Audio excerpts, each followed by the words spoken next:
This is Carson-Newman football on the Eagles Sports Network. We're getting you set for kickoff with the Appalachian Electric Cooperative Tailgate Show. Over the next hour, we'll take you around the happenings on Mossy Creek, go in-depth on games in the South Atlantic Conference, and head back in time with a flashback. Meeks houses it. Touchdown, Carson-Newman. Thank you, Karnak. David Needs. Eagles dial up the post. 27-0. Carson-Newman football is brought to you in part by Appalachian Electric Cooperative. We're AEC, powering the Eagles in Mossy Creek.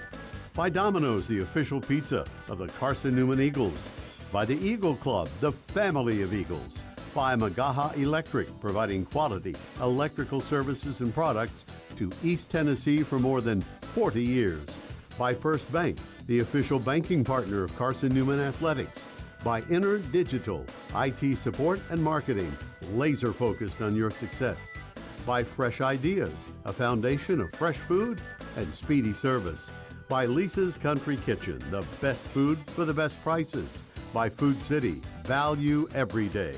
By Premier Building Maintenance, delivering service with pride. By Trilight, dream big with Gig. By Modern Woodman Financial Planning, touching lives and securing futures. By the Mossy Creek Roasting Company, family-owned and operated coffee fueling the Burt Tarr Stadium Press Box. And by the Eagle Shop, the official store of the Carson-Newman Eagles. Now, here's your host, Brianna DeCrow. At long last, I missed that music. The year is 2026, and finally, football season is here, and Carson-Newman's athletic calendar begins today. This is genuinely one of my favorite times of year for us to work in athletics. It's basically New Year's Day, if you didn't know, and I'm feeling good about it. Happy to be checking in with you on the banks of Mossy Creek at Burt Tarr Stadium for the first time in 2026 on the AEC Tailgate Show. I'm Brianna DeCrow. My right-hand man, Matt Scalzo, is here too to entertain and educate you on this Carson-Newman Tiffin matchup. Two teams that just missed out on the playoffs last season, and this honestly might be one of the toughest games of the year for Carson-Newman, Matt. Yeah, this will be a good contest, and for head coach Tyler Ahmond, his first game as a head coach, and he talked about it at length during media day and even just throughout the summer, how much he respects this Tiffin team and how much he's looking forward to get this season underway with a very quality opponent. And we'll see how everything shakes out for the first-year head coach. Yeah, we certainly will see. We have been told that there is some weather in the area too, so we'll keep you updated on that. Maybe you'll hear more of us than you really want to. But for now, you're listening to the AEC Tailgate Show. Make the right call for energy efficiency and score big savings today. Contact AEC, your trusted energy partner. We'll be right back here on the Eagles Sports Network.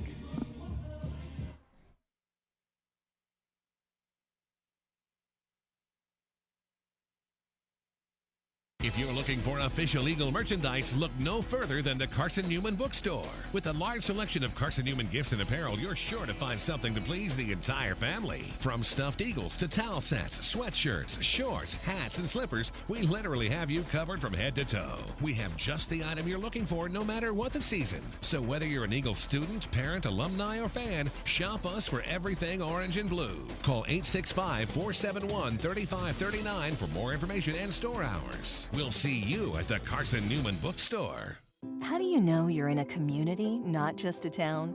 Well, strangers smile as they walk by. They refill your coffee without you asking. And when you ask directions, people offer to walk you there. Communities give more. The way you know when you walk into First Bank that you are in a real community bank. Great products, direct access to your local bankers, and relationships that can last a lifetime. Don't just have an account. Have a community with First Bank. Member FDIC. A check of the Food City SAC scoreboard is next. Takes the snap. Design to the left. He's hit by Mason and stopped in the backfield. This is the Eagles Sports Network. AEC is a distributor of Marathon energy-efficient water heaters. We offer 30-gallon to 105-gallon tanks. Marathon water heaters are durable, lightweight, and under warranty to not leak as long as you own your home. Foam insulation allows these thermal storage units to provide long-term temperature control. Marathon's lightweight tank is easier to maneuver and position, and the bowl-shaped tank bottom allows complete sediment drain. AEC, empowering efficiency. Okay, let's see. I'm ready to do this. Carson-Newman. It's been around since 1851. Lots of flexible online programs. Wow. World-class accredited academics. A faith and learning environment with professors who really care about me. A top 10 best value school. Carson-Newman gives $48 million a year in financial aid. This is the perfect place. I'm in. The Eagle Sports Network is a part of SAC Live, the official digital network of the South Atlantic Conference. SAC Live is the home of all your South Atlantic Conference sports action, including 20 SAC championships. Time to get caught up with some SACtion. Here are the happenings around the South Atlantic Conference and the nation. Let's go round the league with a check of the Food City scoreboard. Now back to the field.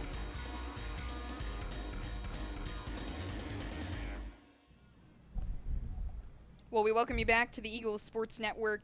A couple minutes and counting, 54 to be exact, till the first kick of 2026. But we are, in fact, in a lightning delay right now. So for now, we're going to give you an introduction of the Almond era, and we're going to give you the full picture of what's going on in the South Atlantic Conference this week. Obviously, a lot of non-conference games. The SAC schedule doesn't start till a little bit later in the month, or I should say in September.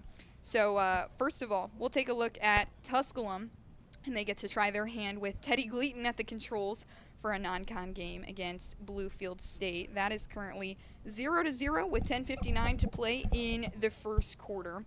And then number 19, 22 Wingate visits with UNC Pembroke, who was receiving votes in the AFCA coaches poll. And it looks like that game has not started yet, even though it was scheduled for 6 p.m. in North Carolina. And then the next game on the schedule, Anderson takes a short bus ride to see Furman in Greenville, South Carolina at 7 p.m. So Tusculum playing in Greenville, Anderson playing in a different Greenville. I'll give you a fun fact. Greenville is the 4th most popular city name in the United States, and Matt has the rest of your SAC scoreboard. Man, that is a fun little tidbit, isn't it? Didn't you love that? A Randa DeCrow stat, if I've ever heard one.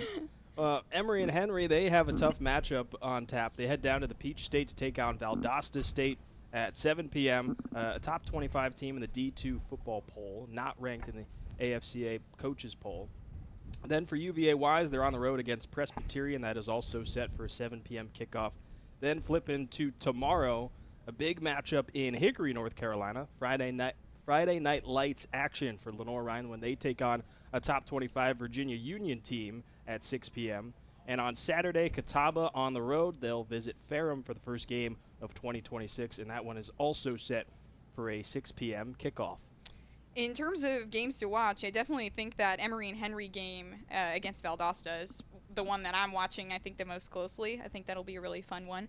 Other than that, this Carson-Newman team is playing with Tiffin, like I mentioned, two teams that just missed out on the playoffs. A SAC GMAC crossover that doesn't happen very often, and it kicks off right here in Jefferson City in just about 51 minutes. So the scoreboard says. We'll see if that's accurate considering the weather delay, but that's the Shop Sea and Eagles scoreboard.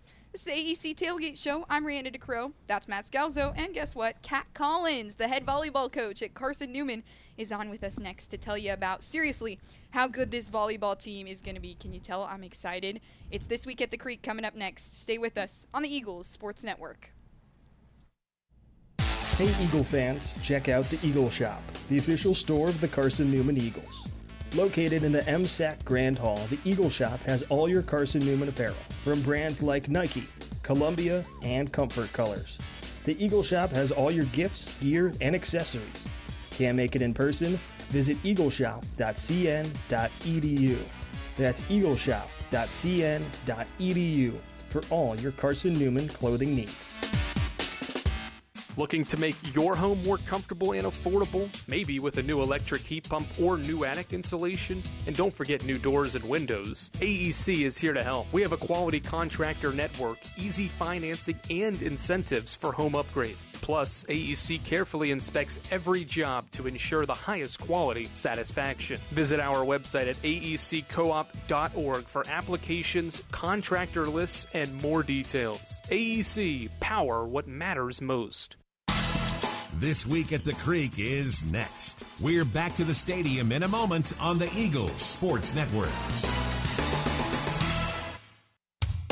There's new fresh ideas on campus. From Chick-fil-A to Maples Coffee to Sabarijos, Fresh Ideas has tons of high-quality dining options for whatever taste you may need. Sabarijos is open Monday through Friday for lunch and dinner in the Health Sciences Building. Sabarijos features all your Mexican favorites, from burritos to nachos to quesadillas to tacos to anything you can think of in a tortilla. Follow Fresh Ideas on Instagram at Carson-Newman Dining. How do you know you're in a community, not just a town? Well, strangers smile as they walk by. They refill your coffee without you asking. And when you ask directions, people offer to walk you there. Communities give more. The way you know when you walk into First Bank that you are in a real community bank. Great products, direct access to your local bankers, and relationships that can last a lifetime. Don't just have an account. Have a community with First Bank. Member FDIC. Let's take a closer look around our Carson-Newman athletic family. It's time for This Week at the Creek.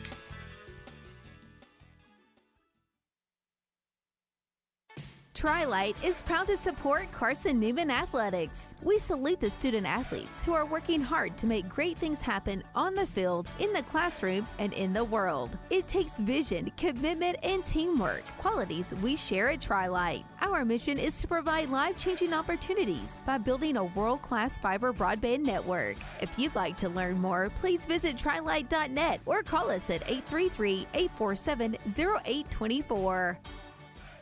Domino's Pizza in Jefferson City and Morristown wants to help feed your business. When you're hungry at lunch, show your business card at Domino's in Jefferson City and Morristown when you make your purchase for pickup or delivery to get 25% off the entire order. That's 25% off your order at Domino's in Jeff City and Morristown when you show your business card. Call 865-471-6700 to get a pizza. Domino's, the official pizza of the Carson-Newman Eagles. This is the Eagles Sports Network. Back to the field after 60 seconds from your local stations.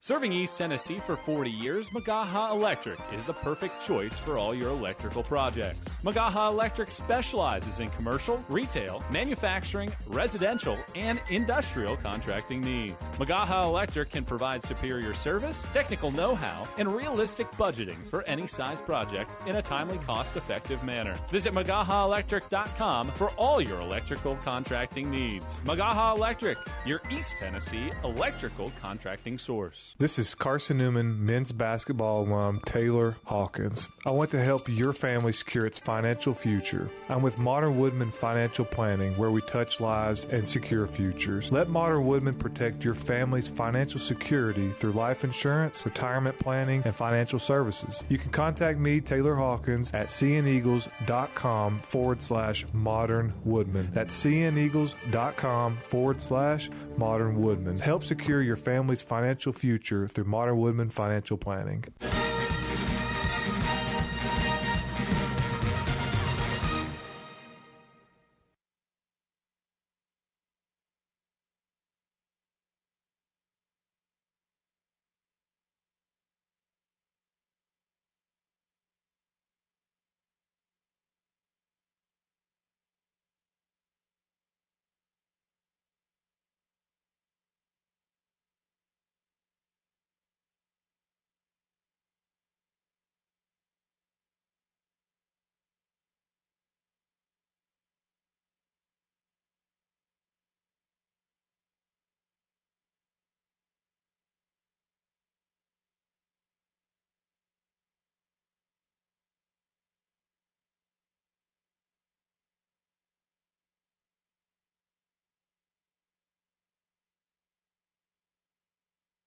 Tri-Light is proud to support Carson-Newman.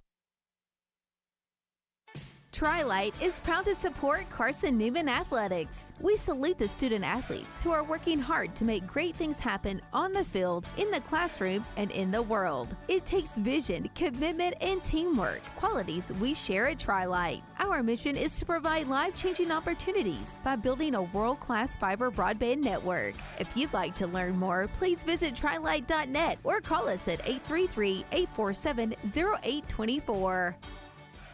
Domino's Pizza in Jefferson City and Morristown wants to help feed your business. When you're hungry at lunch, show your business card at Domino's in Jefferson City and Morristown when you make your purchase for pickup or delivery to get 25% off the entire order. That's 25% off your order at Domino's in Jeff City and Morristown when you show your business card. Call 865-471-6700 to get a pizza. Domino's, the official pizza.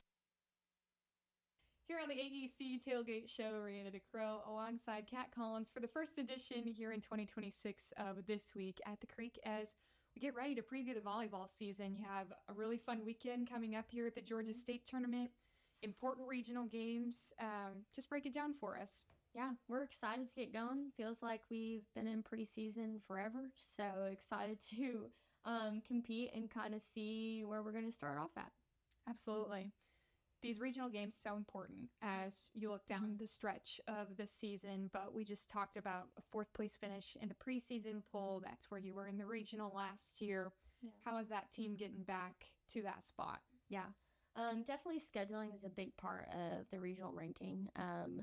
I talked to Kat about it a lot. Like, what does that look like? How did Carson-Newman teams in the past get there? And so we do a lot of our scheduling to help us get those regional rankings.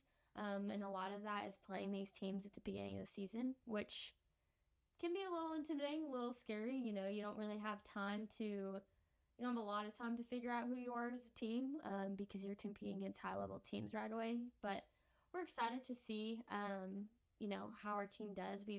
We've improved so much as a whole. Like, our staff always talks about, it's hard to tell how good we are because everybody's good, which is an awesome place to be and will definitely help us get to that same regional ranking that we were last year. This is your third year as the head coach of Carson-Newman indoor volleyball, that is. We've talked about how talented this group of players is, but what is different about them in terms of their personalities and what they bring as teammates? Yeah, I think there's so much court experience as a whole, which really just makes us so mature. They're all so steady. There's not a lot of up and down emotional type of stuff that you would see in any sport. They're just so mature, and I think because of that, they connect beyond the court. They truly support each other on the court, which, then once you get off the court, it's just as easy to support each other. And so it's definitely a special environment. They have a lot of connections.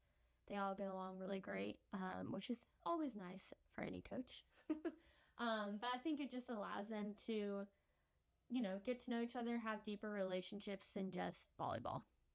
I've asked this question to a couple of the girls now, but what do you think Carson-Newman fans can look forward to this year from Carson-Newman volleyball? Well, we're going to be pretty good, so that's exciting. I think our offense is so fast. We have such great passers, and so I think it's going to be exciting to watch. We talk about speed, ball control, and effort are the things that we want to define Carson-Newman volleyball. And so our defense has crazy effort. We're going to be diving into the stance for balls. The speed of our offense is fast. We're going to be hitting the 10-foot line. And all of that comes from our ball control to start. And so it's going to be exciting. I love watching us in practice. Our staff will pass looks at each other and we're just like, that's crazy. Like, we're really good. That's really exciting. Yeah. Definitely have seen some moments like that in practice myself where I'm just looking around like, did anyone see that? Yep. Oh my gosh, this has been so exciting. What do you think will be the biggest surprise to the conference opponents that you play this year of this team? Yeah. I think the speed of our offense, I think a lot of people are going to have to really focus on adjusting things for that. But then we have a couple players that have switched positions, and I think a lot of people are going to be a little confused when they see our lineup and kind of see, who's in different spots. And so I think it'll be exciting. We'll kind of catch people when they're not looking, and it's going to be fun. Well, Carson-Newman volleyball got off to a hot start last year. We're playing for the same this year, and hopefully for Carson-Newman football as well as they gear up to play Tiffin. You have a score prediction? Oh, no. Eagles win. Eagles win. By a lot. By a lot. That's all that matters. That's all that matters. 21 to 6. 21 to 6. On the field goals. That's it. All right. I love it. The defense is supposed to be great. So we'll see if it shows That's up. what I've seen. Well, Kat Collins, an expert on both football and volleyball, ran into Crow. Kat Collins, this is the AEC Tailgate Show, and we'll be right back here on the Eagles Sports Network. Looking to make your home more comfortable and affordable? Maybe with a new electric heat pump or new attic insulation? And don't forget new doors and windows. AEC is here to help. We have a quality contractor network, easy financing, and incentives for home upgrades. Plus, AEC carefully inspects every job to ensure the highest quality satisfaction. Visit our website at aeccoop.org for applications, contractor lists, and more details. AEC, power what matters most. How do you know you're in a community, not just a town? Well, strangers smile as they walk by. They refill your coffee without you asking. And when you ask directions, people offer to walk you there. Communities give more. The way you know when you walk into First Bank that you are in a real community bank. Great products, direct access to your local bankers, and relationships that can last a lifetime. Don't just have an account. Have a community with First Bank. Member FDIC. Touchdown, Carson-Newman! More great Carson-Newman memories are headed your way in 60 seconds on the Eagles Sports Network. At InterDigital, we strive to be a leading provider of cutting-edge digital and marketing solutions. At InterDigital, we want to help our clients find success. Our team of technology gurus work together to ensure InterDigital continues to progress forward as technology advances. At InterDigital, we make technology work for you. Visit interdigital.com for IT support, web development, virtual tours, graphic design, internet marketing, mobile app, and film production services. InterDigital, laser focused on your success. When you're sick and tired of fast food and need a fresh home-cooked meal, turn to Lisa's Country Kitchen. Lisa's been cooking up her fresh, never frozen food for the Lakeway area for more than 15 years. Lisa's cares about her customers. You may enter a stranger, but you'll leave a friend. From foot-long hot dogs to juicy steaks, Lisa's has the best food for the best prices. Lisa's Country Kitchen on Route 92 off Old Andrew Johnson Highway. The best food for the best prices. This is the Countdown to Kickoff, powered by Appalachian Electric Cooperative on the Eagle Sports Network. Over the next half hour, we've got you locked with a scouting report on today's opposition, a live forecast for today's weather, and a conversation with head coach Ashley Ingram. Jaden Sullins, nothing but clear South Carolina sky in front of him. Today's show is brought to you by Appalachian Electric Cooperative, Domino's, Fresh Ideas, by ShopCNEagles.com, The Eagle Club, the Bible Insurance Agency, by Pepsi, First Bank, by Magaha Electric, InterDigital, by Food City, Tri-Light, by Modern Woodman Financial Planning, by the Mossy Creek Roasting Company, and by Lisa's Country Kitchen. Now, alongside David Needs, here's the voice of the Eagles, Adam Cavalier. Well, greetings, salutations, and good evening, ladies and gentlemen. Adam Cavalier, pleased to welcome in the president of Carson-Newman University, Dr. Charles A. Fowler. Doc, we got bad news to pass along first. We sure it is. We are not going to see Carson-Newman football exactly at 7 p.m. There might be a chance, but we are in a lightning delay. We got notified during the break that lightning has struck within 8 miles of the stadium, and so that resets the 30-minute clock. And so what was going to be a little quick 5-minute chat with you, you so graciously have said, hey, we can take as deep a dive as you want on Carson-Newman University. Absolutely. So it's my favorite subject to talk about outside of my family. So, well, nearly a decade, coming up on a decade, not quite there yet for you. Crazy. The passage of time is just disgusting.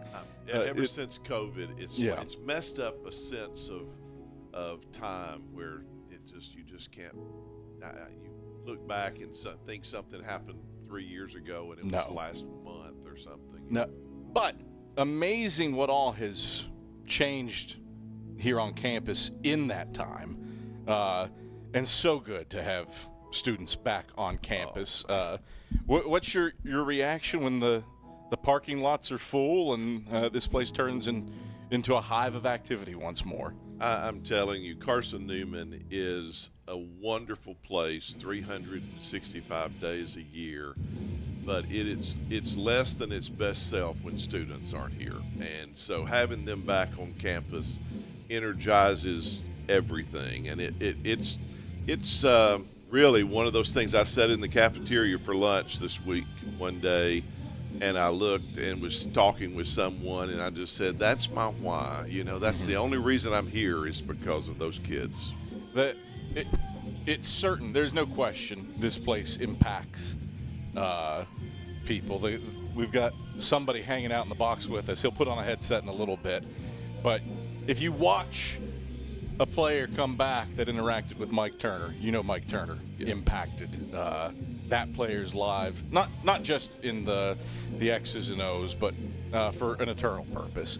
How rewarding is it to be in a place where that is the standard, I suppose? Exactly. And there's, honestly, I don't know another Christian school who does it like we do. The fact that we've already had baptized 18 people. We've had many more than that come to faith in Christ already on campus. And honestly, there is a genuineness about walking alongside people to pursue Christ and to just be discipled in a way that I've never seen. And it's beautiful. It's messy sometimes. We're not perfect, but it is beautiful, and I honestly feel like everywhere I go, people comment, whether I'm preaching in a church or at a conference with other presidents, and they're just like, man, I wish I could create at our school what happens at Carson-Newman. Again, you've been here 8+ years. Can you pinpoint how that heart of a servant is developed? I know you said it's tough to recreate, but what common lines can you draw? Well, first of all, I think that our faculty and staff genuinely care for our students in a way that really sets the foundation for that. I think that over and over, I hear students talk about how faculty members just go the extra mile. I had a young man who studied abroad this summer, and he had a faculty member send him a really incredible gift and mailed it to him overseas. And we had that comment. He said, where else in the world would just a random student go overseas to study and your major professor mail you a really nice gift just because they were thinking of you? And you see that kind of thing over and over. I remember one of the moments early in my time when I was walking across campus and I realized that this place is different. So we had a professor who had a death in their family, and they canceled class. And I'm walking across campus to go to a meeting, and I see this group of students huddled up outside of Henderson. And I went over because it looked like maybe somebody was sick or hurt. And it was this professor's class who decided that they knew class was canceled, but they thought he needs us to pray for him. And so we decided to meet during class time out here and just pray for our professor because he had a death in the family. And once again, I say, where else does that happen? Yeah, I want to go back to your welcome worship and your presentation there, your sermon, I suppose. You talked about experiencing hard times as a student, and hey, be mindful of this. If you see, as a message to faculty and staff, that's who was present at this, to be on the lookout for this, for those that are here now. And to hear something like that, I think that ties back in very well to that message that, hey, you never know who needs built up in a given in a given moment. And we're here. It's a little bit of a more serious topic for a football pregame show where we're building out time. But I think that's a good reality for, if you're joining us to watch or listen to Carson-Newman and Tiffin, hey, there might be somebody that needs a little bit of a boost, and to be on the lookout for that. Absolutely. And that's one of those things that I just find just remarkable. I've pastored churches, I've worked at other universities, Christian universities, SEC universities, and they're all really incredible in their own right. But I have found something so infectious about the community at Carson-Newman that I really hope to stay here until the trustees put me out to pasture, and when they do, I'm not going anywhere. This is home. This is where we want to be. What is it about this area that it has a tendency to capture in that capacity? I thought when I was moving over here, I would have answered that differently. I would have said it's probably Sevier County and all of the attractions and the beauty of the mountains and everything. But the reality is that's probably part of it, but it's the people. I mean, people don't mind going a second and third mile to help you. It's, it's just crazy.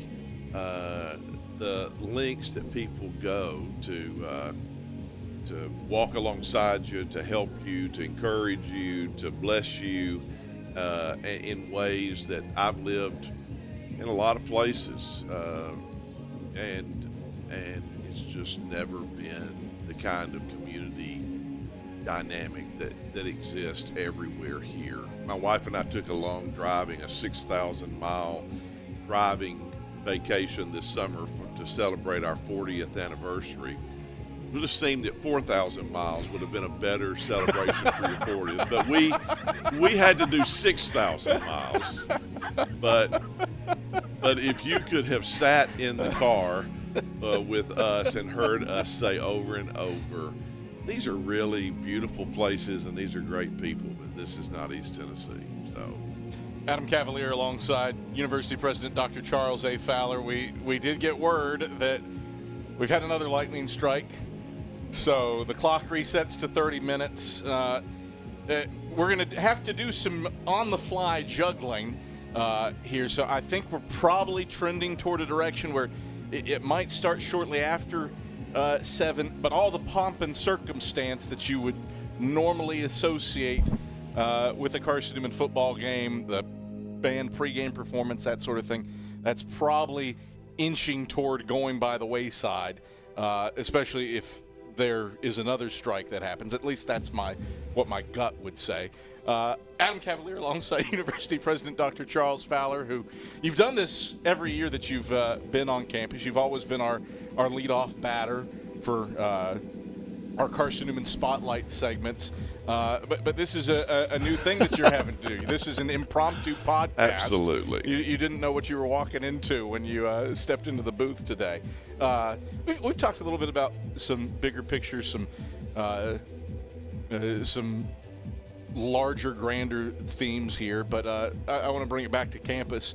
And we're looking out. Mind you, it's not raining here. The lightning is behind us.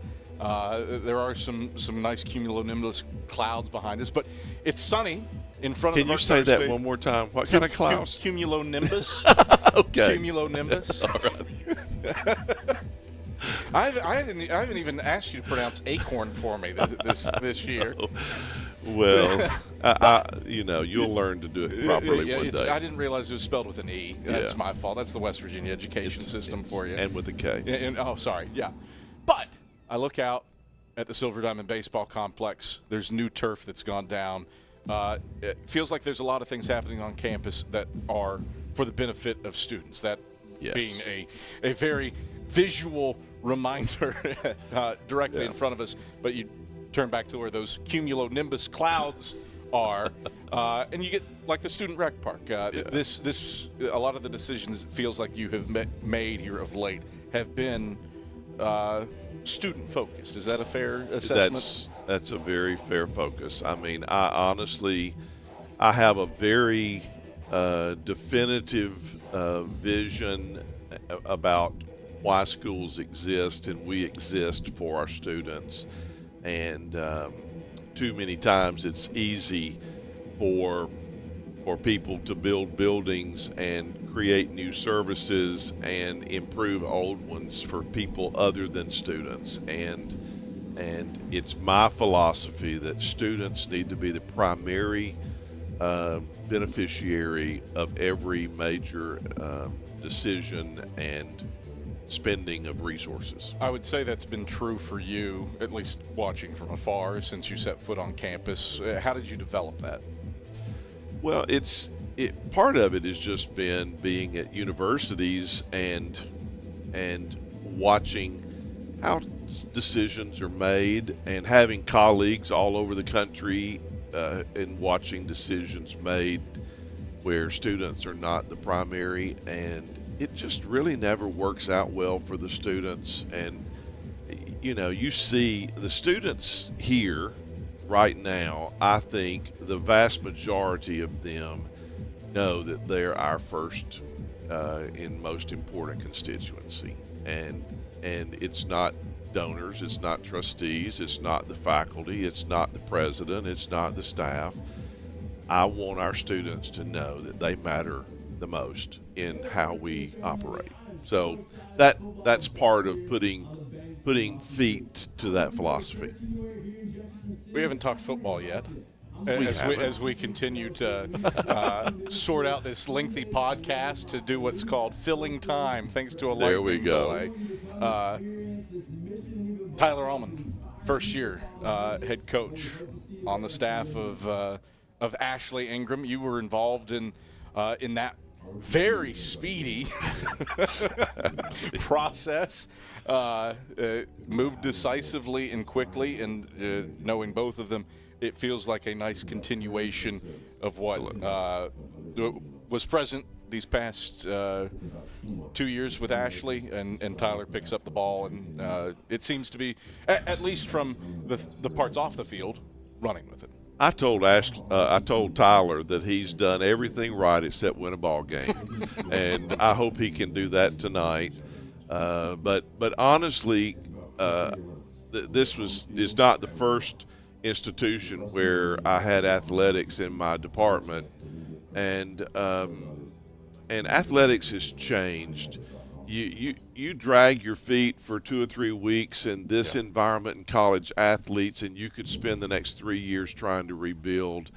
And just because of the way athletes and things, it's just sad that I'm not a fan of what college athletics has become, but it's the system we have to operate in, and we've got to move quickly or you get left behind. It does feel, to a degree, I do tend to agree with your notion. It seems that an institution like Carson-Newman is a touch insulated from what a Power 4 school has to go with. But that creep continues to inch down to this level. It still feels a little bit purer than what you would be accustomed to I agree. Historically. I agree completely. But when a head coach leaves, that essentially nullifies every student contract. It nullifies every agreement with every assistant coach.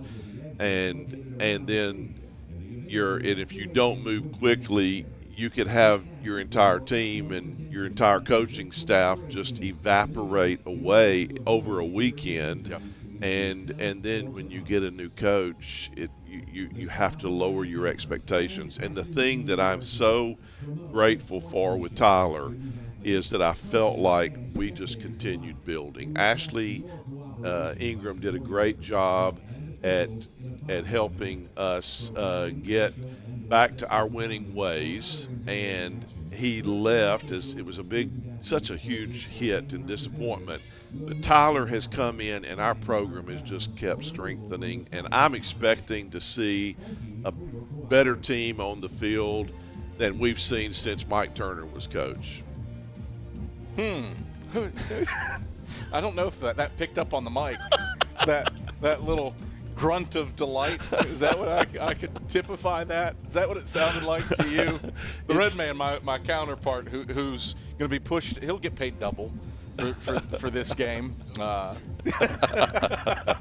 He's sitting behind waiting his turn as they have now put 77 minutes on the clock, so we must have had another strike. So, Doc, we're going to let somebody else. You went, what did you do? You did a good 25, tight 25 with me. But we'll let you enjoy the pregame festivities as we await. Of course, we're going to toss it to break as AC/DC's Thunderstruck starts to hit over the PA system. Hopefully there is no more thunder, and hopefully around 7:30 or so, give or take, there is football to be played here on the banks of Mossy Creek. Doc, pleasure as always. Appreciate Absolutely. you. Thank Grateful you. for you, and grateful for you hanging out quintuple time for what this was scheduled to be. It's always a joy. Go Eagles. I'm expecting a great win tonight, and I think Tyler Allman is going to raise our expectations of the team for this year, and I am one excited fan. So thank you. That is University President Dr. Charles A. Fowler. That wraps it up for us here on the AEC Tailgate Show. Countdown to kickoff heads your way when we get back after this on the Eagles Sports Network.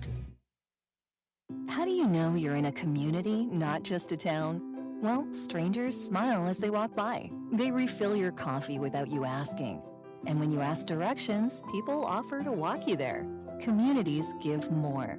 The way you know when you walk into First Bank that you are in a real community bank. Great products, direct access to your local bankers, and relationships that can last a lifetime. Don't just have an account. Have a community with First Bank. Member FDIC. Serving East Tennessee for 40 years, Magaha Electric is the perfect choice for all your electrical projects. Magaha Electric specializes in commercial, retail, manufacturing, residential, and industrial contracting needs. Magaha Electric can provide superior service, technical know-how, and realistic budgeting for any size project in a timely, cost-effective manner. Visit MagahaElectric.com for all your electrical contracting needs. Magaha Electric, your East Tennessee electrical contracting source. The home run hitter to Dorian Miller, 70 yards. This is Carson-Newman football on the Eagles Sports Network.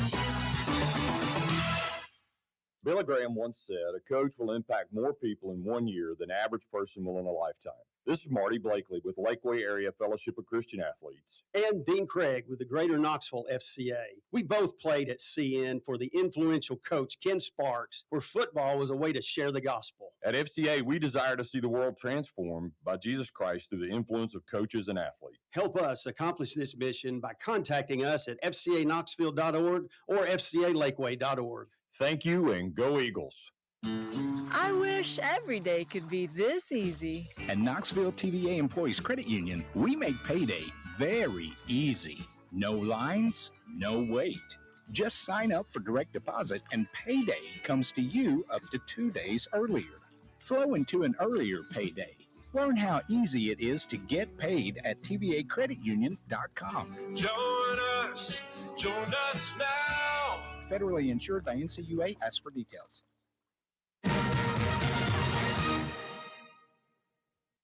This is the countdown to kickoff, powered by Appalachian Electric Cooperative on the Eagle Sports Network. Over the next half hour, we've got you locked with a scouting report on today's opposition, a live forecast for today's weather, and a conversation with head coach Tyler Allman. Nobody will catch Zane Whitson. Today's show is brought to you by Appalachian Electric Cooperative, Domino's, Fresh Ideas, by the Eagle Club, First Bank, by Magaha Electric, Inner Digital, by Food City, by the Eagle Shop, Tri-Light, by Premier Building Maintenance, by Modern Woodman Financial Planning, by the Mossy Creek Roasting Company, and by Lisa's Country Kitchen. Now, alongside Hall of Famer Mike Turner, here's the voice of the Eagles, Adam Cavalier. Greetings, salutations, and good evening, ladies and gentlemen. It is the start of the Tyler Allman era here on the banks of Mossy Creek, but we're going to have to wait a little bit to get it officially going. Start time for this one has been pushed back by an hour. Thanks to lightning in the area, 7 o'clock start has now been pushed back to 8. And as a consequence, we've got you a nice little 2-hour pregame show, impromptu, to do. We'll handle it, and we'll have a little fun. Adam Cavalier, happy to welcome in the Hall of Famer, Mike Turner. Red Man, always a blast to have you back in the booth. You took off the mask. You're off your horse. No more mask bolo. The Red Dog is here with me here today. Mike, triple option football still at Carson-Newman. Didn't have to worry about that in the transition from Ashley Ingram to Tyler Allman, and that just feels right. Well, that was one of the reasons I was excited, like with Dr. Fowler, about naming Tyler and keeping the continuity. And the majority of the coaches stayed, the kids stayed, and they wanted to be a part of that continuity that's Carson-Newman football. And I've watched them in the spring and watched several practices this fall, and I look forward to that triple option going. And I was looking at your game notes. And by the way, folks, if you get on the website and read the game notes, but I saw the part about when Carson-Newman rushes for this many, this is a record. When they rush for this many, this is a record. When they rush for this many, that's a record. And I'm telling you what now, that's impressive. And it's not like it's 41-2, it's 42-0. So that part of it keeps the triple option alive, and the importance of it, and it's still it amazes me with all the brilliant people in football that they still talk about they have trouble covering the triple option, and as long as everybody goes in the spread and we got one team that's doing the triple option, we're always going to have an advantage. This is an interesting one, and it features two teams that I think it's tough to figure out a little bit. In part, I think there's a degree of familiarity with what Carson-Newman's going to do. You still run the triple, but let's face it, the number of plays run by skill position players for this year's team, it's in the double digits from last season. You have a quarterback that has not seen collegiate action. You've got a couple B-backs that played sparingly last year, but not a ton.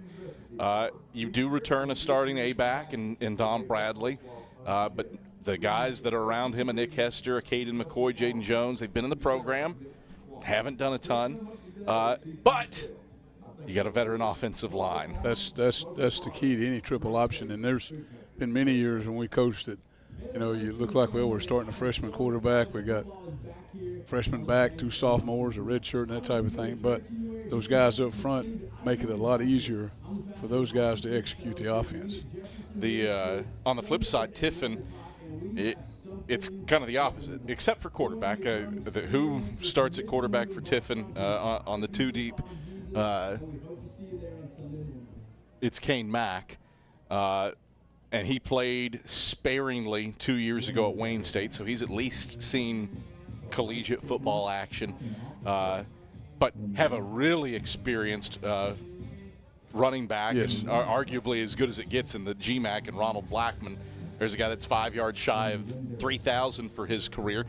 Returning all GMAC center, Gage Sampson, but the line is new behind. Going up against a Carson-Newman defense, while the offense is brand spanking new, Carson-Newman's defense retained quite a bit from the transition from Ingram to the DC Allman taking over? Well, it's very important, especially the first of the year, that one part of your team is going to be the strength. And it's always good. Any coach will tell you you'd always like to have your strength be on the defensive side. That will be till you get a freshman quarterback and some freshman backs, on the roll there and get them going. But I think Carson-Newman's defense is their strength of the team right now. And, when you look at the stat breakdown between Carson-Newman and Tiffin, they're very similar all the way down the board. Total offense, points scored, all those kind of things they're almost mirrored going down through there. So, it prevents a good matchup. And, you got 2 first-year head coaches. Yep. And they're both familiar with the program, and they know what's going on, and so it should be an exciting matchup. Tyler Allman, youngest head coach in the South Atlantic Conference. He's the only guy south of 40 in the league. Zach Blair is the only guy in the NCAA database that's south of 30. He is, at least for what the NCAA has in their head coach's birthdays, he's the youngest guy. He would have been playing for you in 2019 if we would have had him. We would have took him. But you've got some youth across the way. Clearly knows how to move the football. Tiffin led the GMAC in passing last year, and Tyler Allman, if you listen to his press conference, described what Tiffin does as really sophisticated and efficient. But you got 2 guys. Not too often in the history of Carson-Newman football have you seen a first-year head coach line up against another first-year head coach. Yeah, absolutely. Across the way. It's and the South Atlantic Conference has been one of those where coaches pretty much stayed for quite a while and were involved with their program. And today this is a very unusual situation. You've got a team that probably not many people know much about as far as Tiffin goes, but they're perennially in the playoffs and qualify for the playoffs, so they're a strong team in Division II. I mean, 40-17 post-COVID for the Dragons. That's pretty strong. Pretty strong this decade. A little bit of – there's not much SAC versus GMAC history. I guess you can put a little bit of an asterisk against it. You've got it for Carson-Newman thanks to those legendary matchups in the 80s with Hillsdale. Absolutely. Granted, Hillsdale at the time, GLIAC, but they're now a member of the GMAC. But outside of that, Tiffin lost to LR 2 years ago over at Moritz Stadium, and Thomas More beat UVA-Wise 3 years ago. Outside of that, you don't see a lot of SAC GMAC crossover. So, and to the credit of both of these coaching staffs, this is a brilliant game, especially for the Eagles. Both of them, really. This is the type of game that you found yourself in as head coach, playing the West Florida Virginia Union. It's the type of game that can help you position yourself for an NCAA playoff. And they made a great decision of negotiating with Tiffin and getting that game put together, because that's 2 Division II schools, and like you said, no matter how it is, it's stronger to play against a Division II team than not. And you play somebody that is a playoff team more than not, then that also tells you what you need to get to as far as your team goes, how to strengthen them and what they've got to look forward to.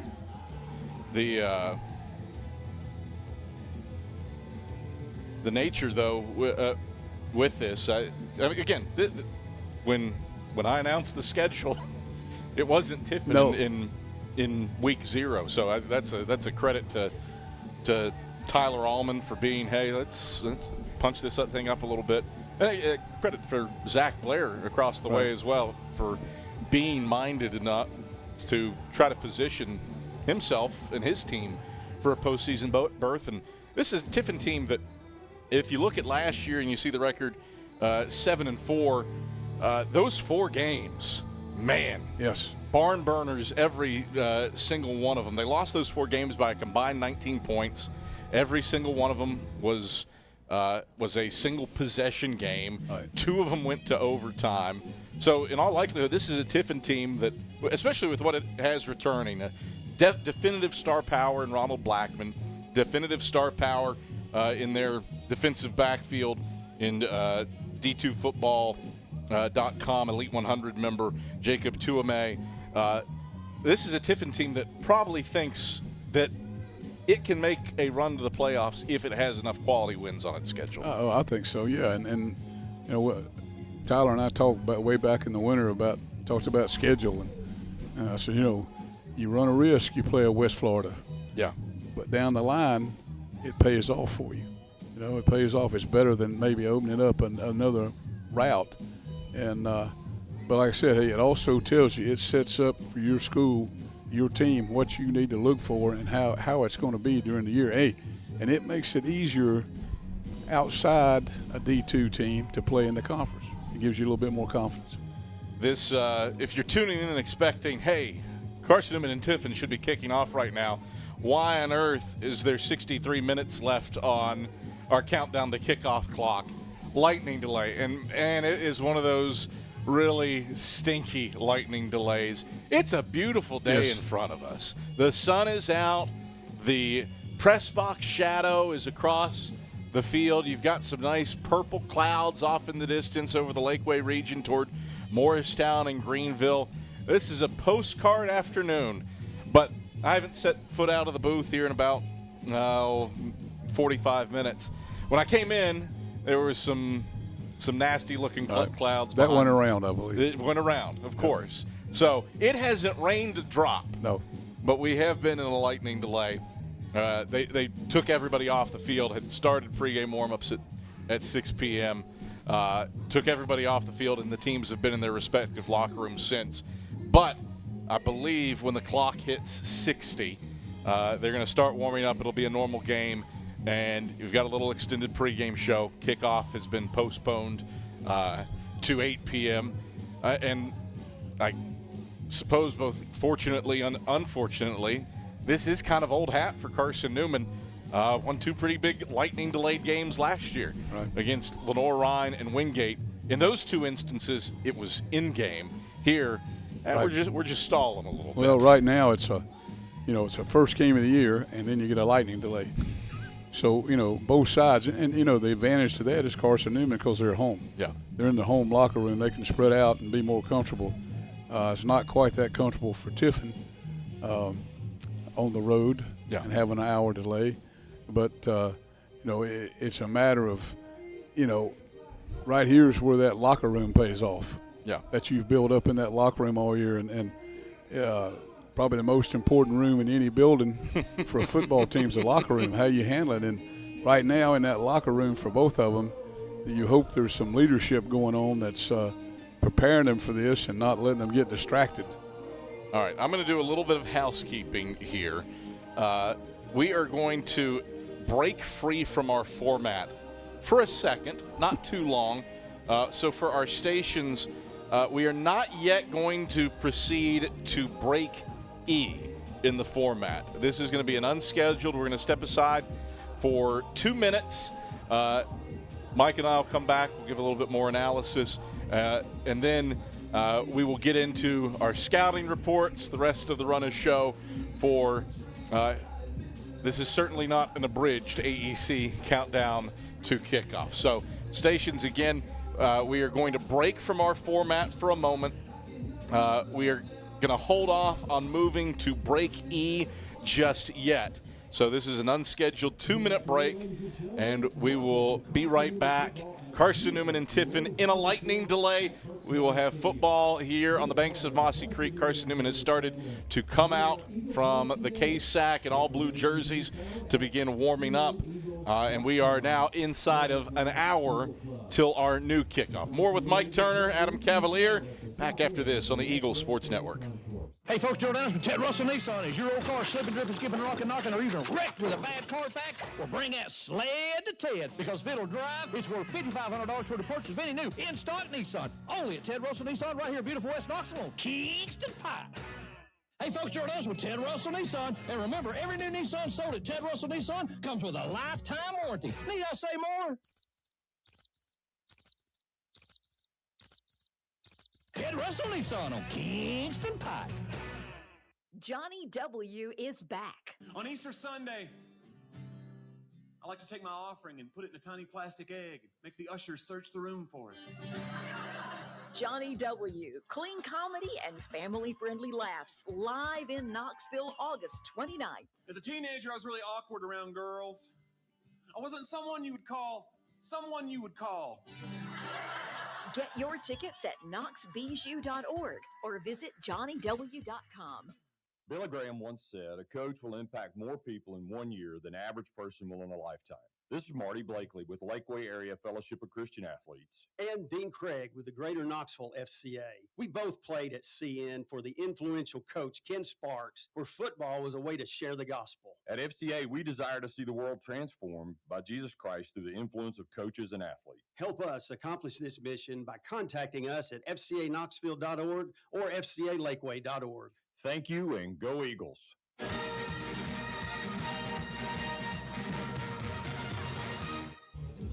All right, back on the AEC countdown to kickoff. If you're joining us expecting Carson-Newman and Tiffin to have kicked off, sorry, lightning delay. And it's one of those silly ones where it hasn't rained a drop over the stadium, but lightning hit within 8 miles and hit several times within 8 miles. But that's what you get in the Lakeway region. Sometimes those storms pop up over the lakes.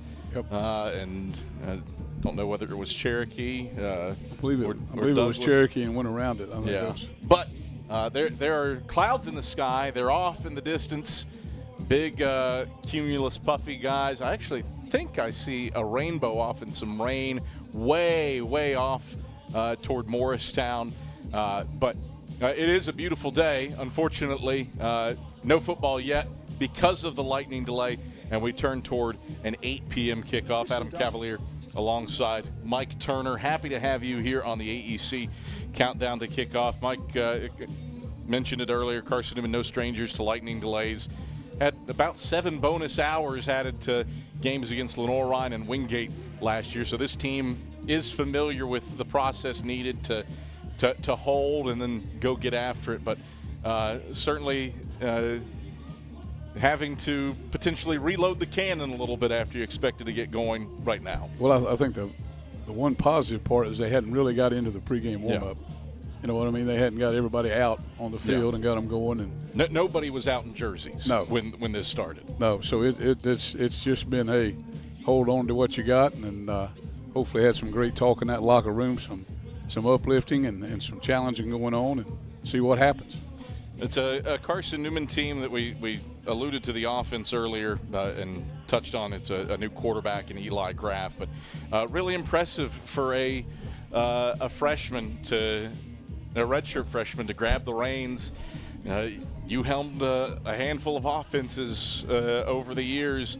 Not too many guys started games as either true freshmen or redshirt freshmen. The true freshmen that come to mind, pretty good ones, and Alex Rouse and Alex Good, but they weren't day one starters. What does it take for a kid to come out and not only grab the reins and be the guy without a collegiate snap last year as a redshirt freshman, but to be considered worthy enough to be a team captain and a member of the leadership committee? We had a young man named Shane Kelly, who's now coaching over Sevier County, and he came here and started as a freshman, and it was every week was a growing week, and he learned I'd give his signals, but he learned how to read lips. So he never really worried about things, but now that kid, it depends on what you got around him in the huddle. How many veterans do you have in the huddle that are going to exude confidence to that kid and going to encourage him? And there's going to be some plus and some negative plays, and especially as a freshman. But this kid, gosh, I watched him in the spring, watched him this fall. He's a go-getter, he's a gamer, and I tell you what he does. Hey, he's a leader. People follow him. You've obviously seen a few more Carson-Newman quarterbacks than I have, but the good ones have all had this moxie to them. DeAndre Thomas certainly had that. Alex Good certainly had that. What have you seen out of Eli Graff that makes you trend toward, hey, he's got that little bit of something extra? Well, I watched him in situations and scrimmages and drills and that type of thing, and he's just got a a go-get-it about him. You know what I mean? He's got a go-get-it about him, and he's got that extra gear. He may not be a 4-4, but he looks like a 4-4. and that's all that matters is how you look at quarterback especially. Adam Cavalier alongside Mike Turner here on the AEC Countdown to kickoff. Again, if you're just joining us, expecting to find Carson-Newman and Tiffin actively playing football. We're not there yet because of an hour worth of lightning delay. So we're hanging out. We're having a good time. And the start of both the Tyler Almond era for Carson-Newman and the Zach Blair era for Tiffin on hold for an hour, but we have targeted an 8 p.m. start time for this one, thanks to the lightning that was in the area, but at least fortunately for us, never over top of Berktar Stadium. And Mike Tiffin, we've talked about the offense, how well they threw the ball last year, but the Dragons, no slouches defensively out of the GMAC a year ago, fourth in the conference in total defense, and return a reasonable amount from last year, and led by he's listed in some places as safety, some places as a linebacker, Jacob Tuame, but it's not just him. Gio Albanese and one of the great all-time names, Radical Rothermel up front in the middle for Tiffin. Zach Blair has some pieces to work with a first-year defensive coordinator in Dan McCowan. Yeah, they have got the people. Yeah. You know what I mean? They've got the people. There's nothing weak about it. When you look at, their defensive third down percentage and scoring defense and those kind of things, I mean, they're right on cue with Carson-Newman. And Carson-Newman was a strong defense last year and looks forward to being another strong defense. But, they've played some people like you talked about the 4 games. Yeah. That means the defense has kept them in sometimes when things weren't necessarily going well for the offense. The other thing, The other thing too that I'll go down that path, at least in terms of this transfer portal era of college football, from a known commodity standpoint, at least focusing on the GMAC. The chatter seems to indicate that Tiffin's got about as much back as anybody in that league. Right. Ashland, obviously, always hyper-competitive. Findley's had some good runs. Northwoods has had some good runs. And I think depending on who you talk to, Tiffin was 4th in the GMAC preseason poll. There are some that probably think that the Dragons should have been a little bit higher, at least based on the caliber of individual that they have coming back. Well, I was talking to somebody today, and that, if you watch the talk shows and all that, it's all about woe is me, about college football, and they need to come to Mossy Creek and watch the Eagles play because it's a better brand, and it's not about somebody's looking for a payday. This is, thank the good Lord, this is the last bastion of what football's supposed to be about. And not all those kids are on full scholarship. Probably not half of those kids are on full scholarship or any part of it. And they play just like in Tiffin and all these leagues in Division II for the most part.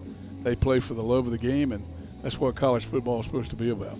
We do have activity on the field. Carson-Newman is down and off to our right, warming up in blue jersey tops and pants. Tiffin off to our left, white jersey tops and green trousers, as we have been cleared for activity after a lightning delay. So Carson-Newman and Tiffin set to get after it. Originally was set for a 7 p.m. start time. Now we are looking at an 8 p.m. start time, so just inside of 50 minutes away from kickoff between the Eagles and Dragons. We are going to re-enter stations, our format at break E. And after that, you'll hear from Luke Scott and Blake Chenault. It'll be time for our scouts, and then Matt Scalzo, Rayanna DeCrow will further break down this matchup as we steam toward kickoff. Carson-Newman and Tiffin. It'll happen. It's not going to happen on time. Keep the faith, baby. But it will happen. Football will be played tonight on the banks of Mossy Creek. Mike Turner, we'll check back in here in about 30 minutes or so, but we'll let Rayanna and Matt have a little bit of fun with the pregame show now. All right, break-e headed your way for our stations who are keeping track. The AEC countdown to kickoff. Soldiers on after this on the Eagle Sports Network. How do you know you're in a community, not just a town?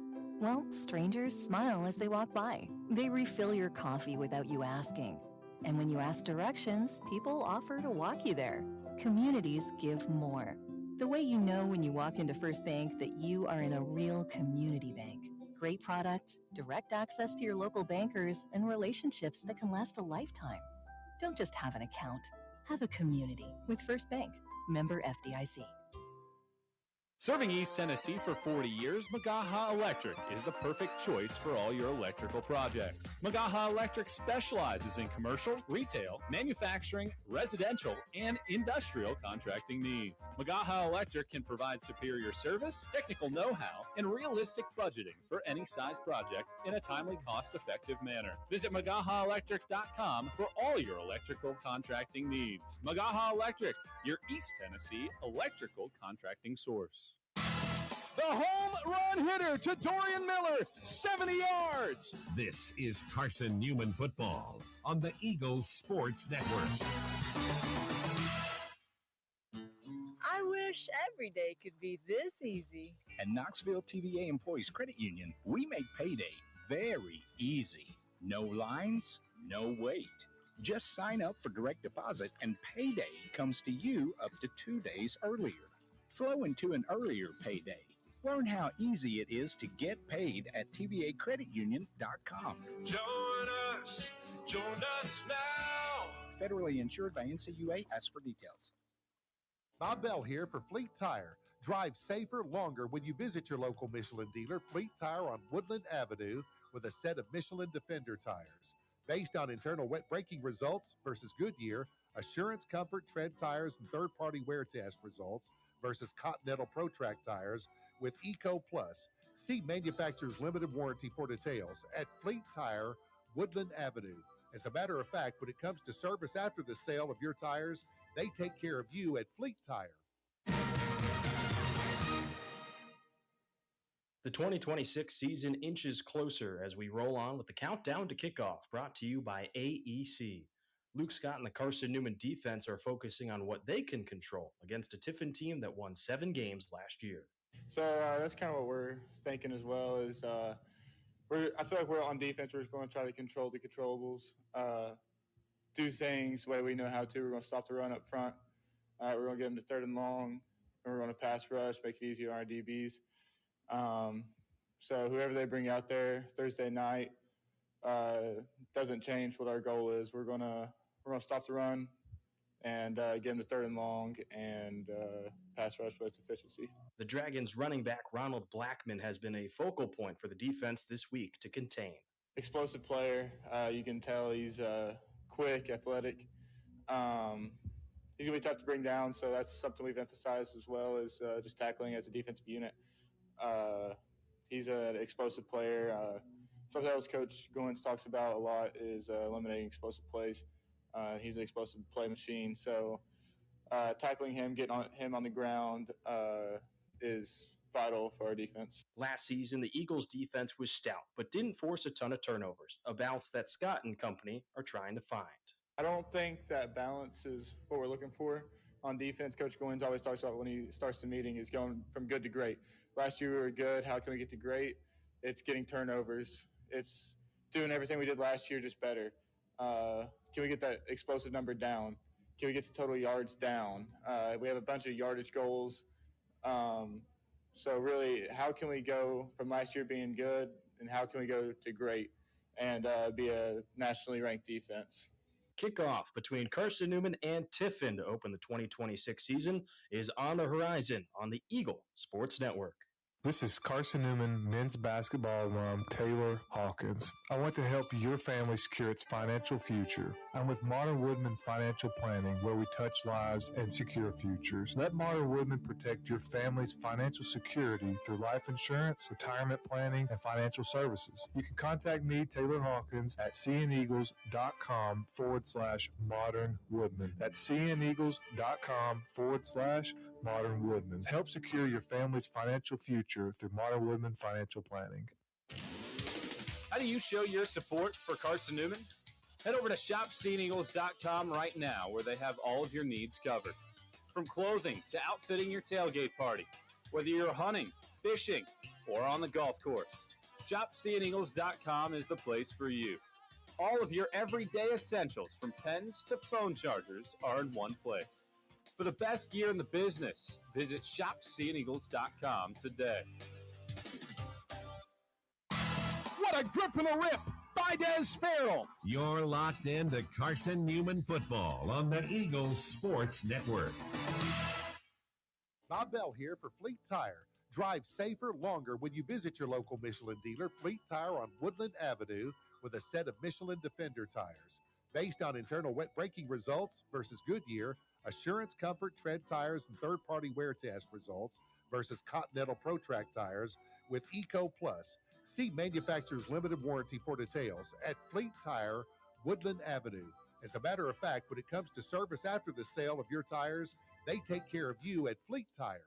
Hey, folks, Gerald Anderson with Ted Russell Nissan, and if it'll drive, it's worth $5,500 toward the purchase of any new in-stock Nissan. That's right. Drive any old trade-in onto our lot, and you'll receive not up to, but guaranteed $5,500. Ted Russell Nissan on Kingston Pike. Retail marketing campaign, one trade-in per vehicle, all rebates included, and NMAC financing. Hey, folks, Gerald Anderson with Ted Russell Nissan. Buy any new Ted Russell Nissan, and you're going to get it.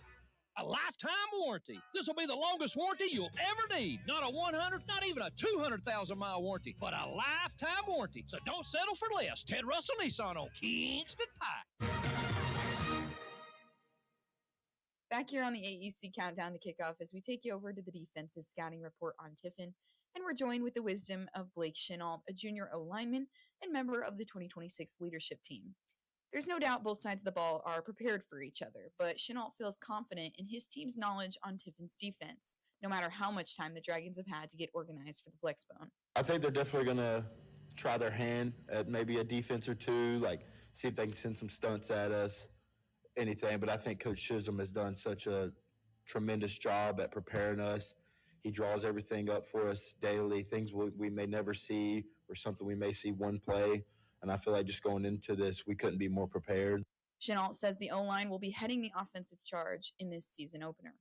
I feel like if the O-line's moving really well and getting off the ball and doing what we should do, keeping our pads down, and then the quarterback, and then the A-backs and the B-backs and receivers and we're just all working together as one unit, I feel like we're going to be unstoppable on Thursday. I feel like that's just what, it's going to take, especially against a team as good as Tiffin. Despite the green offense that CN brings into 2026, Chenault feels confident in the men that are taking the field tonight and knows that leadership will drive success. I feel like it all comes down to, trust that they know they're out there on the field with some guys who know what they're doing, are going to be calm and go out there, know it's a work day. So if something was to happen, they know they could lean on us, that we're going to pick everybody up and like, hey, we've been here before. We know what we got to do. This is what we got to do, and let's just get after it. And I feel like them knowing that the 6 guys up front or the 5 guys up front they're going to be running the ball behind, knowing that they've worked we've worked our tails off, and we're going to continue to for each other. Like they're going to feel pretty comfortable, I'd like to say. That's O-lineman Blake Chenault on the defense for Tiffin. We have about 20 minutes till the whistle here on the AEC Countdown to Kickoff, so just a touch more time to make sure you know all you need to know about the Dragons and the Eagles. Matt and I break down this matchup when we come back. This is the Eagles Sports Network. Tri-Light is proud to support Carson-Newman Athletics. We salute the student athletes who are working hard to make great things happen on the field, in the classroom, and in the world. It takes vision, commitment, and teamwork, qualities we share at Tri-Light. Our mission is to provide life-changing opportunities by building a world-class fiber broadband network. If you'd like to learn more, please visit trilight.net or call us at 833-847-0824. There's new fresh ideas on campus. From Chick-fil-A to Maples Coffee to Sabarijos, Fresh Ideas has tons of high-quality dining options for whatever taste you may need. Sabarijos is open Monday through Friday for lunch and dinner in the Health Sciences Building. Sabarijos features all your Mexican favorites, from burritos to nachos to quesadillas to tacos to anything you can think of in a tortilla. Follow Fresh Ideas on Instagram at Carson-Newman Dining. Derek Evans, 79 yards on the first play from scrimmage. You found the home of Carson-Newman football on the Eagles Sports Network.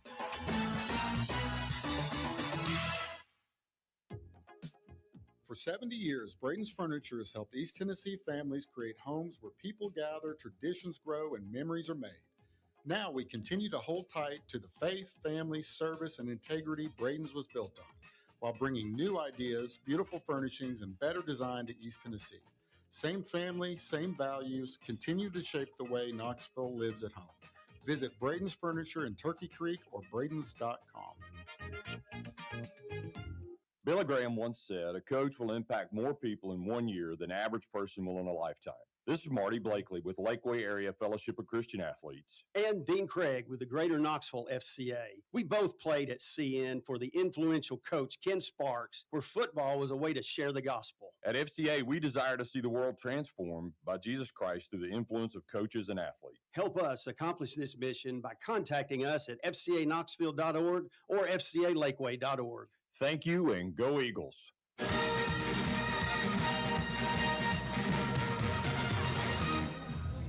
Well, we're back here on the Eagles Sports Network, Rhiannon DeCrow alongside David Needs as we bring you back for one of our iconic food reviews. We were a little upset about the weather delay, but it has made some room for us to be back and eating some food on the air. So today, why don't we go ahead and talk about what we got here? Sure. Back by popular acclaim or draw or whatever we want to call it, Ray. This is Italian beef.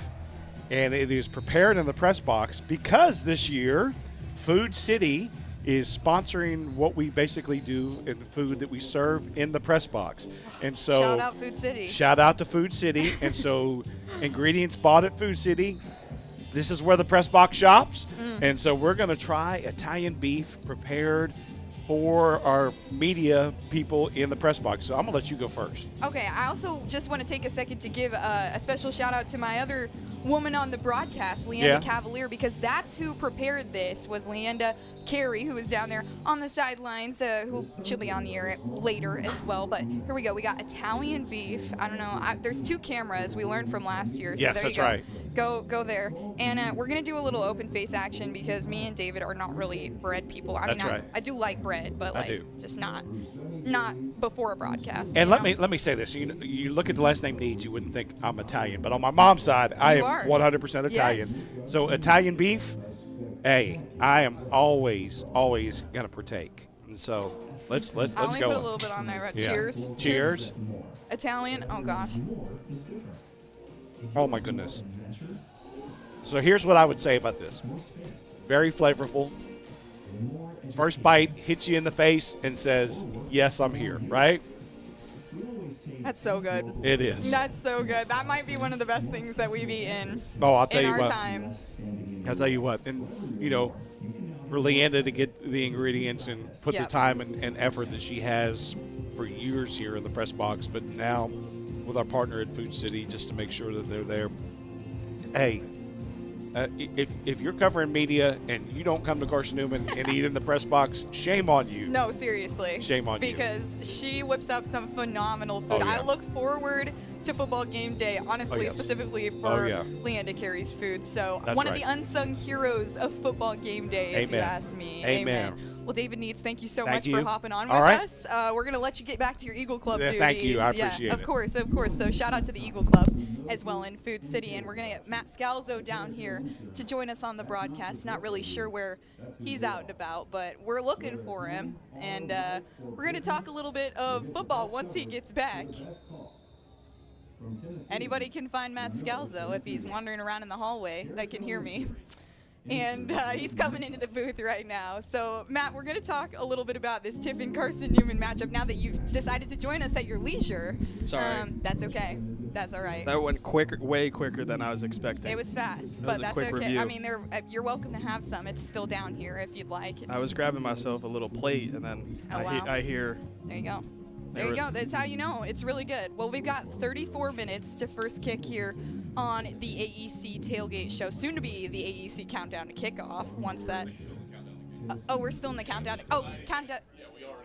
Yeah. I thought around 30 it hits the countdown to kickoff. But it already hit. Oh, it already. Okay, all right. Well, we're breaking rules right and left here. The fourth wall has been broken. I said there was 20 minutes to go. It was pre-recorded. All right, we'll just let you know on that one. There is 33 minutes and 54 seconds to go currently, and we're gonna talk a little bit of football from here on out. So Carson-Newman, a first-year starting quarterback in Eli Graff, a first-year head coach. There's a lot of question marks around this offense, Matt.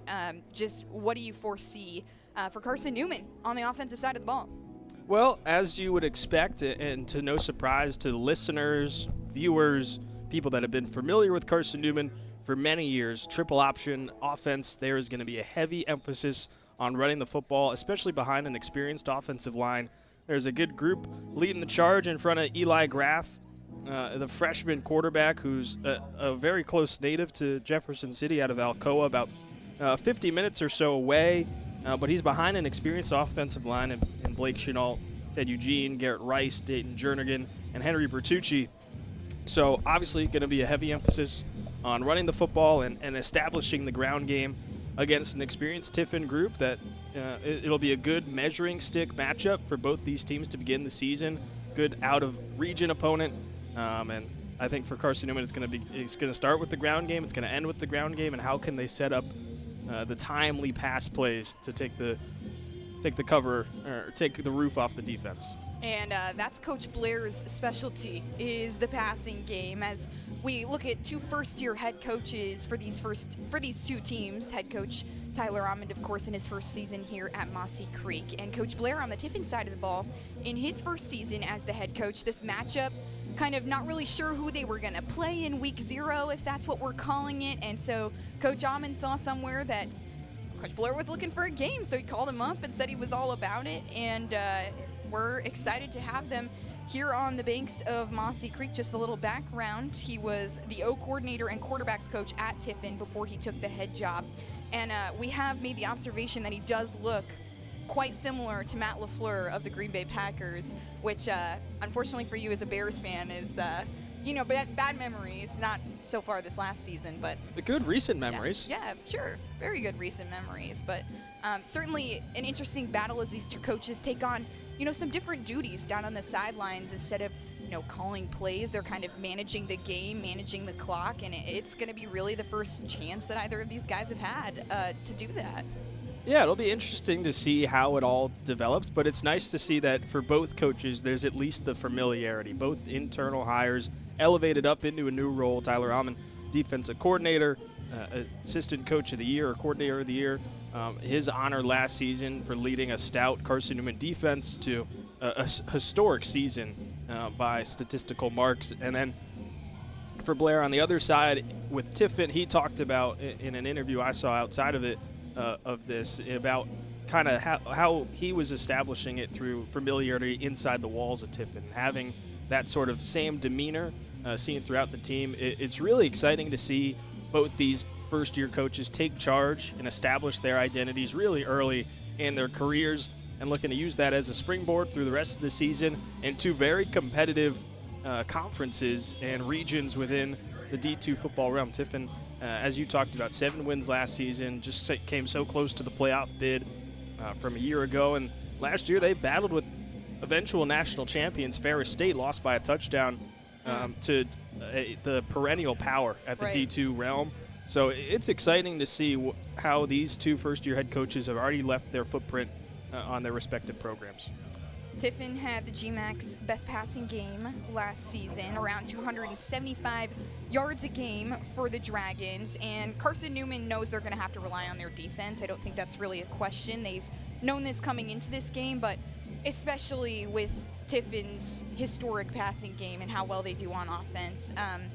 They're certainly going to need the defense to sort of kickstart that complementary football, I think. I think the offense is going to be looking for the defense for energy, whereas sometimes, you get a touchdown and then the defense makes a big stop, and then it's kind of back and forth. But I honestly think the Eagles will be looking defensively for that kickstart to complementary football. Oh, 100%. And Coach Allman talked about it at Media Day, and even when he was announced as the head coach back in the early part of the new year, he was going to predicate it on the defensive side of the ball. Defensive guy himself, and that's evident throughout his coaching journey. But just who he brings back on the defensive side of the ball, he can really lean on that in comparison to the offense that is a new look. Former quarterback last season, Teddy Gleaton up the road at Tusculum, and playing Bluefield State right now. They're up 35-0 last I saw, and now it's up to Eli Graff to kind of start that, and that's a lot of weight on a freshman's shoulder. So he's going to lean on this experienced defense led by Martavis Mason, Isaiah Kane on the back end. Really stout defense that he's going to lean on. Well, I would say generally the odds are in their favor. Carson-Newman has won the last 10 straight games at home, and Tyler Rahman looking to continue that trend. The last couple head coaches here at Carson-Newman historically have been very good here at Bergtar Stadium, so hopefully the odds be ever in their favor. Shout out to the Hunger Games as well. I don't know what we're doing here. All right, well, we're going to check off here and potentially get a very special guest here on the AEC Countdown to Kickoff. I'm Rihanna DeCrow. This is Matt Scalzo, and this is the Eagles Sports Network. Okay, let's see. I'm ready to do this.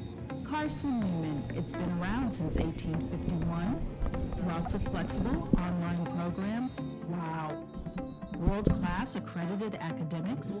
A faith and learning environment with professors who really care about me. A top 10 best value school. Carson-Newman gives $48 million a year in financial aid. This is the perfect place. I'm in. Domino's Pizza in Jefferson City and Morristown wants to help feed your business. When you're hungry at lunch, show your business card at Domino's in Jefferson City and Morristown when you make your purchase for pickup or delivery to get 25% off the entire order. That's 25% off your order at Domino's in Jeff City and Morristown when you show your business card.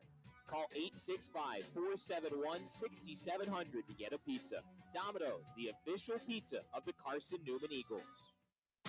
An interview with head coach Ashley Ingram is headed your way in 60 seconds after these messages from your local stations on the Eagles Sports Network. I wish every day could be this easy. At Knoxville TVA Employees Credit Union, we make payday very easy. No lines, no wait. Just sign up for direct deposit and payday comes to you up to 2 days earlier. Flow into an earlier payday. Learn how easy it is to get paid at tvacreditunion.com. Join us now. Federally insured by NCUA. Ask for details. Bob Bell here for Fleet Tire. Drive safer longer when you visit your local Michelin dealer, Fleet Tire on Woodland Avenue, with a set of Michelin Defender tires. Based on internal wet braking results versus Goodyear, Assurance Comfort Tread tires and third-party wear test results versus Continental ProTrack tires with Eco Plus. See manufacturer's limited warranty for details at Fleet Tire, Woodland Avenue. As a matter of fact, when it comes to service after the sale of your tires, they take care of you at Fleet Tire.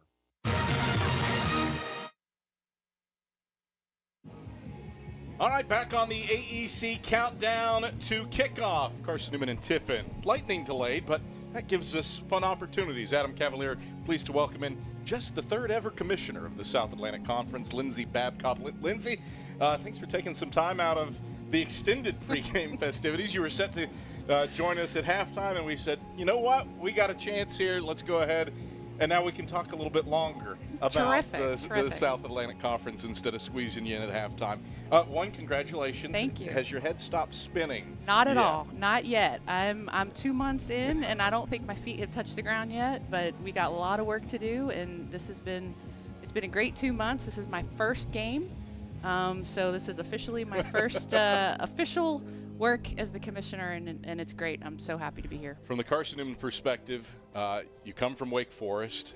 For the Eagle fans that have history on the mind, that means you worked with Stan Cotton, former voice of the Eagles from 1980 to 1992. Stan, when I said, "Hey, what's she like?" said, "Smart as a whip."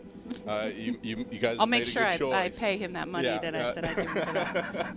But how do you apply that intelligence to a position that requires pretty heavy thinking on a lot of different varied paths? Absolutely. Well, the first thing is we've got some great folks here in the South Atlantic Conference, our presidents, our athletic directors, senior women administrators, coaches. Everybody that I've met so far I've been so impressed with, and that's just been great. We're just teammates here, and it takes a lot of listening, asking a lot of questions, and really listening to where our schools are and what they're looking for. And so I feel very, very lucky that of the people that I'm working with right now in our schools, and we're ready to move forward, and I can't wait.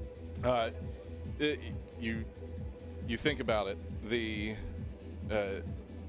all those different perspectives, but at the end of the day, student athletes. Absolutely. That's what we're here to do, and the student athlete experience is really, that's our primary concern. That's what we're looking at. And so as all the things going on in the NCAA landscape, everything out there is noise. We really got to focus on the student athletes, and we got to focus on, that's why we're here, and that's why I'm here.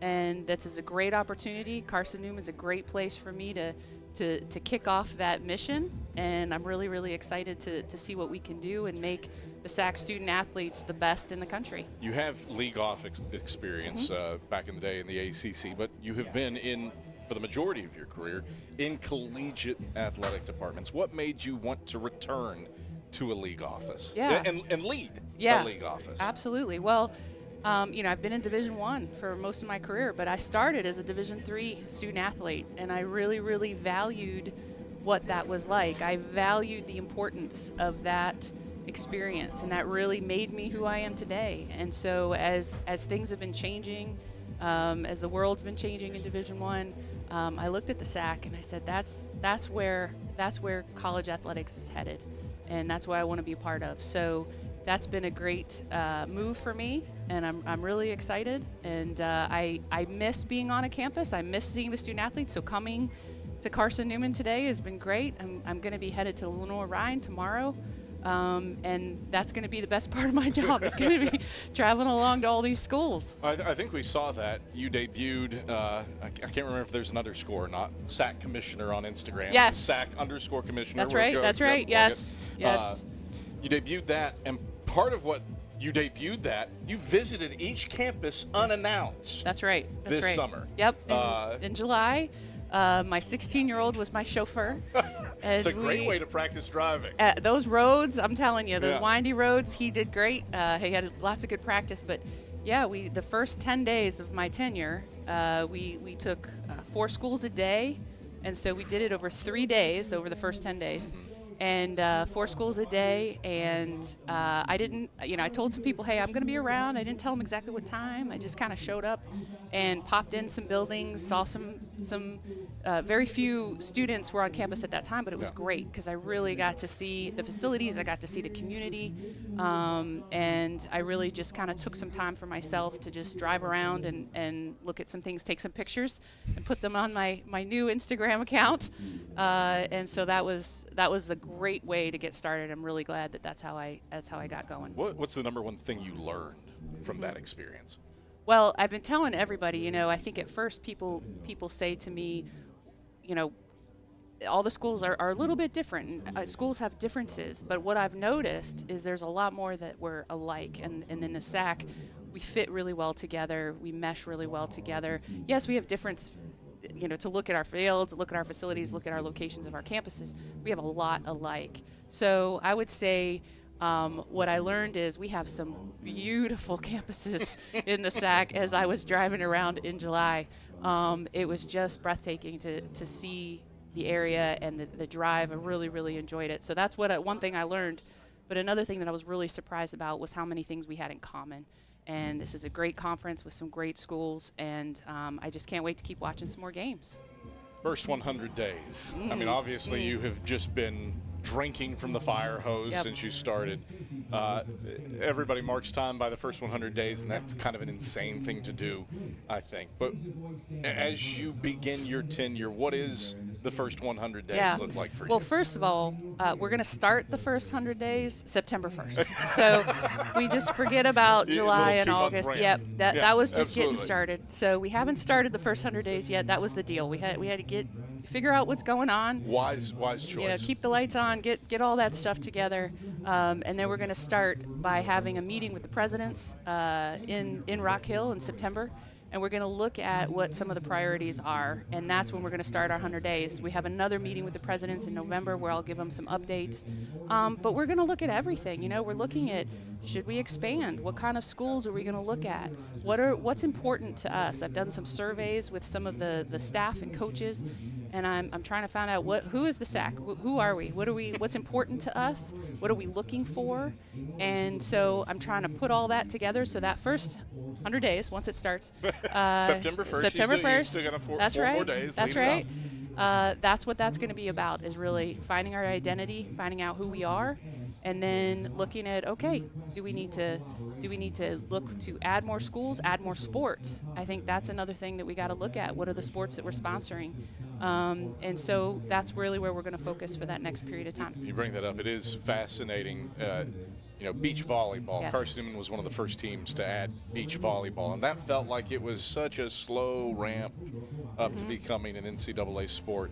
And then you have something, flag football being an example, which just, for comparing the slow ramp up for beach volleyball, it feels like flag football is just a powder keg that has been unleashed and is exploding upon the Zeke guys. So I don't want you to tip any hands or anything, but given how the landscape, it feels like it's changing. It feels like things are happening a lot quicker now than they did a decade ago. Yeah, and I think the beach probably maybe paved the way. And so as we're looking at another sport like flag football, we kind of know what the steps are now, right? We've gone through it, we see what it is, and the amount of interest in flag football is amazing. And so they're ready, and I think they see how quickly some of this can happen.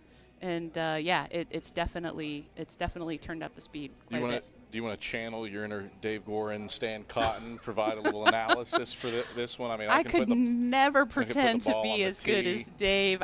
Those guys, I'll tell you what, they're some of the best, and I miss them, and I'm sure I'm going to go back and see Stan. I listen to him in the car. Those guys are all real great. I just talked to Dave the other day, so I speak to him quite a bit, but yeah. Well, pleasure. Welcome to the conference. Thank you for taking some extended time out of this extended pregame show. Surprise, we did it for 2 hours. We're doing it for 2 hours today. Carson-Newman and Tiffin, Lindsay, thanks. Enjoy some South Atlantic Conference football today. Thank you so much. I'm so excited. We're ready to go, really ready to go now, and I look forward to it. And I'll be back.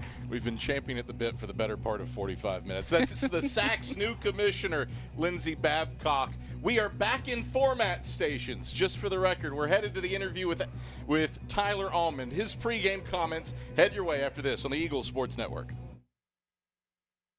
Time to check in with the Eagles head man. Here's Carson-Newman head football coach Tyler Almond alongside the voice of the Eagles. Right back in the AEC countdown to kick off. The Tyler Almond era opens up tonight against the Tiffin Dragons. I'm Adam Cavalier alongside Carson-Newman's 21st head coach, Tyler Almond. Tyler, long 9 months to get ready for this one. What's the mood, the mentality with Tiffin coming in to start off your head coaching career? Yeah, just excited to get going. You know, it's finally here. It's football time, and just ready to kick off and watch these guys play and compete. You're taking on a team that led the GMAC in passing a year ago. You return the bulk of your defense from last year. What's it take to slow down one of the GMAC's more dynamic offenses?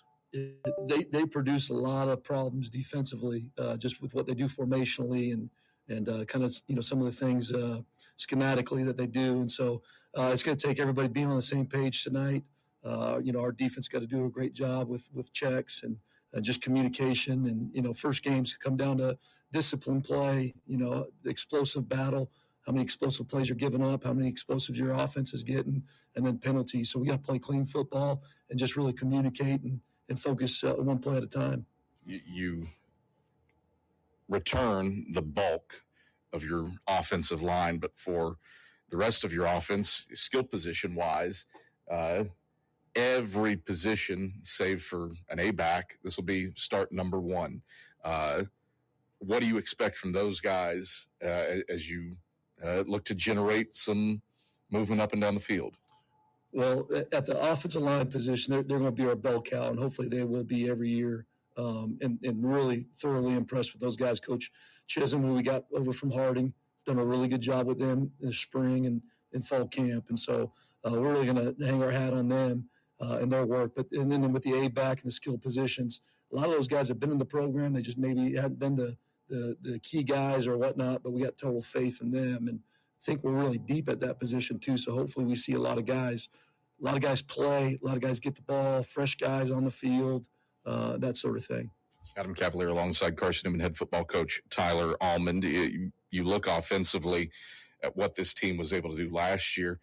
Not a ton of flash, but in retrospect, absolutely absurd how mistake-free this team played offensively. Only 4 turnovers for a triple option team is bananas. How do you carry that over to this year? Yeah, I think just continue to do the same things that we did, just continue to harp on it. We're always constantly looking at, pre-snap penalties and trying to get those things cleaned up, making sure everybody's going in the same direction, emphasizing ball security throughout the program, not just offense, but we got managers that if they're not carrying the ball the right way, we're getting on them. And so just continue to emphasize that. We can't beat ourselves. Coach Peterson says it all the time. That's the number one rule in life is just don't beat yourself. And so if we could play efficient football, that's how we're built. Play good defense, run the football, and then we'll be in some games and got to play good situationally late. You start off Martavis Mason with an eye on some record book watches, just outside the top 25 for sacks and tackles for loss. What has he meant, entered the transfer portal last year, to have him back and as your defensive captain? He's just a stud. I can't say enough of, we call him Chico. I can't say enough of Chico, man. He's just a workhorse, humble guy, just knows the grindstones, got a chip on his shoulder the size of the country. I mean, he's just been everything that you'd ask for in a leader, and really not just, the me guy too, but like taking these younger guys and showing them the Carson-Newman way, how we do things in our program. And so, I hope he breaks every record and all that stuff. I know that he's, competitive in that, but I know he, at the bottom line, he just wants to win games and be a part of a championship team. And so, but I'm just so pleased with him. Tyler, pleasure as always. Good luck tonight. Appreciate you. It's Carson-Newman head football coach Tyler Almond. Starting lineups headed your way when the AEC countdown to kickoff returns after this on the Eagles Sports Network.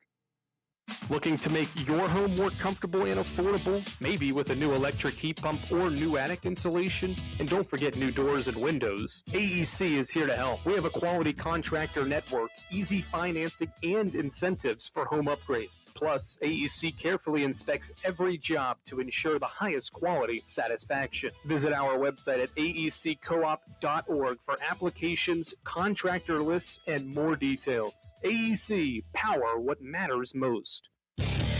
Dorm food got you down? Need a home-cooked meal? Then Lisa's Country Kitchen is for you. Lisa's Country Kitchen has been feeding Carson-Newman students for 15 years. Lisa's has a family-friendly atmosphere all day long. From the morning with their $2.99 breakfast specials to dinner with Lisa's fresh, never-frozen steaks. Carson-Newman students get a 10% discount with their student ID. Lisa's Country Kitchen on Route 92 off Old Andrew Johnson Highway. The best food for the best prices. What a grip and a rip by Des Farrell. You're locked in to Carson-Newman football on the Eagles Sports Network. Hey, folks, Jordan with Ted Russell Nissan. Here we go. If it'll drive, it's worth $5,500. Buy any new in-stock Nissan, and you'll receive $5,500 for any old sled you can drive to Ted. And remember, it has to drive to be worth $55,000. Retail marketing campaign, one trade-in per vehicle, all rebates included, and NMHC financing. Hey, folks, Gerald Anderson with Ted Russell Nissan. Hey, Gerald, if I bring my sled to Ted and buy a new Nissan, do I still get the lifetime warranty? Absolutely. Where can you go and get $5,500 for any old sled you can bring to Ted, and a lifetime warranty, and a free car wash? Only at Ted Russell Nissan. Kingston Pike. This Labor Day, everything at Braden's Furniture is discounted.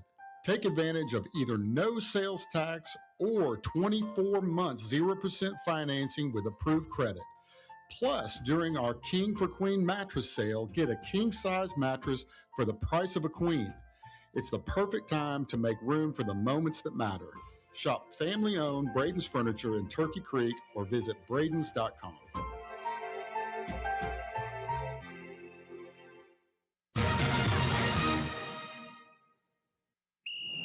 You're listening to Joy Radio, WRJZ Knoxville, home of Carson-Newman Eagles football. FM 102.5 Knoxville, FM 99.5 Sevierville, AM 620 on the Joy 620 app and streaming live on WRJZ.com.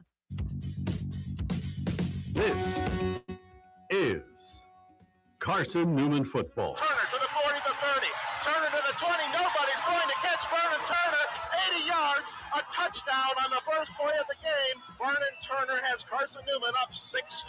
131 All-Americans. Williams. House call. Touchdown. Carson-Newman. 21 sack titles. He throws down into the end zone wide open. Touchdown. Carson-Newman. Alvin Sanders.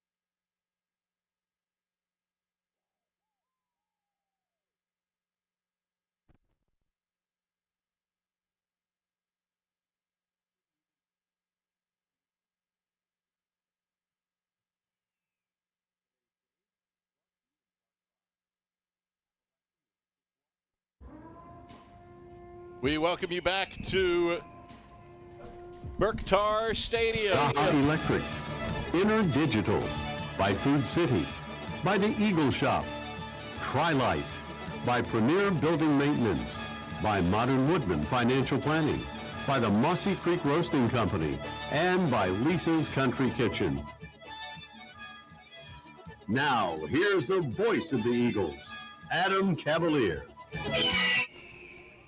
We welcome you to top Berktar Stadium, where Carson-Newman's marching band has started to flow out to the tunnel.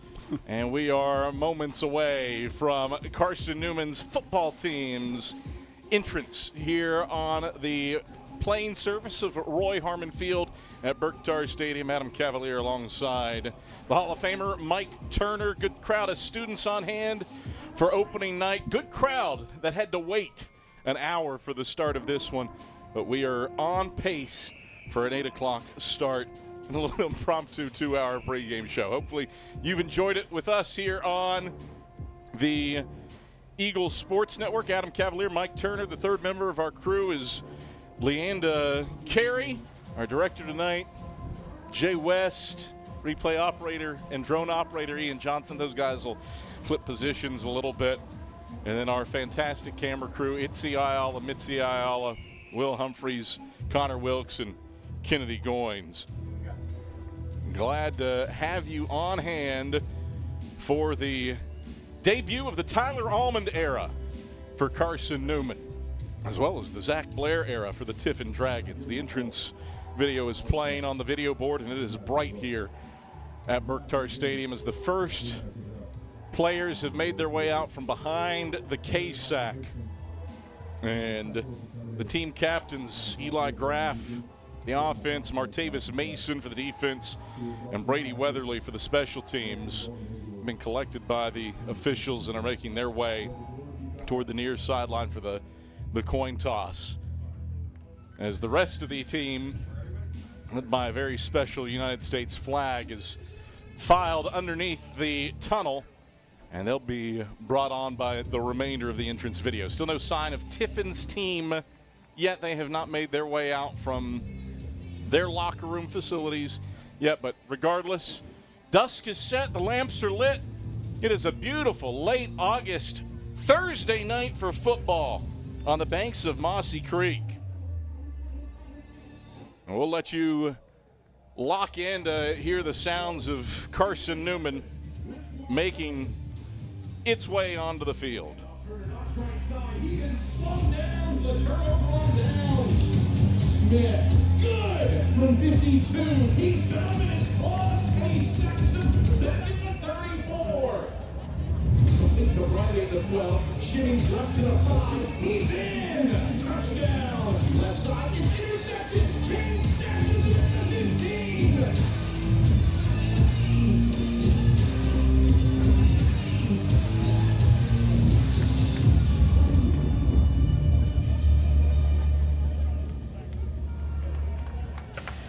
And here comes Carson-Newman.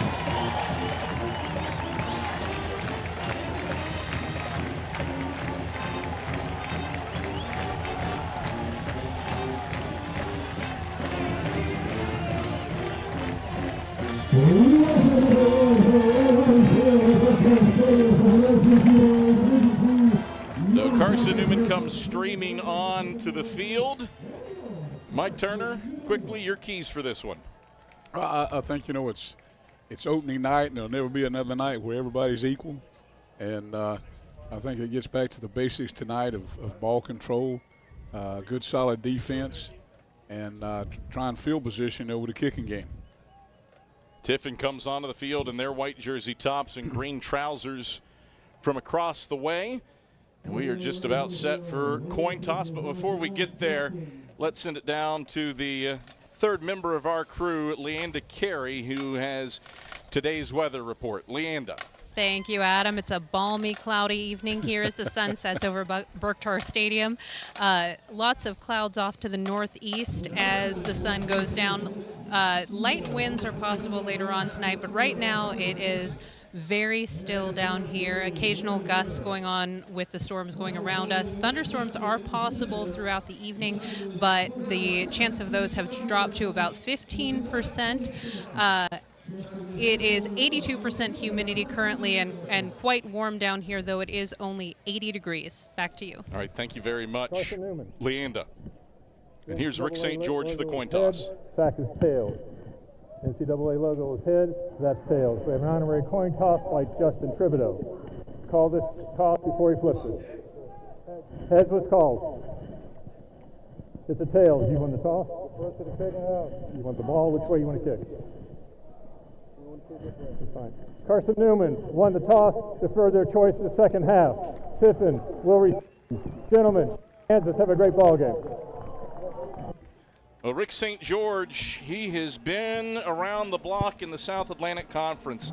23rd time he's been the lead official for a Carson-Newman football game. He debuted on September 24th, 2011 against Newberry. Second most frequent lead official that Carson-Newman has had this century, and Rick is certainly a good one. Mike Turner, hey, football's here. Took us a little bit. It took a while, but hey, that makes it even worth. It's going to be a beautiful night out there, and it's not that kind of weather now. It would have been at 7 o'clock. Yeah. Now it's got some the stadium lights are on and going, and now it feels more like football. Leanda said it is still balmy outside. That we did not get the benefit of the rain here, right. And that humidity still stings the air a little bit here at Berktar Stadium. Well, Bennett Smith is on to kick off for Carson-Newman. And we presume he will be booting it away to Saeed Garrett if the Tiffin 2 deep holds true. Garrett is back there, as is Trey West. West stands back toward the goal line on the hashes on the right side. Garrett is shallow near the 10 outside the left hashes. All blue jerseys for the Eagles, blue tops, blue shorts, orange helmets with that iconic stripe down the middle.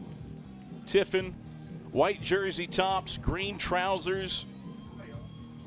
And we are set for football from Jefferson City, Tennessee. Smith puts it on the tee. Retreats 10 yards. Steps across the way over the SAC logo. And it is football time. Time for the Tyler Almond era. On the banks of Mossy Creek as Smith strides forward, right boot to leather. It'll come down into the yards. The arms a yard deep of Trey West, who heads straight ahead and is cut down shy of the 20 in the boundary right side, up at the 19-yard line. A 19-yard return as Jacob Madison and Jalen Sandifer lead the charge. Tiffin starts behind where you would expect at the 19. Well, you know, that right there is a start for Carson-Newman special teams. Anytime you hold them on a kickoff inside the 20 or at the 20, it should be your advantage. Now it's up to the defense to make something happen.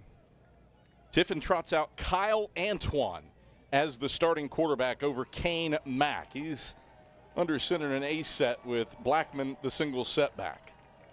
Antoine takes the snap, turns and hands off to Blackman left side. Rich Martmelian hits him at the line of scrimmage, and he twists forward up to the 23-yard line. Simple 4-yard gain. 4 yards on first down, none too shabby there, and it's 2nd and 6.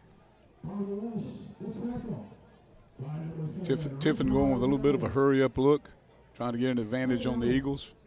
Pistol set for Antoine. Blackman behind him. Trips go to the left. Ball equidistant between the hashes for 2nd and 6.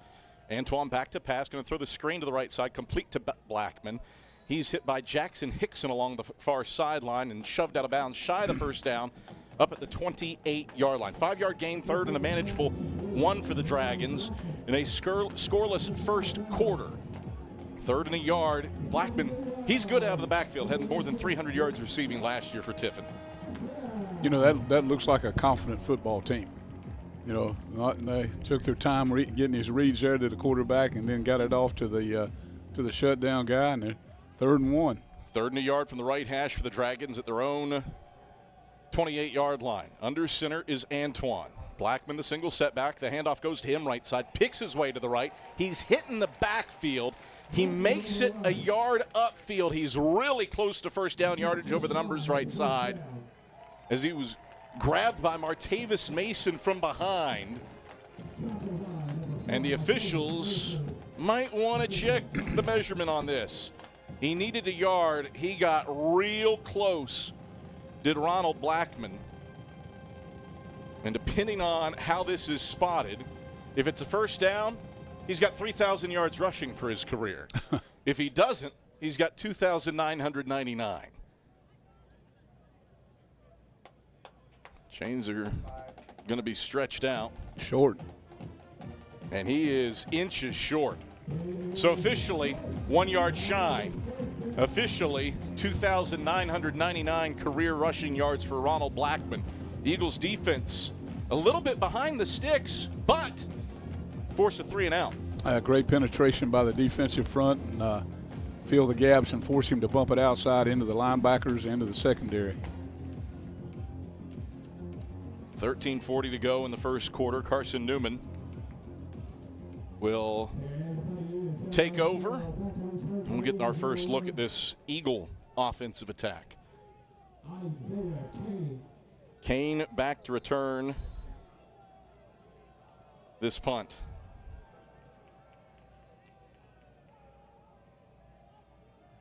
Snap comes back. Right-footed kick sends Kane scrambling to the sideline. That might have caught the back foot of Isaiah Funches Foster, but a phenomenal punt. Whoa. Pins Carson-Newman down at the 11-yard line. Sensational boot. And the Eagles not great starting. Well, we talked about the keys to the game and its field position and the kicking teams. Especially teams have a great way of getting something going, especially the first game of the season. So 1st and 10 for the Eagles, backed up at their own 11. Eagle fans, AEC is your local electric co-op. Service you can trust and value, you can depend on. Powering Mossy Creek or AEC, powering what matters most. Josh Adams is the fullback. Eli Graff, his first career start at quarterback. Flexbone look for the Eagles on 1st and 10 from the left hash at their own 11. Graff surveys the line of scrimmage. Brings Jacob Dalton in tight to the line, takes the snap, and gives on the dive to Josh Adams. Adams just a yard up to the 12-yard line, testing the middle of that Tiffin front. Gio Albanese, the first guy there. 1 yard, 2nd and 9. Clock inside of 2 minutes gone in the first quarter. No score between Carson-Newman and Tiffin. 2nd and 9 for the Eagles, left hash at their own 12. Graff under center in the flex bone. Takes the snap. Pitch to the right for Caden McCoy. McCoy got blown up in the backfield. Chased down by Funches Foster. 4 yards deep back at the 7. Tiffin overwhelms the toss to the right.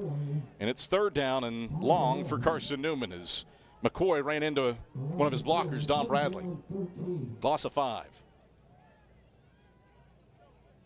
3rd down.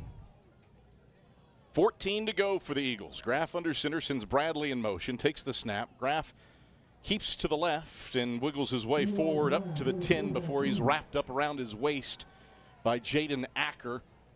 And Jacob Tuame didn't get the 14 needed, but moves it up to the 10 for a gain of 3, and 1 3 and out begets another. No score, 11:56 to play on a rolling first quarter clock, and the Eagles will punt it away. Well, they were trying to play a little game with them right there. They held the offense on the field and tried to do the chess match. I don't think Tanner Fleming is that much of a riverboat gambler to be going for it on 4th and 10 from his own. Not from the 10 on the first possession of the game. Campbell boots it away. It's an end-over-end kick, signaled for fair catch, and bringing it in is Josiah Raber. In Carson-Newman territory down at the 44-yard line. So field position game early, Mike Turner. This is a media timeout. That gave them, that's a 35-yard difference in where they were because of the kicking game and because of their defense. 11:28 to go in the first quarter. No score between the Eagles and Dragons. We are back to Berktar Stadium after this on the Eagle Sports Network. Billy Graham once said, a coach will impact more people in 1 year than average person will in a lifetime. This is Marty Blakely with Lakeway Area Fellowship of Christian Athletes. And Dean Craig with the Greater Knoxville FCA. We both played at CN for the influential coach Ken Sparks, where football was a way to share the gospel. At FCA, we desire to see the world transformed by Jesus Christ through the influence of coaches and athletes. Help us accomplish this mission by contacting us at fcaknoxville.org or fcalakeway.org. Thank you, and go Eagles. I wish every day could be this easy. At Knoxville TVA Employees Credit Union, we make payday very easy. No lines, no wait. Just sign up for direct deposit and payday comes to you up to 2 days earlier. Flow into an earlier payday. Learn how easy it is to get paid at tvacreditunion.com. Join us now. Federally insured by NCUA. Ask for details. No score between Carson-Newman and Tiffin, but the Dragons winning early field position battle and have it 1st and 10 after a punt from Grayson Campbell that traveled 34 yards from the 10 to the 44-yard line. Tiffin gets the ball in plus territory. Hey, Eagle fans, Domino's is the official pizza of the Carson-Newman Eagles. So when you're hungry, reach for Domino's. Large one-topping pies are $6.99 with your Carson-Newman ID. Domino's, the official pizza of the Carson-Newman Eagles. Adam Cavalier, Mike Turner, happy to have you alongside. Leanda Carey patrolling the sidelines. Dave Clabo's running the show back inside of network control. Thrilled to have you here. Delayed a little bit. We were stuck in an hour lightning delay to begin this game, but gets underway at 8 instead of 7, and the Dragons start off their second possession from the right hash at the Eagle 44. Antoine is in the gun. He takes the shotgun snap, hands off straight ahead to Blackman. Blackman has 3,000 career rushing yards, plying his trade through the middle of the line, and gets a decent push forward inside the right hash, is down to the 40-yard line. Cruz Temple and Jesse Combs combo him down after a 4-yard gain. 2nd down, 6 to go. That's the magic number on 1st down for an offense, 4 yards. Tiffin has been keeping it on the ground to start this game as Antoine goes under center in an A set. Takes and gives to Blackman right side. He's got positive yardage again. Close to first down yardage in the boundary right side across the 35 down to the 34-yard line. Richmard Melian wrapped him up around the shoulders and dragged him down. That is 6 hard yards and enough to move the sticks for Ronald Blackman. First down of the game for either team. No score. 10:33 left, rolling first quarter clock. And the Dragons have it 1st and 10 from the right hash at the Eagle 34. Pistol set for Kyle Antoine. Trips receivers to the wide side left. Antoine takes, turns, play fake. Back to pass, 3-step drop. Throws out to the flat to Blackman. Complete at the 35. Shimmy left, shimmy right, shimmy back left. And he's shoestrung down by Cruz Temple and Drayvon Hollis down at the 30-yard line. A 4-yard gain. Again, 4 yards on first down, Mike Turner, 2nd and 6. That is the magic. And they're playing a little mirror game with them. They're using the motion across the field, and I'm sure their coaches in the press box are taking a look and see what kind of adjustment they're making with that. 2nd down and 6 to go. It's been 2nd and 6 every time for Tiffin on 2nd down. 9:44 rolling first quarter clock. No score between these teams. Antoine in an A set takes and gives up the middle to Daniel Weems into the game for the first time. Weems planted between the hashes inside the 30 down at the 28-yard line. That's a 2-yard gain. Drayvon Hollis, the first guy there. It's 3rd down and 4 to go with 9:22 left in a rolling first quarter clock and no score. Much better push that time by the defensive front for the Eagles. Weems stays in the game at tailback. Antoine out of the pistol. Hands off to Weems straight ahead. He's into the second level. Steps through an arm tackle at the 20. A stiff arm to the left sideline at the 10. And Drayvon Hollis runs him out of bounds inside the 10 along the left sideline down at the 6. A 22-yard tote for Daniel Weems is the longest play from scrimmage in this young game. And the Dragons have it 1st and goal from the 6. Well, that was just simply an isolation play. They had the extra back in the backfield, and he loaded on the play side linebacker, and he had plenty of room to break it outside. 1st and goal from the 6 for the Dragons. Left hash. Kane Mack is into the game at quarterback with a new tailback in. Mack will hand off, and Johnny Reed is brought down by Richmard Melian. 3 yards deep in the backfield, back at the 9-yard line. 2nd and goal. I'm not sure what they were thinking there with the quarterback, but I'm going to tell you, when he pulled that one, he was there. He was there. No, he was on his own. Nobody was assigned to the quarterback or had left him going. Reed stays in the game at tailback. He's to the left of Kyle Antoine, who re-enters at quarterback. 2 receivers split to the wide side right. Saeed Garrett is in motion to the wide side right now. Play clock at 5 as Antoine takes. 3-step drop, pressured up the middle, hit and sacked. Cruz Temple storms through. 34 straight weeks with a sack for Carson-Newman's defense. The Eagles peel through and plant Antoine back at the 18-yard line. A loss of 9 on the play. 3rd down, goal to go. No score with 7:25 to play in the first quarter. Well, it was a great, not a little blitz, but just a little pressure with the play side linebacker who found the B gap. On 3rd and goal, Antoine's back to pass. He throws a screen left side for Blackman. Blackman tiptoeing his way to the left sideline, and he's forced out of bounds by Caleb Benton and Drayvon Hollis down at the 10. So an 8-yard gain gives Ben Rudolph, presumably, a little bit more or a little less distance to work with for a field goal. It'll be a 27-yard try for a pretty reliable place kicker in Rudolph, who's connected on 24 field goals lifetime. Didn't make one beyond 40 last year, though. He did 2 years ago, as Rudolph has it teed up from the left hashes. 27-yard try for the lead with 6:45 to go in the first. Kicking from right to left. Snap back, hold down, kick on the way. And Rudolph plants it dead center through the uprights. Tiffin takes the first lead of the game. It's 3-0 Dragons with 6:40 to play in the first quarter. We return to Berktar Stadium. Dragons take advantage of a short field. Back after this on the Eagle Sports Network. How do you know you're in a community, not just a town? Well, strangers smile as they walk by. They refill your coffee without you asking. And when you ask directions, people offer to walk you there. Communities give more. The way you know when you walk into First Bank that you are in a real community bank. Great products, direct access to your local bankers, and relationships that can last a lifetime. Don't just have an account. Have a community with First Bank. Member FDIC.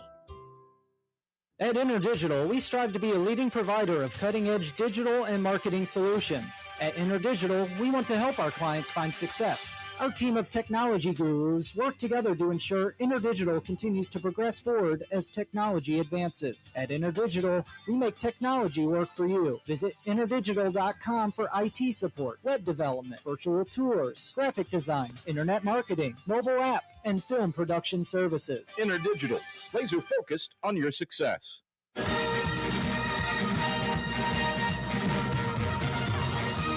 Well, Van Gogh has gotten out his paintbrush and taken care of this night sky as Tiffin kicks off and Caden McCoy returns it from his goal line. He's across the 20, stuffed across the 20, the numbers right side up at the 23-yard line by Jordan Anderson and Kyle Johnson. So a 23-yard return. Eagles start off 1st and 10 from their own 23. Beautiful night. Sun, the full moon poking just beyond, some clouds just over the horizon to our right. The sun has painted some of the tall clouds in the distance orange. Perfect night for football as the Eagles trail 3-0 with 6:34 to play in the first quarter. Graff under center in the flex bone, takes the snap, play fake, going to pitch it to the right side for Jaden Jones, and Jones is strung out by Bowler toward the right sideline, up back at the 22-yard line. A loss of 1, 2nd down and 11 to go. Tiffin, a 9-play, 34-yard drive, took advantage of a short field and connected with a Ben Rudolph 27-yard field goal after a 4-minute, 48-second drive. 2nd and 11 for the Eagles, playing behind the sticks. Graff takes, will pitch it to the left side for John Celestin. And Celestin, the Tusculum transfer, over the sack logo. Positive yardage across the 25 up to the 27-yard line for a 5-yard gain. Brings up 3rd and a little bit more manageable 6 for the Eagles, trailing 3-0 with 5:50 in the first quarter. As long as the Eagles keep them spread out as far as a wide out look, that does make that defense spread, and I'm sure they're trying to keep everything in the box as far as Tiffin goes. Flexbone again. Graff takes on 3rd and 6, fakes the dive, runs the option to the right. Graff is hit in the boundary, though, by Jacob Tuame, and he is stopped back at the 25-yard line. Loss of 2 on the play, and a second straight 3-and-out for the Eagles offense. Oh, they played the option very well right there. They didn't bring enough pressure toward the 5 technique, the defensive end, and he was able to play both quarterback and be a floater right there. And he's the guy that you got to make commit inside to the dive. So a second straight punt for Grayson Campbell. He will boot it away to Josiah Raber. Snap back. Campbell, right foot, hangs it high. Raber races forward, signals for fair catch, and shuffles up to the 45 to grab it. Still great field position for Tiffany. He makes the fair catch at the 46. That was a very confident move by the punt returner there.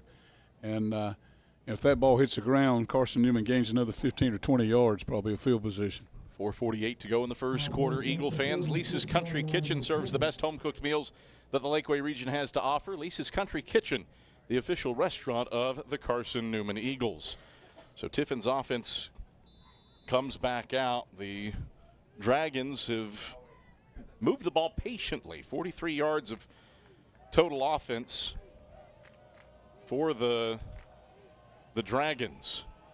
They've got 1st and 10 toward the left hashes at their own 46. Antoine back to pass. Sprints right, throws right to Blackman out of the backfield. He's got a good gain. First down to the right sideline. Terry Lemon pursues him out of bounds in Carson-Newman territory.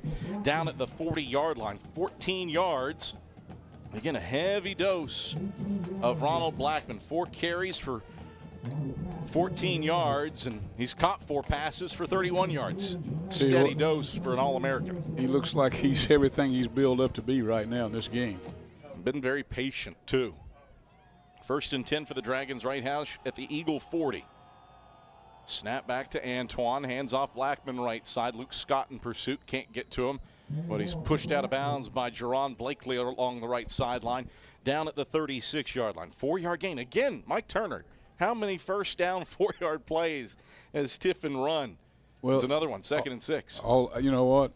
And they've done a great job of finding the numbers game, Adam. Right then it was a heavy dose of 6 one side, 5 the other. They found the right side and went into the boundary, and he's wide open.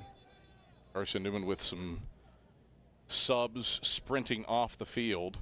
Tiffin substituted, so Carson-Newman had to be given the chance to substitute. As Reed is back into the game at tailback.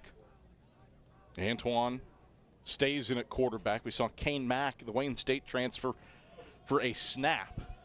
Sidecar to the left for the Dragons in an A-set. Antoine takes, turns, and hands off to Reed straight ahead. Reed picking his way forward. He stood up at the line of scrimmage and maybe gets half a yard. Caleb Benton was the first one there. So was Martavis Mason. Great push by the front of the Eagles. They get a push where they get those guys stalemated up front. Then the linebackers can play across and play the opposite gap. 3rd down, 6 to go after no gain for the Dragons at the Eagle 36. They lead at 3-0 with 3 minutes rolling on a first quarter clock. Trips out to the wide side right for Tiffin. Single man to the short side left. Antoine is in the gun. Weems is to his right. Now 2 receivers split each way. Hold the phone. Timeout. Tiffin. Timeout for This Tiffin. is their first timeout in the first half. We'll step aside for a break as well. 2:44 to play first quarter. 3-0 Dragons. They face 3rd and 6 from the Eagle 36. When we come back after this on the Eagle Sports Network. Bob Bell here for Fleet Tire. Drive safer, longer when you visit your local Michelin dealer, Fleet Tire on Woodland Avenue, with a set of Michelin Defender tires. Based on internal wet braking results versus Goodyear, Assurance Comfort Tread tires and third-party wear test results versus Continental ProTrack tires with Eco Plus. See manufacturer's limited warranty for details at Fleet Tire, Woodland Avenue. As a matter of fact, when it comes to service after the sale of your tires, they take care of you at Fleet Tire. Hey folks, Joe Downs with Ted Russell Nissan. Are you driving an old sloppy jalopy? Well, it's time to pull into Ted Russell Nissan because we're doing the drive for 55. And that's where to purchase any new in-stock Nissan. Only at Ted Russell Nissan right here in beautiful West Knoxville, Kingston Pike. Hey folks, Joe Downs with Ted Russell Nissan. And remember, every new Nissan sold at Ted Russell Nissan comes with a lifetime warranty. And that's a long time. Ted Russell Nissan on Kingston Pike. Ted Russell Nissan, we got it going on. 3rd and 6 for the Dragons. Middle of the field at the Carson-Newman 36, looking to add to a 3-0 lead with 2:44 to play in the first quarter. A set for Antoine. He takes turns and hands off to Blackman on the left side. He's hit shy of first down yardage in the boundary by Isaiah Kane down at the 32. He needed the 30. Needed 6, got 4, and it's 4th and 2. And Mike Turner might be 4-down territory here for Zach Blair and the Dragons. Ben Rudolph has a good leg. He made a trio of 40-yard kicks as 2 years ago as a freshman. But this is at the edge of his range and would be from 49. Well, they feel like they've held Carson-Newman on offense. And so right now, 4th down, especially with the back that they have. Under center is Antoine. He hands off to Blackman straight ahead. Blackman is stood up by Martavis Mason. He might have gotten the push down to the 30. Initially, it looked like Carson-Newman had him, but as he went into the pile, the play was blown dead. I think he got enough to get the first down. The nose of the football is on the stripe, and they say move the chains. 2 yards for Ronald Blackman and a first down for the Dragons. It was Jerron Blakely who made the stop. But Blackman was able to rotate and get first down yardage. 1st and 10 Dragons, middle of the field at the Carson-Newman 30. Snap back to Antoine. Throws the screen to the left. That is complete to Zalewski, the tight end. The tight end screen brings out a hanky. Zalewski's hitting the boundary left side, just a yard down to the 29, but this one might be coming back. It may be, but if he stays outside of his blockers right there, he could possibly take it to the house. 55 on the offense. 10-yard penalty remains. First down. Modibo Ballo, the left guard, the culprit. And first penalty of the day called by Rick St. George and this crew. Backs the Dragons up to the 40-yard line for first and 20. Minute 10 to go in the first quarter. It's 3-0 Tiffin. In a game that the Dragons have had the ball for the majority. First and 20, Antoine fires middle of the field. That's complete between the hashes down at the 34-yard line. Terry Lemon immediately latches on to West. It's a 6-yard gain down to the 34 to bring up second and 14. They've done a great job of covering deep. I don't know if they're playing man-free or whatever, but they are doing a good job of covering them deep and forcing them to throw the ball underneath. 30 seconds left in the first quarter. Second and 14 for the Dragons. Right hash at the Eagle 34. Antoine in the pistol. Blackman behind him. Two receivers to the wide side left. Antoine takes three-step drop, throws out to the flat right side. That is complete to Zalewski. Nice juke move to the left. Stays on his feet inside the 20 with first down yardage and is shoved out of bounds down at the 9-yard line by Terry Lemon. Zalewski, the shimmy, the shake and bake. And he picks up first down yardage on a 25-yard gain down to the 9. That's a broken tackle, and you know he was the squeeze defender right there, and there was nobody left when he turned it back inside. Play 8 of this drive coming up for Tiffin. We'll have to wait for a new quarter. Tiffin 3, Carson-Newman nothing. Of the first quarter. After 1, the Dragons with 100 yards of total offense. Eagles net 0 yards of offense in that first quarter. Eagles defense trying to stiffen and hold the Dragons to 3 inside the 10. When we come back after these messages, this is the Eagle Sports Network. Serving East Tennessee for 40 years, Magaha Electric is the perfect choice for all your electrical projects. Magaha Electric specializes in commercial, retail, manufacturing, residential, and industrial contracting needs. Magaha Electric can provide superior service, technical know-how, and realistic budgeting for any size project in a timely, cost-effective manner. Visit MagahaElectric.com for all your electrical contracting needs. Magaha Electric, your East Tennessee electrical contracting source. When you're sick and tired of fast food and need a fresh home-cooked meal, turn to Lisa's Country Kitchen. Lisa's been cooking up her fresh, never-frozen food for the Lakeway area for more than 15 years. Lisa's cares about her customers. You may enter a stranger, but you'll leave a friend. From foot-long hot dogs to juicy steaks, Lisa's has the best food for the best prices. Lisa's Country Kitchen on Route 92 off Old Andrew Johnson Highway. The best food for the best prices. Start of the second quarter, Carson-Newman and Tiffin. In the opening day of the season, great night, balmy night to have a snow cone and enjoy some Carson-Newman football. Lights are the only thing illuminating this stadium now. Dusk has completely fallen as Tiffin has a 3-0 lead on Carson-Newman. Been a ball control kind of day, and Tiffin has won so far the ball control kind of day. 98 yards of total offense for the Dragons. Eagles with a pair of drives that ended in 0 yards and 3 and out. First and goal for the Dragons from the right hash at the Eagle 9. Antoine is under center in an A set. Blackman the single setback. Two tight ends bunched to the left of the line. The handoff goes to Blackman to the left side. Trenton Chapman tries to chase him down. Can't get him in the backfield. Blackman springs forward. He splits the hashes and he scores. Touchdown, Tiffin. Wow. 25th career touchdown for the 2024 GMAC Player of the Year. Ronald Blackman finds the paint, and the Dragons lead 9-0 with 14:54 to play in the second quarter. Well, the quarterback checked there again to the numbers. He found the bubble there where the tight end was, and that was fine. They had the numbers over there, but it was still a missed tackle that could have put him down near the line of scrimmage. An 8-play, 54-yard drive, and now Ben Rudolph tries to punctuate it with a PAT. Snap back, hold down, kick on the way. It's off the face of the K sack. And Tiffin has a 10-0 lead on Carson-Newman with 14:54 to play in the second quarter. Eagles offense looking for a response after a couple missed tackles on the Ronald Blackman touchdown run. 10-0 Dragons. Back after this on the Eagles Sports Network. For 70 years, Braden's Furniture has helped East Tennessee families create homes where people gather, traditions grow, and memories are made.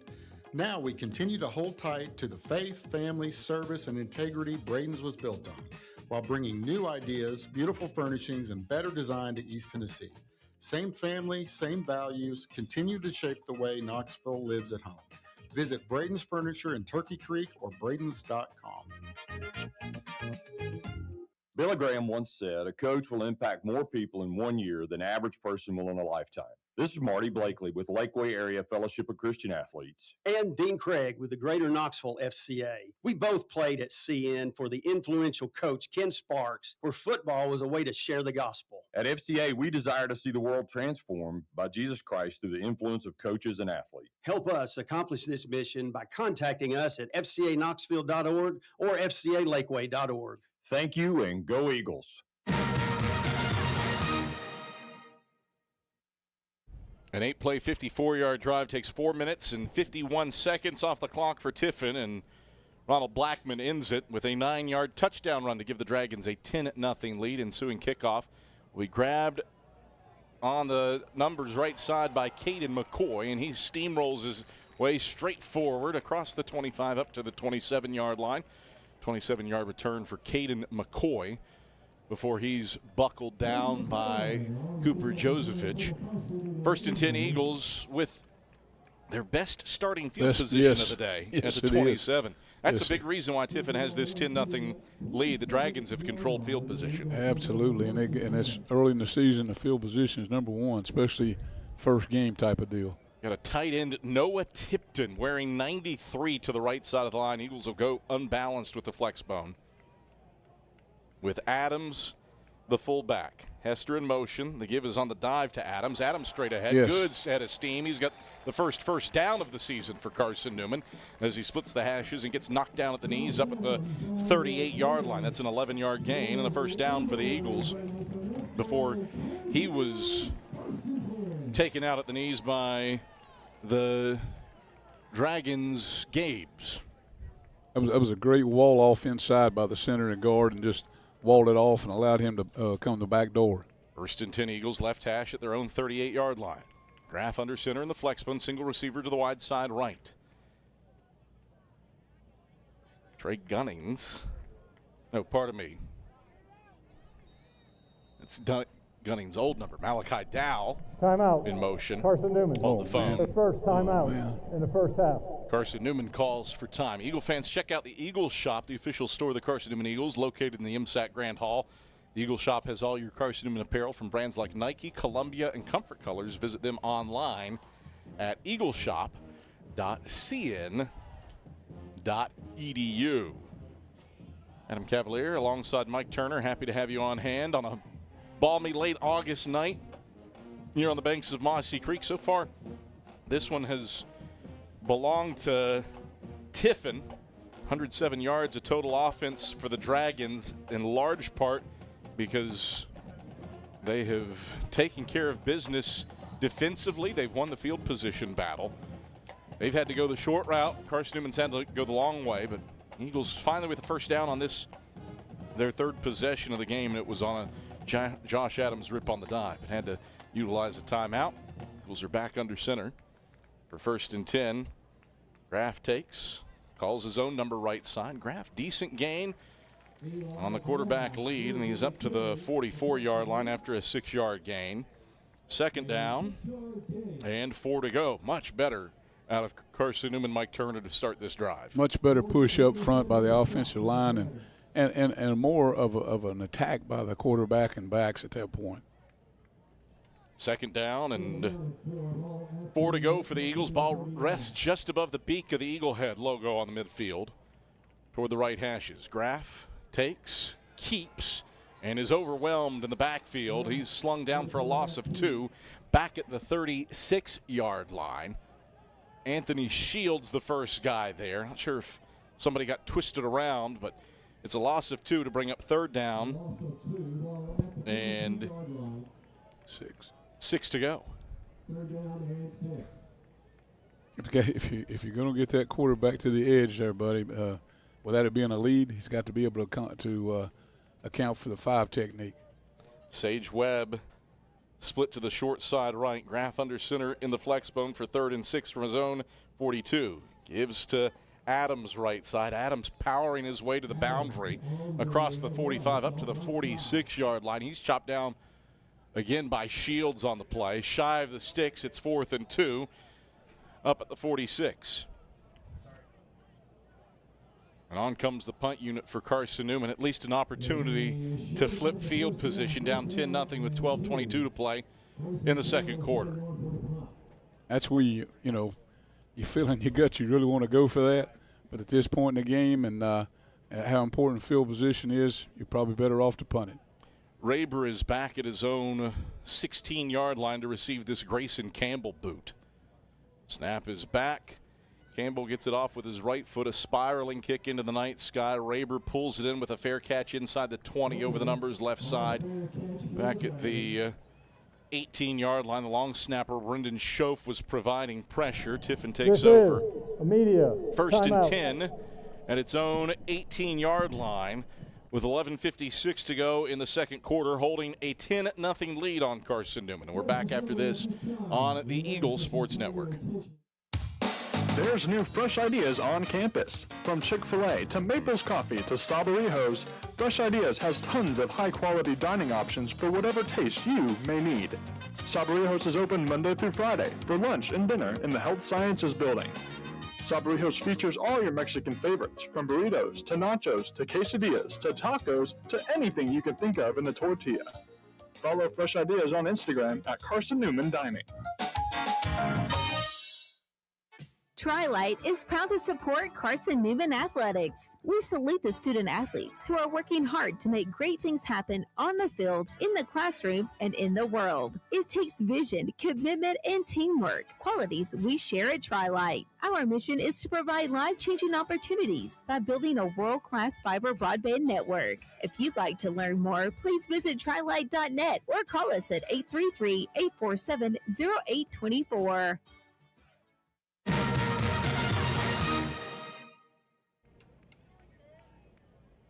11:56 to go in the second quarter. It's a 10-0 lead for Tiffin over Carson-Newman, as the Dragons force Carson-Newman into 3-and-outs on their opening 2 possessions. And Tiffin, after it started the day with a 3-and-out, won the field position battle.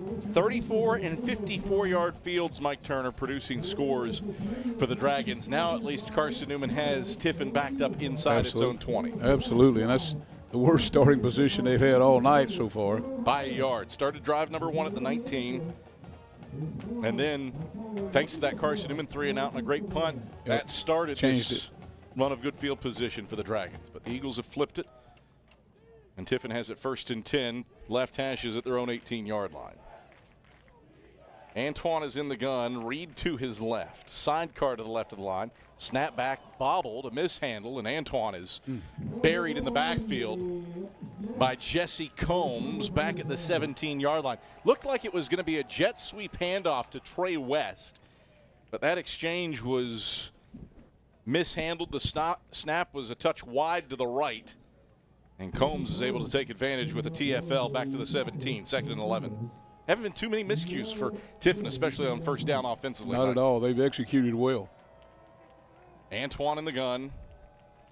Reed off his left hip. 2 receivers split to the wide side right, 1 short side left. Antoine play fake. Throws middle of the field. Dropped. Incomplete. Conrad Bryant was the jack that dropped back into coverage over the sack logo. Wow. Nearly had his first career pick on his hindquarters at the 26, but couldn't haul it in. And it's 3rd down and 11 to go for a Tiffin team that is 1 for 4 on 3rd downs. Teams are combined 1 for 7 on 3rd downs. Trips to the wide side left, single man short side left. Now some motion, and Saeed Garrett out of the backfield. He's in the slot to the right. Antoine back to pass on 3rd and 11. Throws over the middle of the field. This is intercepted. Right to Jacob Madison, who grabs it at the 20 and returns it inside the 15, down to the 14. Wow. Is some sudden change what the doctor ordered for the Eagles. That was great pressure in the quarterback's face, and he tried to throw it over the top of the rusher, and it was way off mark. But that was an interception due back to the pressure up front. Back-to-back misfires for Kyle Antoine, and the Eagles will have it 1st and 10. Timeout for an injury. At the Tiffin 15, there is a player shaken up on the play. And it is a Carson-Newman player who is shaken up on the play. That looks to be Jinez Davis. No, check that. Pardon me. That is not a 1. That is a 7. That was Ted Eugene, who I would have been coming in to celebrate from the sideline.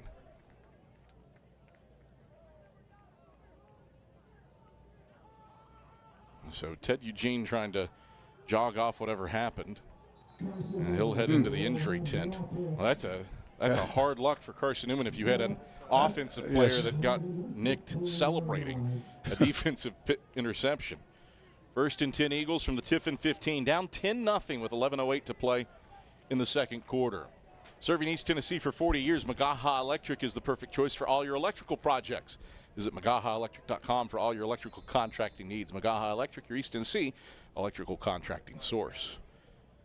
Gunnings, the fullback behind Graff in the flex bone. Graff will give to Gunnings on the dive, and he pounds his way inside the right hashes down to the 13-yard line. A 2-yard gain before he runs into the teeth of that Tiffin defense led by Radical Rothermel and Jaden Acker. 2-yard gain. 2nd down, 8 to go. Eagles could really use 7 after the pick. Down 10-0 with 10:35 in the second quarter. Fake the toss right, does Graff, rolls the pocket left, throws left, complete to Bradley at the 5. Bradley wins the race to the pylon. Touchdown, Carson-Newman. First time the Eagles go to the air, they strike for 6.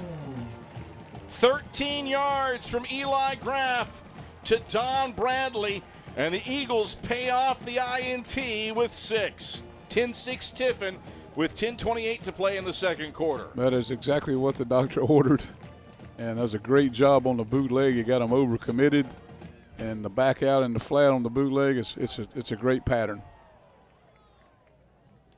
Bennett Smith on for the PAT, try to make this a field goal game with 10:28 to play in the second quarter. Schoaf snap is back, Arrington's hold is down, and the kick is pure.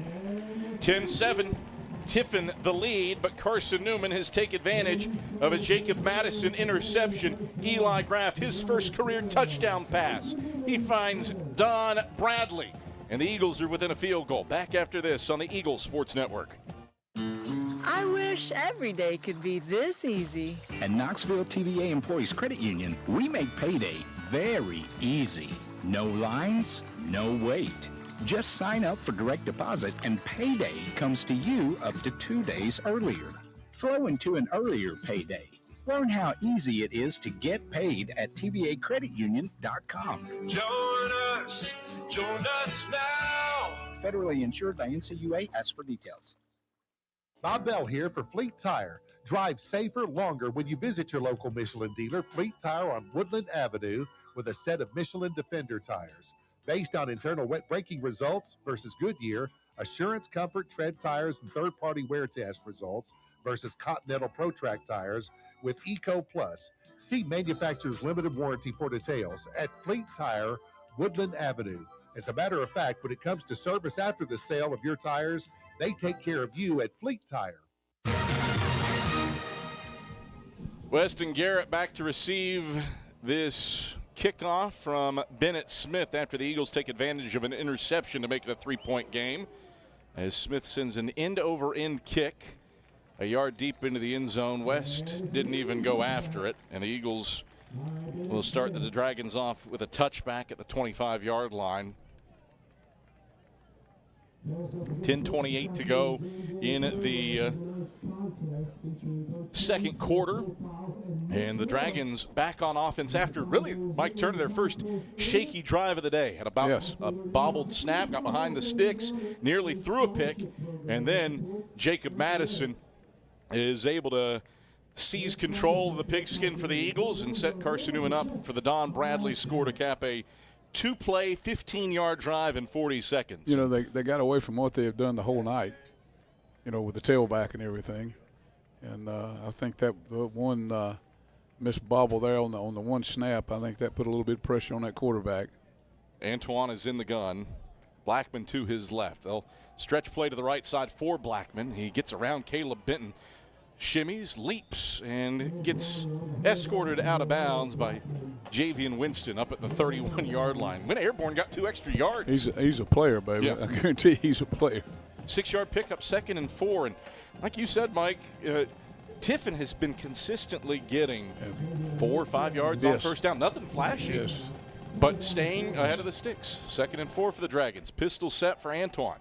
Takes the snap, play fake, throws the screen, left side, blown up. Eagles read that one well. As Javian Winston was right there to wrap up West in the boundary left side up at the 32. Just a yard gain.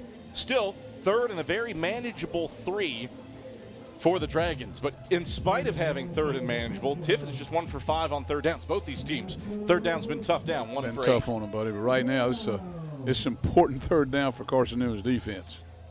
9:43 rolling second quarter clock. 10-7, Tiffin leads the Eagles. Mack is back into the game at quarterback. Wayne State transfer takes the snap, design quarterback run. He's got the first down across the 35, and he powers it forward between the hashes up to the 39-yard line. Javian Winston and Caleb Benton again in on the stop. Brady Weatherly also in the mix. That time it works. 7 yards and a first down for the Dragons. It was like a double isolation for the quarterback. That was a well-designed play where they had attacked the linebackers and made a bubble for him. 1st and 10 Dragons from their own 39-yard line toward the left hashes. Antoine in the gun, takes the snap, 3-step drop, going to throw out to the left sideline. That's complete to Zalewski, the tight end, who's upended as soon as he catches it up at the 46-yard line. He was decleated by Jerome Blakely. 7-yard gain, 2nd and 3. They're methodical. I mean, outside of the 22-yard rush, it has been everything inside of 10 yards. Look at here. Look at here. I spoke that one into existence. Blackman breaks free and scores.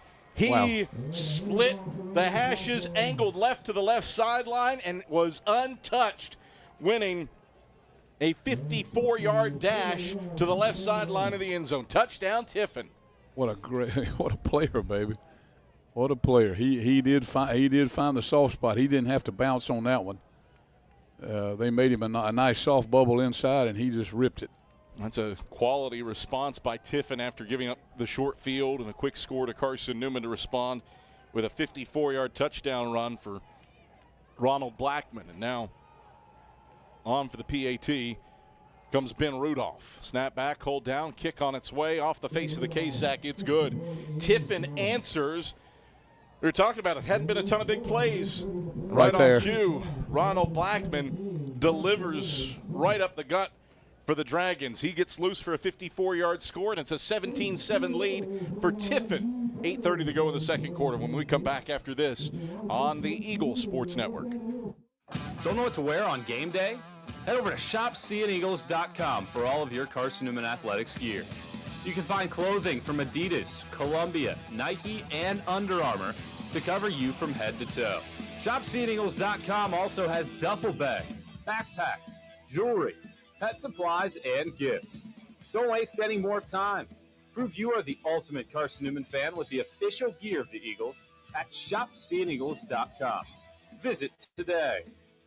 Domino's Pizza in Jefferson City has deals for Carson-Newman students. Bring in your valid student ID when you order for pickup or delivery, and Domino's in Jefferson City will give you a steaming hot large one-topping pizza for $4.99. That's a large one-topping pizza for Carson-Newman students for $4.99 at Domino's in Jeff City. Call 865-471-6700 to order. That's 865-471-6700. Domino's, the official pizza of the Carson-Newman Eagles. Brandon Leal on to boot it away for the Dragons. He'll send a short kick that McCoy fields at the 5. Straight ahead he goes to the 20, bounces off of one, kicks it to the left. McCoy spins and gets slung down between the hashes up at the 29-yard line. If he had gotten away from Kyle Johnson, he was scoring. Johnson the last line of defense, and he's able to bring down McCoy after a 24-yard return up to the 29-yard line. 1st and 10 Eagles looking for another offensive response. 8:23 to play in the second quarter. 17-7 Dragons lead after the Blackman 54-yard rushing touchdown to cap a 5-play 75-yard drive. Graff under center for 1st and 10 out of the flex bone. Tosses to the left side for Bradley. Bradley, decent gain to the left sideline, and he's hit up at the 32-yard line and knocked down by Jordan Anderson. A 3-yard gain, pardon me. That's the first time they've had it walled off inside where they could run the quick toss. I think the other two times they've done it, Tiffin's been able to string it out wide, and that's a dead play when that happens. 2nd and 7 for the Eagles. Wide side to the right from their own 32. Graff will turn and give on the dive straight ahead to Josh Adams. 2 yards for him outside the left hashes. Up to the 34-yard line. Williams with the stop. That's a 2-yard gain. 3rd down. 5 to go. Carson-Newman 0 for 3 on 3rd downs. Been famine for both these sides on 3rd downs. A combined 2 for 9 for the Eagles and Tiffin. But it favors the Dragons in a 17-7 ball game with 7:25 to go in the second. Graff under center in the flex bone. Will pitch it to the left side. Dow. Dow can't make one guy miss in the backfield, and he's dropped by Popeye Williams back at the 30 in the boundary left side. Loss of 4. Eagles suffer their 3rd 3 and out of the day. Well, they were trying to run a little counter option right there, a little lead option or speed option, and I'm not sure they're attacking enough up inside the line of scrimmage to make those people commit.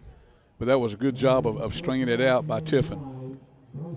6:50 to play in the second quarter. Dragons 17, Eagles 7. And Grayson Campbell is on to boot it away. Snap back.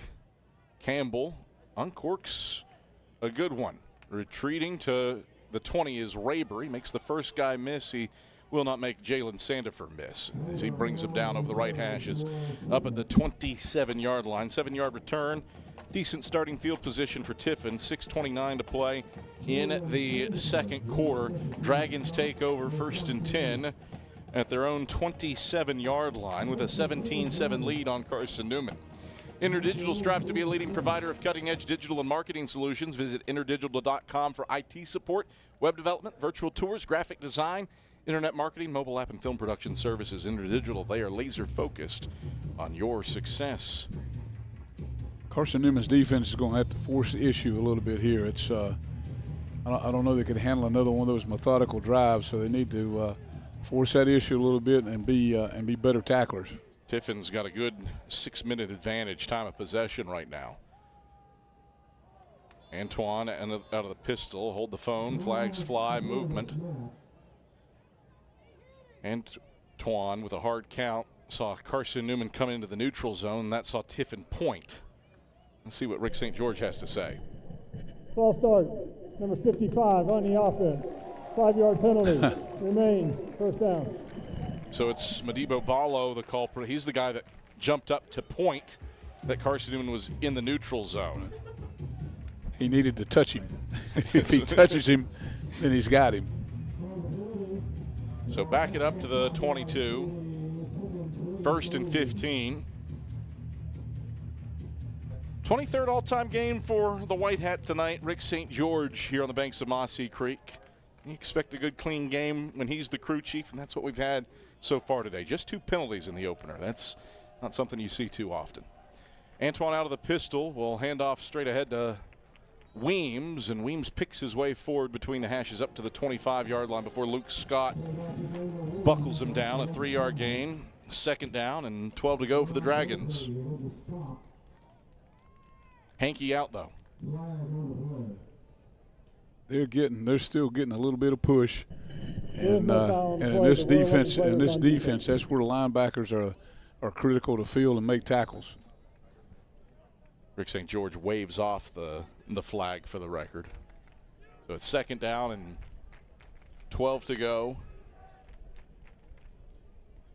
for Tiffin. Ball equidistant between the hashes. The Dragons own 25 with a 17-7 lead and 6 minutes on a rolling second quarter clock. Play clock at 5. Antoine out of the gun. Takes the snap, waist tight, stands in the pocket, throws left side, incomplete. Wow. Richmard Melian lays out and knocks it away before it can get to Zalewski. What a play by Richmard Melian, who nearly had a spectacular pick. Illegal formation on the offense, 5 players in the backfield. That penalty's declined. It'll be 3rd down. So the Eagles decline the illegal formation penalty. They'll take their chances on 3rd and 12 for a Tiffin team that's 2 for 6 on 3rd downs. This is a Tiffin team that led the GMAC last season in 3rd down efficiency. 2 for 6 today with a 17-7 lead, though, with 5:48 to play in the second quarter. Well, Carson-Newman is jumping the flat, and that's a long way to throw the football to get it there on the out route. Trips go to the wide side right. Single man to the short side left. Antoine out of the gun, going to throw a screen, complete in the backfield, and Weems is running free. He's got a 1st down along the left sideline, and he's thumped by Jerron Blakely out of bounds up at the 44-yard line. Weems made one guy miss in the backfield. There is a flag back where Weems caught it. Let's see what Rick St. George has to say about this. If it stands, it's a 19-yard run on the screenplay and a 1st down.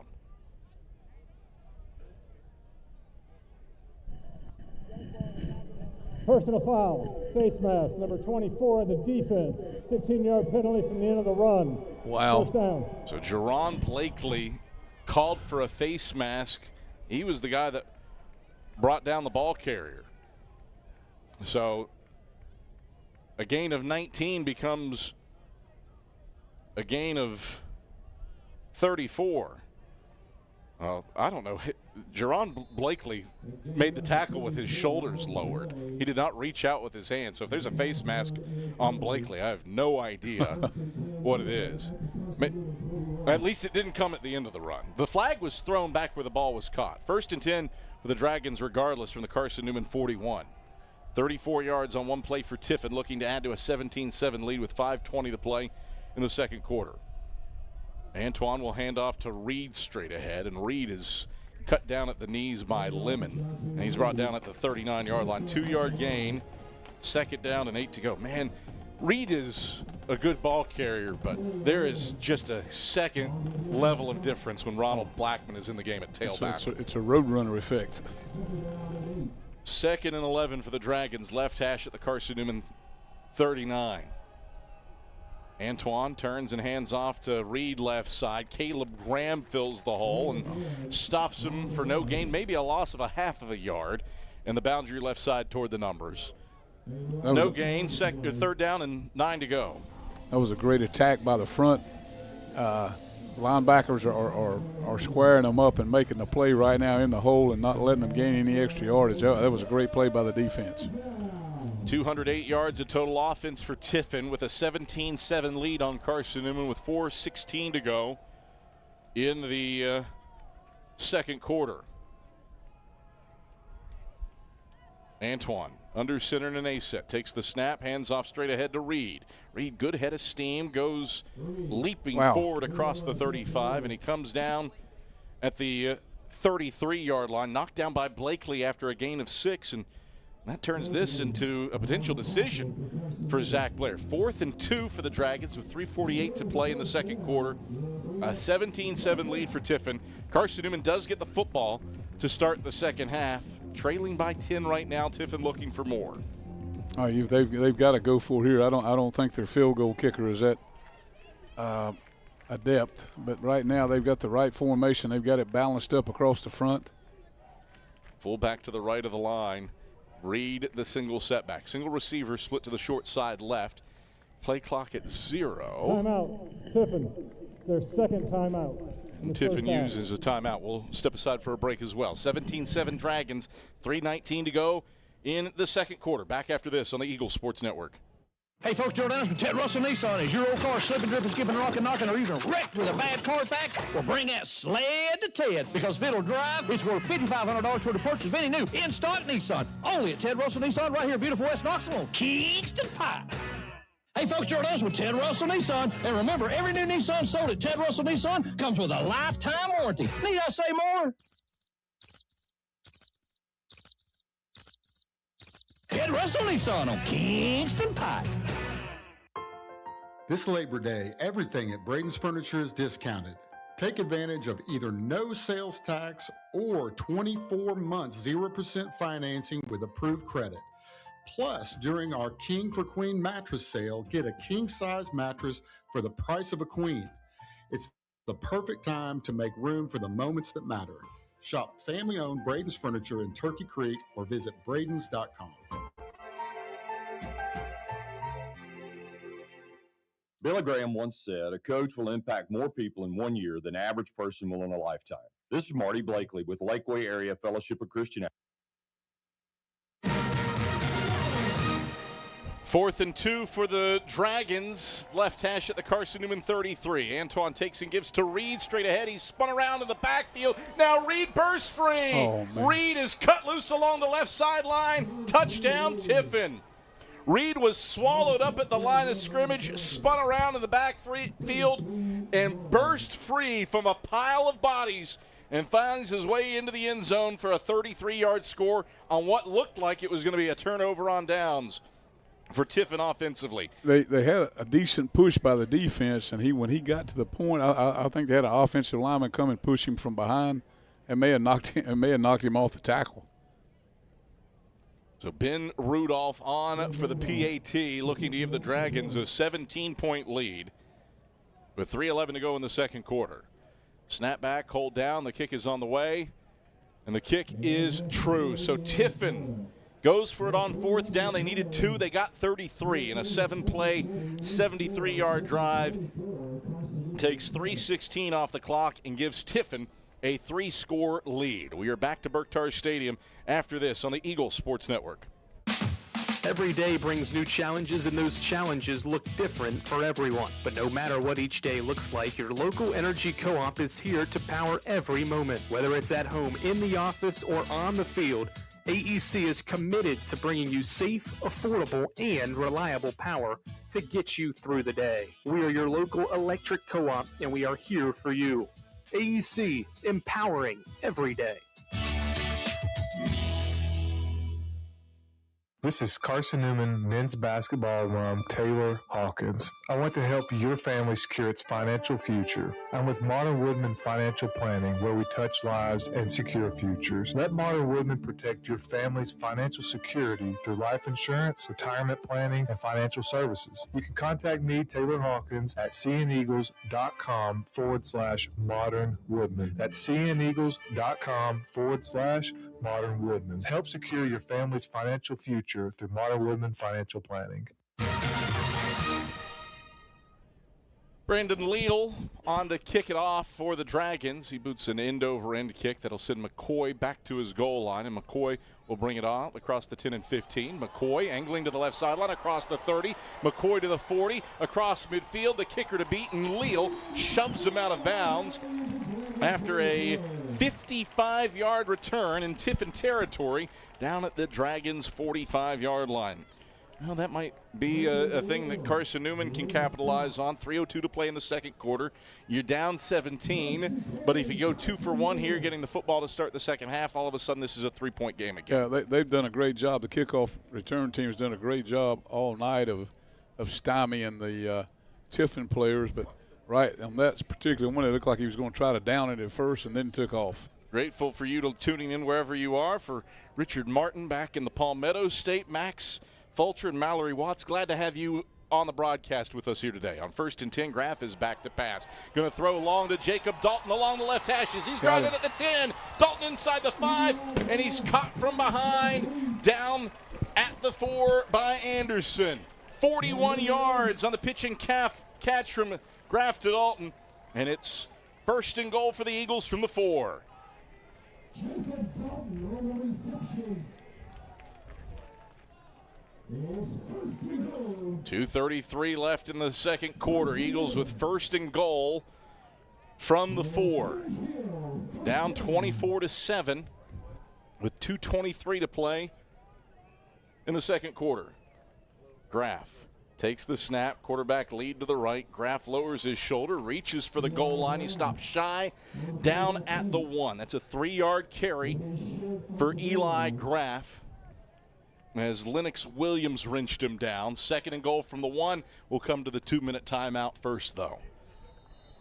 This is the 2-minute timeout. 24-7, Tiffin leads. Eagles trying to take advantage of the long kickoff return. Tri-Light is your home team internet provider, providing Jefferson City with ultra-fast, ultra-reliable fiber broadband. Let them serve you. Visit trilight.net.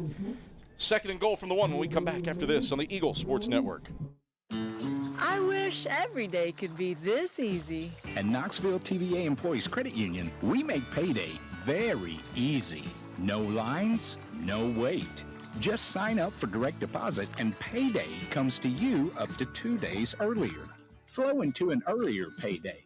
Learn how easy it is to get paid at tvacreditunion.com. Join us now. Federally insured by NCUA. Ask for details. Bob Bell here for Fleet Tire. Drive safer longer when you visit your local Michelin dealer, Fleet Tire on Woodland Avenue, with a set of Michelin Defender tires. Based on internal wet braking results versus Goodyear, Assurance Comfort Tread tires and third-party wear test results versus Continental Pro Track tires with Eco Plus. See manufacturer's limited warranty for details. And Fleet Tire, Woodland Avenue. As a matter of fact, when it comes to service after the sale of your tires, they take care of you at Fleet Tire. 1st and goal from the 1. Eli Graff pushes in. Yes, touchdown. Carson-Newman. Eli Graff calls his own number, and Graff follows his blockers for 6.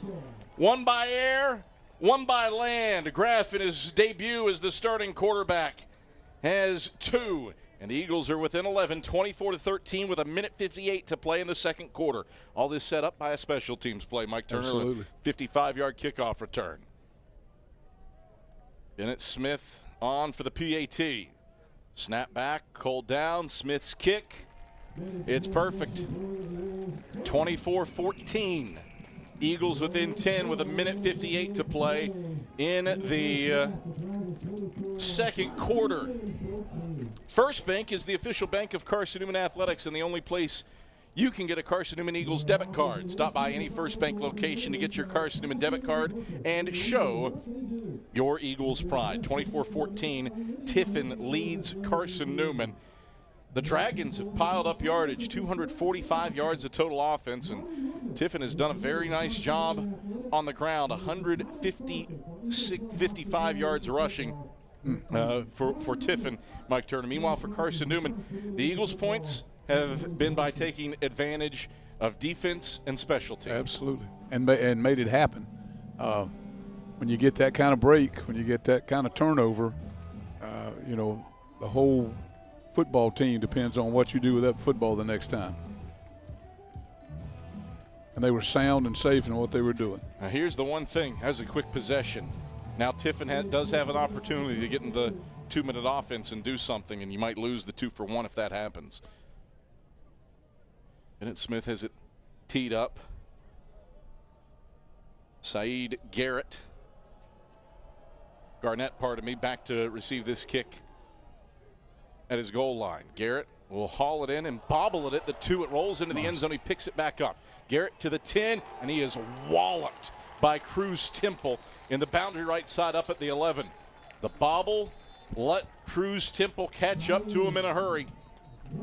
And it's 1st and 10 for the Dragons from their own 11-yard line with 1:50 to go in the second quarter. It looked like a first game jitters right there. Tiffin has a player shaken up on the play as well. Good lick by Cruz Temple and Jalen Sandifer to follow through. If you're Tiffin, Mike Turner, you've been backed up inside your 15 once already. You threw a pick. When that happened, that would be ill-advised here for Tiffin. If you're the Dragons, you just take the air out of the ball and head to halftime.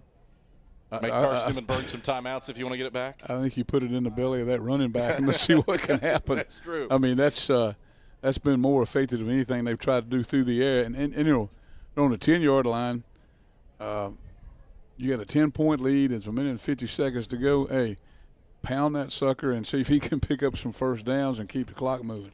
Blackman, 9 carries for 85 yards, 2 touchdowns. That's 9.4 a pop. That 54-yard rush has greatly inflated his yards per carry numbers. Otherwise, he's just been a consistent, 4 or 5 yards a pop. Absolutely. There's nothing wrong with that. But then 4 catches for 31 yards as well for Ronald Blackman. Modern Woodman Financial Planning, touching lives and securing futures. Let Modern Woodman protect your family's financial security through life insurance, retirement planning, and financial services. Contact men's basketball alum Taylor Hawkins at cneagles.com/modernwoodman. Antoine is in the pistol. He takes the snap. There is the handoff to Blackman. He bounces off left guard up to the 13-yard line. Luke Scott, Caleb Graham smush him after a 2-yard gain up to the 13, 2nd and 8. That is the first well-run play on first down that hasn't gotten 4 yards for Tiffin. That's the tail of the tape in this one. That says something about the new enthusiasm of the Carson-Newman defense. But he's got a touchdown under your belt now, and it's time to try to make a turnover, or at least get the ball back before the half. Carson-Newman does have 2 timeouts left. Tiffin has 1. Dragons will run the clock down, 7 and 6 on the play clock, 70 seconds to go in the first half with a 10-point lead. Antoine under center in an ace set, stretch play to the left side for Blackman. And the Eagles stretch it out and stop it. Jacob Madison and Luke Scott combo him down up at the 16-yard line. Timeout, Carson-Newman. It's their second timeout in the first half. Please reset the game clock to 58 seconds. 5-8. So that brings up 3rd down, 5 to go for the Dragons. 57 seconds left in the first half. A 24-14 lead for Tiffin on opening night. And you might as well, if you're Carson-Newman, Mike Turner. You never know what can happen on a punt play. Absolutely. Chaos can occur in those situations, and see if Carson-Newman can potentially pick something up here at the tail end of the first half. What you can't have happen is what you had happen on that 4th and 2 play that gave Tiffin its 3rd touchdown of the day and have the Dragons break something loose here. On that touchdown run that he made, it wasn't so much of a broken tackle. He just left people standing in his wake, man. Yeah. He had some wiggles and some moves there that a lot of running backs don't have, buddy. He had some Antonio Wimbush moves about him right there. Carson-Newman's 3rd all-time leading rusher, 4,003 yards in his career. Pretty good tailback for you have to close out your head coaching career. Pretty great Had a pretty tailback. good offensive line clearing the way for him, too. Phillip McDowell, an All-American. Jordan Seal, an All-League guy. Dylan Wilson, step below those two. We'd say that to his face with love. 3rd and 5 for the Dragons, left hash at their own 16. Ace set for Antoine. Blackman, the single man behind him, takes the snap, handoff Blackman, picks his way to the right, spins left, and he will not get away from Terry Lemon. First negative rush for Ronald Blackman on the day. Terry Lemon seizes him. Timeout, Carson-Newman. That's their third and final timeout in the first half. It's a loss of 1 back to the 15. And for the second time today, Tiffin has gone 3 and out.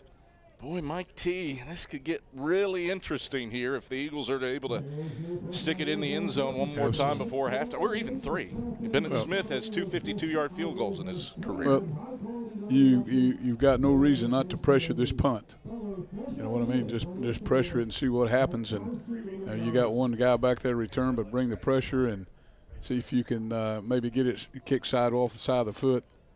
Spoke to Dylan Wilson this week. He and his wife are expecting a baby in October, son. So that's how about that? So of the 3 that I mentioned, Philip McDowell, father; Jordan Seal, father; Dylan Wilson, gonna be a father. Gonna be a father. How about that? And Trevor McCarriv, the father. tight end, Yeah. father. Makes me feel a little bit old there. Red Dog. They've gone in the world and been prosperous. Yeah. All right, so on comes Shatland to punt, and he will get off a high hanger. Isaiah Kane signals for fair catch and brings it in dead center of the Eagle Head logo. Eagles will take over 1st and 10 out of timeouts with 44 seconds left in the first half from midfield. Tiffin has 1 timeout remaining. Yeah, what a timely punt for the ball to get in the air and hang like that one did. That'd have been a line drive. It'd put the Eagles back in position in the New York Minute. This was a 3-0 game after the first quarter in favor of Tiffin. Tiffin's outscored Carson-Newman 21-14 here in the second. 1st and 10 Eagles from midfield with 44 seconds left. Graff out of the flex bone. Speed option to the left, pitches it to Bradley, and he's got a seam across the 40, across the 30. Bradley on his feet inside the 25, and he shuffles out of bounds, knocked out by Kyle Johnson down at the 26-yard line. 24-yard gain on the option pitch to the left for Don Bradley. First down for the Eagles. That was a great job. The quarterback pressured the attack, the 5 technique. Hey, he had to take the quarterback. You got the pitch. Now you go all running downhill off of that. Eagles go quickly. Graff to the left will keep it himself, and he's dragged down in the boundary left side by Gio Albanese. Clock rolls. Eagles have to move quick. It's a 3-yard gain down to the 23. Graff will down it. 3rd down and 6 to go here. For Carson-Newman, Mike Turner, not the end of the world to get 3 here. No, not at all. The momentum, you score at the end of the half, and you got that momentum going into the locker room. Regardless of score, right there, you're ahead. And get the football to and you get the start ball the back. Second half. Exactly. Single receiver each way. Jordan to the left, Wes Harper to the right. 3rd and 6 for the Eagles, left hash at the 23. It is a counter to the right for Nick Hester. Hester splits the hashes and gets a first down to the 15-yard line. Clock stops with 15 seconds. Eagles are out of timeouts. Bowler with the stop. Quickly back on top of the line. Graff spikes it. 14 seconds left, 2nd and 10. What a counter run for Nick Hester to take it down to the 15 for a gain of 8. 6th play of this drive coming up. 14 seconds left. 2nd and 10 for the Eagles from the Tiffin 15, down 24-14. And we're still in the first half. This has been a lengthy second quarter. Right. 35 points scored here in the second quarter. 21 for Tiffin, 14 for the Eagles. Trips to the wide side right. 2nd and 10. Graff takes, rolls the pocket right. Graff throws right side of the end zone, incomplete. His target was Riley Jordan, right at the right pylon. 3rd down, 10 to go. Jordan was covered up by Jordan Anderson. It's 3rd and 10.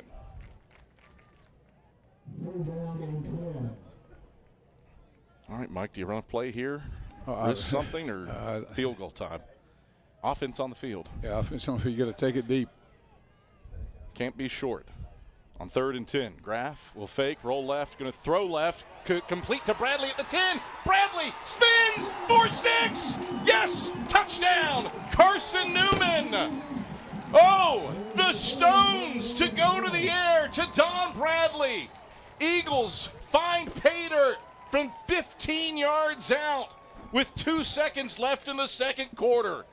24-20, Tiffin the lead. But what a fantastic finish to this second quarter, Mike Turner. Personal foul, roughing the passer, number 11 on the defense.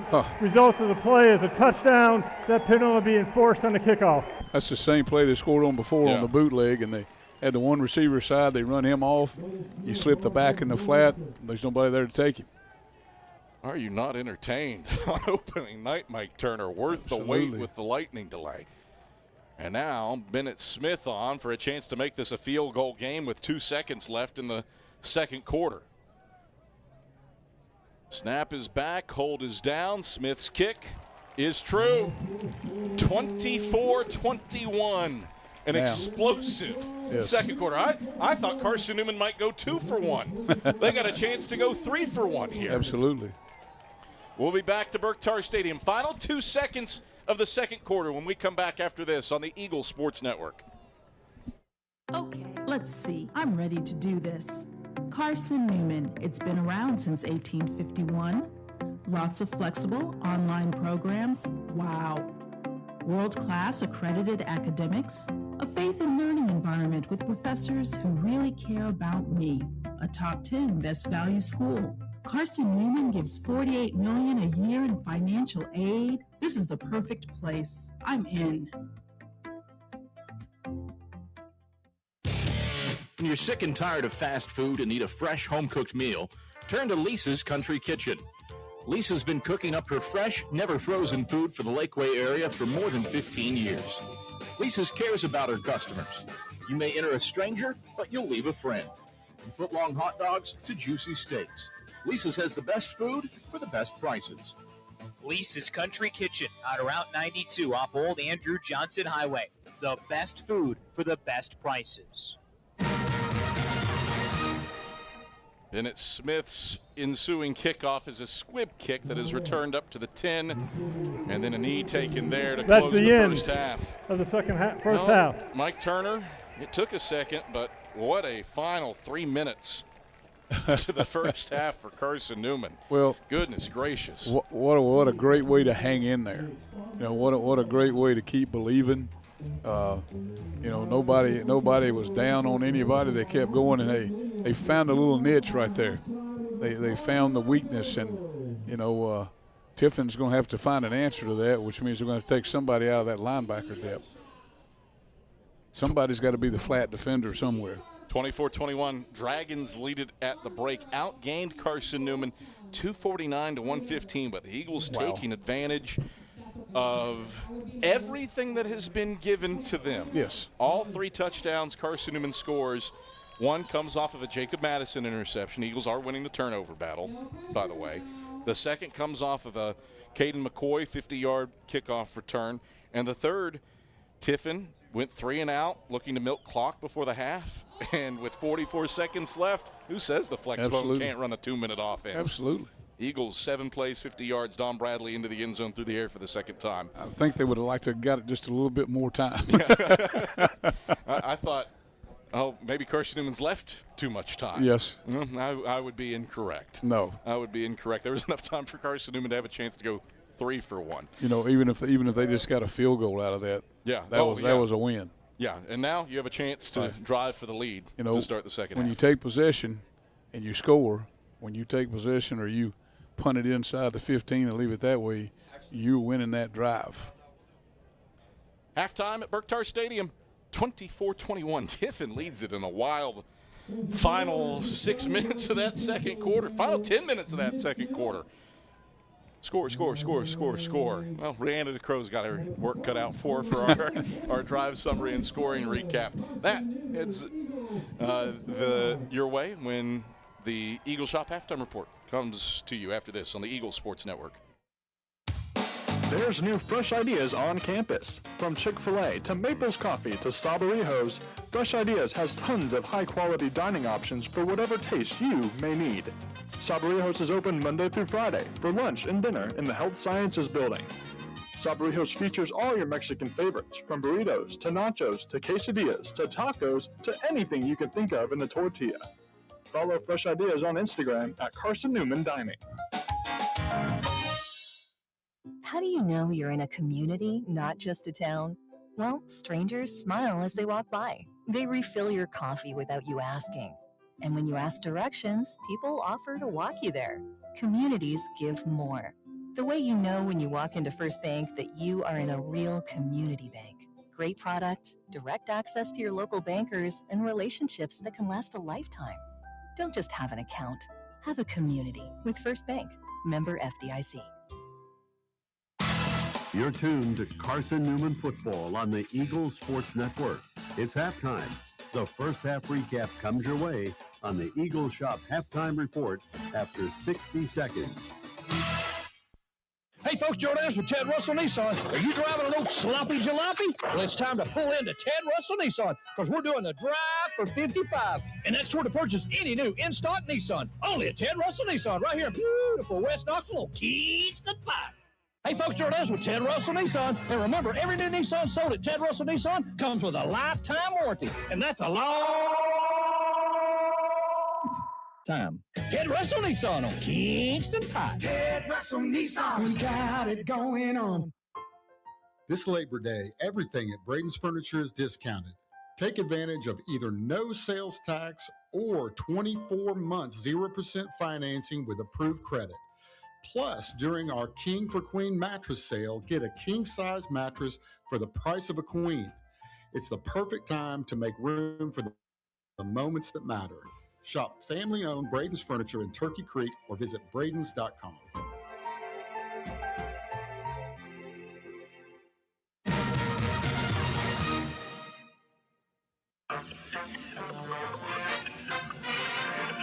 It's halftime on the Eagles Sports Network.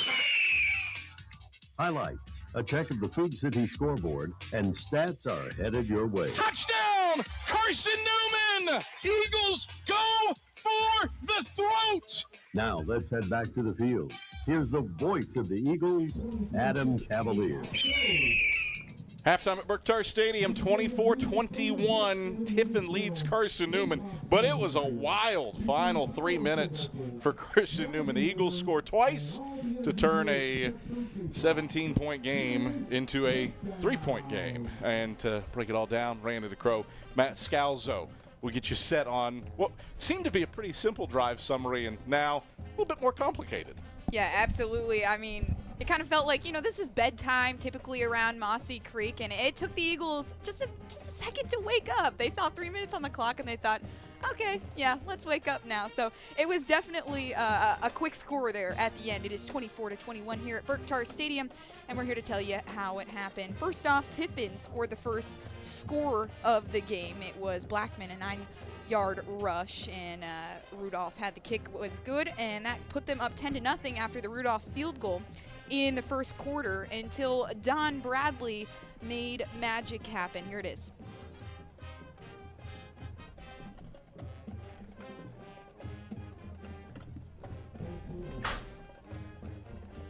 Eagles could really use 7 after the pick. Down 10-0 with 10:35 in the second quarter. Fake the toss, right does Graff, rolls the pocket left, throws left, complete to Bradley at the 5. Bradley wins the race to the pylon. Touchdown, Carson-Newman. First time the Eagles go to the air, they strike for 6. 13-yard pass to Don Bradley, and they take advantage of the interception from Jacob Madison. How about that? And then Tiffin, they kind of strike right back. Blackman, he's had himself a game, a 54-yard rush. That put them up 17-7, and then they just kept on putting on the pressure with 3 minutes and 11 seconds to go.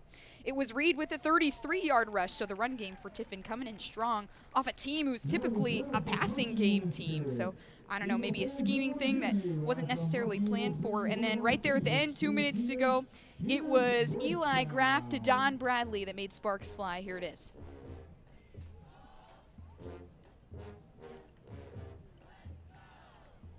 Yeah, you got to take it deep.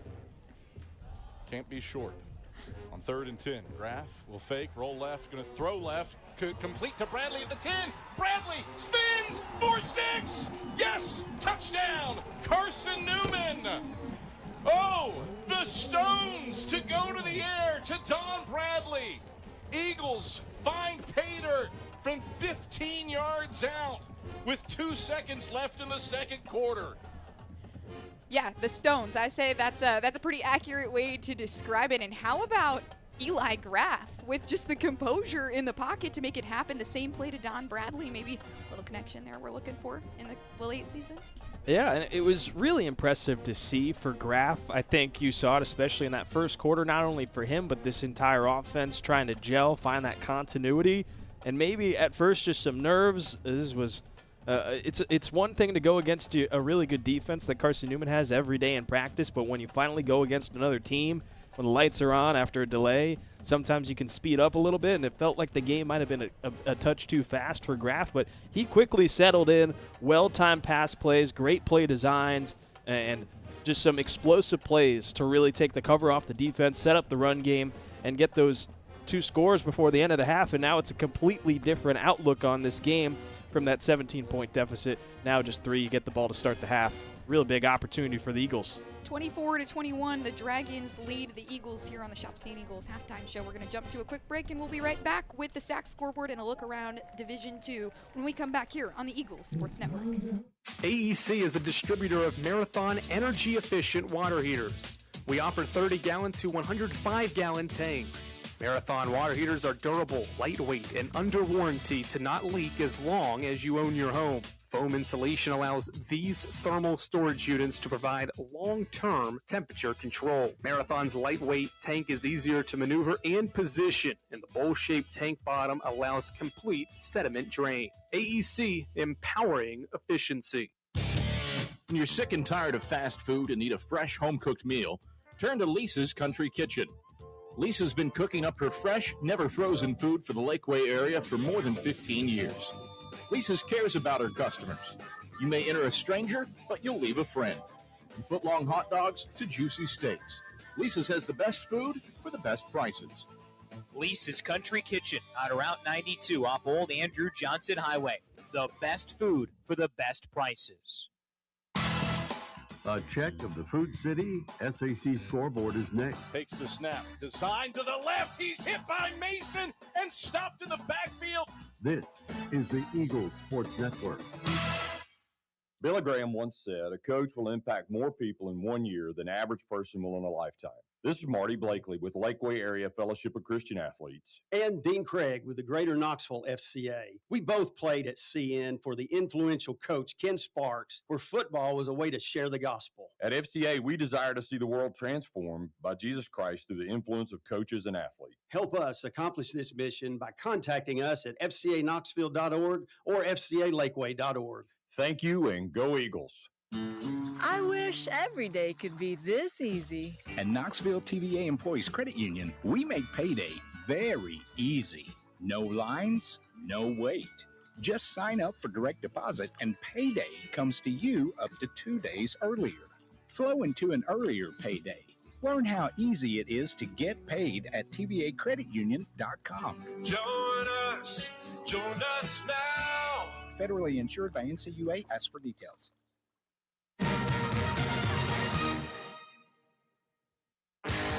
The Eagles Sports Network is a part of SAC Live, the official digital network of the South Atlantic Conference. SAC Live is the home of all your South Atlantic Conference sports action, including 20 SAC championships. Time to get caught up with some SACtion. Here are the happenings around the South Atlantic Conference and the nation. Let's go around the league with a check of the Food City scoreboard. Now back to the field.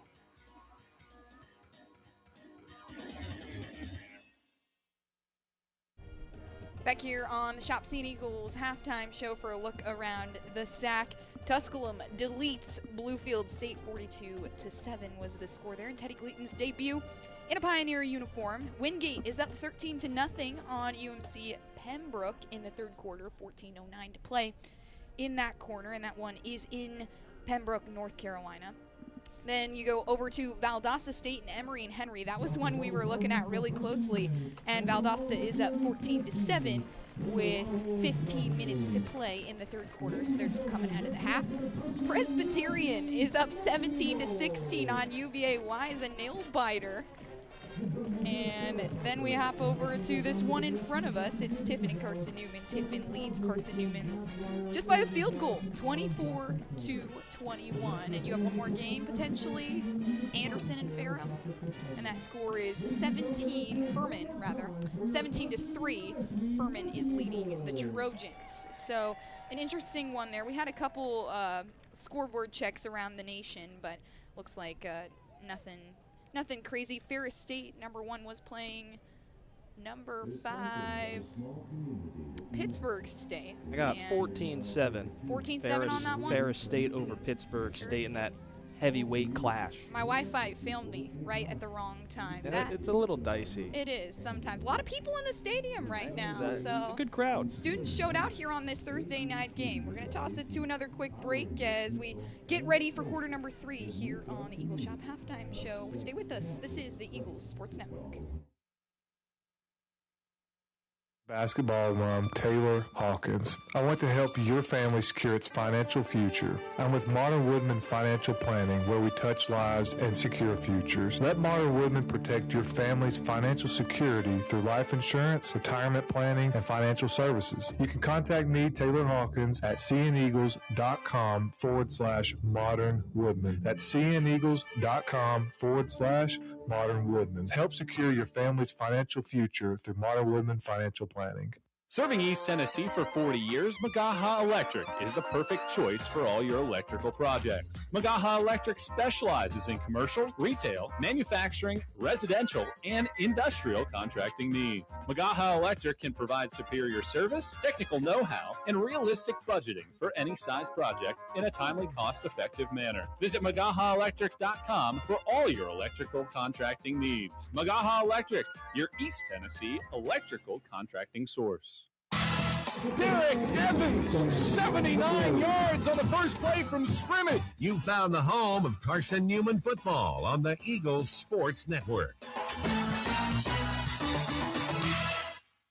Bob Bell here for Fleet Tire. Drive safer longer when you visit your local Michelin dealer, Fleet Tire on Woodland Avenue, with a set of Michelin Defender tires. Based on internal wet braking results versus Goodyear, Assurance Comfort Tread tires, and third-party wear test results versus Continental Pro Track tires with Eco Plus. See manufacturer's limited warranty for details at Fleet Tire, Woodland Avenue. As a matter of fact, when it comes to service after the sale of your tires, they take care of you at Fleet Tire. Hey, folks, Charles Evans with Ted Russell Nissan. Here we go. If it'll drive, it's worth $5,500. Buy any new in-stock Nissan, and you'll receive $5,500 for any old sled you can drive to Ted. And remember, it has to drive to be worth $55,000. Retail marketing campaign, 1 trade-in per vehicle, all rebates included, and NMHC financing. Hey, folks, Gerald Anderson with Ted Russell Nissan. Hey, Gerald, if I bring my sled to Ted and buy a new Nissan, do I still get the lifetime warranty? Absolutely. Where can you go and get $5,500 for any old sled you can bring to Ted, and a lifetime warranty, and a free car wash? Only at Ted Russell Nissan. Kingston Pike. We're back here on the Eagle Shop halftime show as we give you a score update. It is 24-21. The Dragons lead the Eagles by a field goal after Carson-Newman scored twice in the final 3 minutes of the second quarter. It's really been a battle, and Eli Graff has done a good job in his debut throwing the ball 69 yards through the air along a 41, and Dodd Bradley, his favored target in this one. Will it be in the second half? We'll find out when Adam Cavalier is back with David Needs when we come back on the Eagles Sports Network. Okay, let's see. I'm ready to do this. Carson-Newman. It's been around since 1851. Lots of flexible online programs. Wow. World-class accredited academics. A faith and learning environment with professors who really care about me. A top 10 best value school. Carson-Newman gives $48 million a year in financial aid. This is the perfect place. I'm in. Domino's Pizza in Jefferson City and Morristown wants to help feed your business. When you're hungry at lunch, show your business card at Domino's in Jefferson City and Morristown when you make your purchase for pickup or delivery to get 25% off the entire order. That's 25% off your order at Domino's in Jeff City and Morristown when you show your business card. Call 865-471-6700 to get a pizza. Domino's, the official pizza of the Carson-Newman Eagles. The home run hitter to Dorian Miller, 70 yards. This is Carson-Newman football on the Eagles Sports Network. For 70 years, Braden's Furniture has helped East Tennessee families create homes where people gather, traditions grow, and memories are made. Now we continue to hold tight to the faith, family, service, and integrity Braden's was built on, while bringing new ideas, beautiful furnishings, and better design to East Tennessee. Same family, same values, continue to shape the way Knoxville lives at home. Visit Braden's Furniture in Turkey Creek or bradens.com. Billy Graham once said, a coach will impact more people in 1 year than an average person will in a lifetime. This is Marty Blakely with Lakeway Area Fellowship of Christian Athletes. And Dean Craig with the Greater Knoxville FCA. We both played at CN for the influential coach Ken Sparks, where football was a way to share the gospel. At FCA, we desire to see the world transformed by Jesus Christ through the influence of coaches and athletes. Help us accomplish this mission by contacting us at fcaknoxville.org or fcalakeway.org. Thank you, and go Eagles. All right, back at Berktar Stadium. Second half just about to start between Carson-Newman and Tiffin. Wild. Final 6 minutes of that second quarter as the Eagles were down 17, but rattle off back-to-back scores in the final 3 minutes. Adam Cavalier, we brought in the old left-hander, David Needs, has swapped in and will handle the color analysis for the second half. I'm dressed in a three-piece suit. I don't have the third piece. The jacket's not on because it's a little warm. It's a nice robin's egg blue. I got a white shirt on. Right. And to my right, my goodness, the pants. Yes. Orange pants from David Needs. That's right. A royal blue polo shirt. Yep. And a hat that clearly you have mowed for 20 consecutive years in. That's right. Well loved. It is one of my favorite hats that they sold in the bookstore at the Eagle Shop, but they don't sell it anymore. So I got to wear this one out, Adam, till every thread and fiber doesn't make it anymore. That's what we're wearing. The Eagles are out in all navy home jerseys, navy tops, navy shorts, orange helmets with the Eagle head on either side, Tiffin and white jersey Mic tops, check. One, and two. green trousers. David, this game's had it all. Very slow start, but the fireworks there at the end of the second quarter. Your keys for the second half for Carson-Newman. Well, Adam, and you guys hit on it so well in the first half. Maturity was something, and sometimes, when you have a young offense, you got to get experience, and that experience comes sometimes in the cauldron of play. And so for the Eagles in the second half, it's put the first half behind them. They're down by 3, and they have a chance to change the course of this game, as you would famously say, and I heard, 2 for 1. Here's a chance to go 2 for 1 and go into the lead. And they got to take advantage of this situation. Kickoff returns have been good, and they just got to continue to do that. And then on defense, you can't give up the big play. Put them in a situation where they become one-dimensional and get another turnover. First time that Carson-Newman has scored 21 in a quarter since the finale of the regular season in 2024. Did it twice against Tusculum. So went an entire season without scoring 21 in a quarter and did it, but trail 24-21. Tiffin also with 21 in that second quarter. Leal will put the second half kickoff off, and Caden McCoy will watch it bounce at the 2, and he will return this. Doesn't have blockers. He splits 2 at the 10, falls forward, and gets up to the 14-yard line. Not the best starting field position of the day for Carson-Newman. Second worst, in fact. First and 10 at their own 14-yard line in field position. That was really the tale of the tape in that first half. And, Adam, you have to, in situations like that, I know you're trying to see if it's going to go out of bounds, so you don't want to catch it. But at the same point, when you get a roll like that and it looks like it's going to die at the 1 or 2, you got to pick it up and go. But you probably, coaches, had a return set up and everything else, and it just didn't go through. How humid is it? The smoke from the cannon fire is wafting its way slowly in the air to midfield now, and it is obscuring the far sideline. It is a balmy, humid night with a full moon on the banks of Mossy Creek. First and 10 for the Eagles from their own 14. Graff will give on the dive to Trey Gunnings. He stumbles his way forward, 3-yard gain on the dive up to the 17-yard line as he's upended by Gio Albanese. Give him 2.5. I think they was given the 16, so just 2, 2nd and 8. Really got to get pushed at them because their guys are really doing a great job of getting across the face of the lineman and trying to attack. They got to get push. 2nd and 8 for the Eagles, middle of the field at their own 16. Graff designed run to the left, and he gets 2 yards. Inside the left hash is up to the 18-yard line. Mark him down at the 17. He does not get the benefit of falling forward, so just a yard for Eli Graff, and it's 3rd down and 7 to go. Eagles have not had a ton of success on the ground, just 64 yards rushing for Carson-Newman. 3rd and 7 for the Eagles toward the left hashes at their own 17, trailing 24-21, a minute gone in the 3rd. Half a bone for Graff. He'll take the snap, fake the dive, run option to the right. Graff fumbled the football.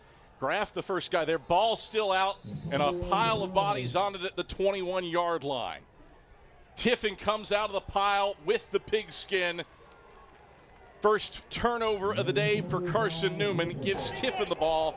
1st and 10 at the 21. Ruling on the field is a fumble recovered by Tiffin. 1st down, Tiffin. Well, as magical as the end of the second quarter was for Carson-Newman, that was not the start that you were hoping for there. Graff was pursued from behind by Popeye Williams, and his contact helps dislodge that. And out of the fray came Lennox Williams with the football. 1st and 10, Tiffin from the 21 of Carson-Newman. Just got to make sure when you break through the line, Adam, that you secure it.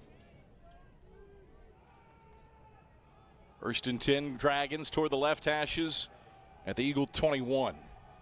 Pistol set for Antoine. Blackman the single setback.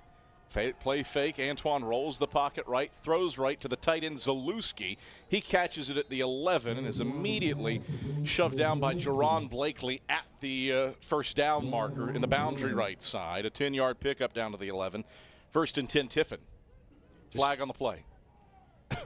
Just kind of a weird, almost bootleg play action where he really didn't get to move the pocket very much, but it allowed for the tight end to come across the field. Rick St. George and company have to say about this hanky. Holding, number 1 on the defense. Penalties decline. Play results in a 1st down. So Isaiah Kane called for a hold. And the Dragons, regardless, would have it 1st and 10 at the 11. 13:33 rolling 3rd quarter clock. Eagles have scored 14 unanswered in this one to make it a 3-point game after trailing by 17. But Tiffin trying to take advantage of a fumble in a short field to push this game back to 2 scores. 1st and 10 Dragons at the Eagle 11. They can't get a 1st down here. Under center is Antoine. He'll hand off straight ahead, and Blackman is stonewalled by Martavis Mason. Mason into the backfield for a loss of 3, back to the 14. Wrapped him up around the waist and dragged him backward. Nowhere to run that time for Ronald Blackman. It's 2nd and 13. Yeah, Martavis, one of the things that he did was so great in that play was he fought through the block, got in, put pressure right in the A gap, and really forced that running back to have to take a look outside, and there was no help. 12:45 rolling 3rd quarter clock. Tiffin up by 3, but they have it 2nd and 13 at the Eagle 14. 2 receivers stacked to the wide side left, 2 to the short side right. A set with Antoine under center. Takes the snap, gives on a stretch play to Blackman right side. Blackman forced out of bounds by Drayvon Hollis and Cruz Temple. Neither one of them made contact, but he had to hop around a block from Jordan Edwards. And he's ruled out of bounds down at the 12-yard line. That's a 2-yard gain. And it's 3rd down and 11 to go. When you run that zone stretch, one of the things you're trying to do is set an edge. And so if you're the edge player for Carson-Newman, you really got to fight through that block because you're probably going to see a double team. And that's what they saw right there. And so then the guys that come off the edge have to really help and close it down. Garnett in motion to the wide side left. Antoine's in the gun with Blackman to his right. Snap back, 4-man rush. Antoine steps up in the pocket. He's going to jet. Gets around Jerron Blakely. He gets flipped at the goal line, and he goes topsy-turvy into the end zone. Touchdown, Tiffin. Kyle Antoine scrambles for 12 yards and a touchdown, and he went head over tea kettle for the score. 30-21, Tiffin leads with 11:46 to play in the 3rd quarter. There was nothing there. The Eagles did a great job in coverage, but had just kind of didn't get enough pressure either. So then the quarterback saw the gap and just kind of exploded it for 6. 4-play, 21-yard drive takes a minute 58 off the clock. Rudolph on for the PAT, and he punches it off the facing of the K-Sack. 31-21, Tiffin recovers and takes the game back to 2 scores, capitalizing on Carson-Newman's turnover. Caleb Benton sent him into the end zone, head over heels, but this is Antoine media timeout. Fired up for the touchdown. We're back to Berktar Stadium, a 31-21 Tiffin lead, back after these messages on the Eagle Sports Network. Billy Graham once said, a coach will impact more people in 1 year than average person will in a lifetime. This is Marty Blakely with Lakeway Area Fellowship of Christian Athletes. And Dean Craig with the Greater Knoxville FCA. We both played at CN for the influential coach Ken Sparks, where football was a way to share the gospel. At FCA, we desire to see the world transformed by Jesus Christ through the influence of coaches and athletes. Help us accomplish this mission by contacting us at fcaknoxville.org or fcalakeway.org. Thank you, and go Eagles. I wish every day could be this easy. At Knoxville TVA Employees Credit Union, we make payday very easy. No lines, no wait. Just sign up for direct deposit and payday comes to you up to 2 days earlier. Flow into an earlier payday. Learn how easy it is to get paid at tvacreditunion.com. Join us now. Federally insured by NCUA. Ask for details.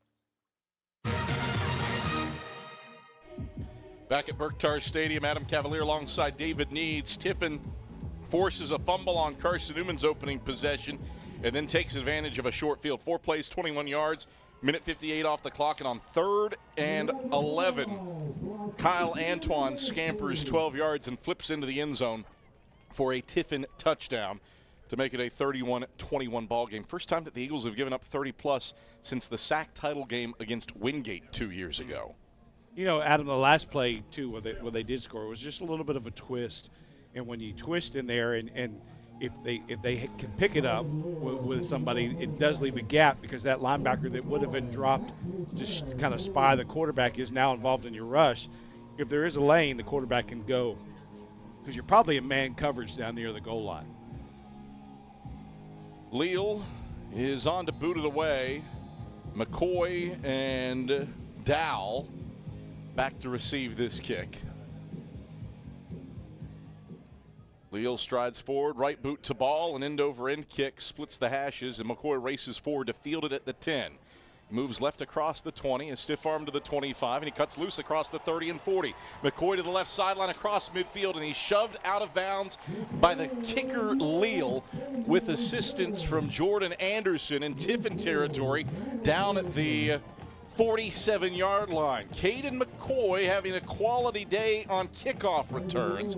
He had a 55-yarder in the first half to set up a score late in the second quarter, and he returns this one 43 yards to the Tiffin 47. Eagles looking for an answer. Well, Adam, you alluded to it earlier. Hey, field position has been the key for the Eagles because when they have field position, they're usually putting it in the end zone. Let's see what Tanner Fleming and company do here. Receiver each way for 1st and 10 from the Tiffin 47. Graff drops back to pass, play fake. Sprints right. Graff looking to get around the edge. He does. Darts forward for positive yardage, and he's tackled out of bounds down at the 45-yard line. Graff was brought to the ground well outside the white stripe of the sideline. Shields with the pursuit, but he picks up 2 yards to bring up 2nd and 8. Yeah, I mean, Adam, he was – I know he was engaged, but oh my goodness, he was in the coach's box when the tackle was finished. So 2nd and 8 for the Eagles, right hash at the Tiffin 45. Eagles trailing by 10 with 11:10 to play in the 3rd.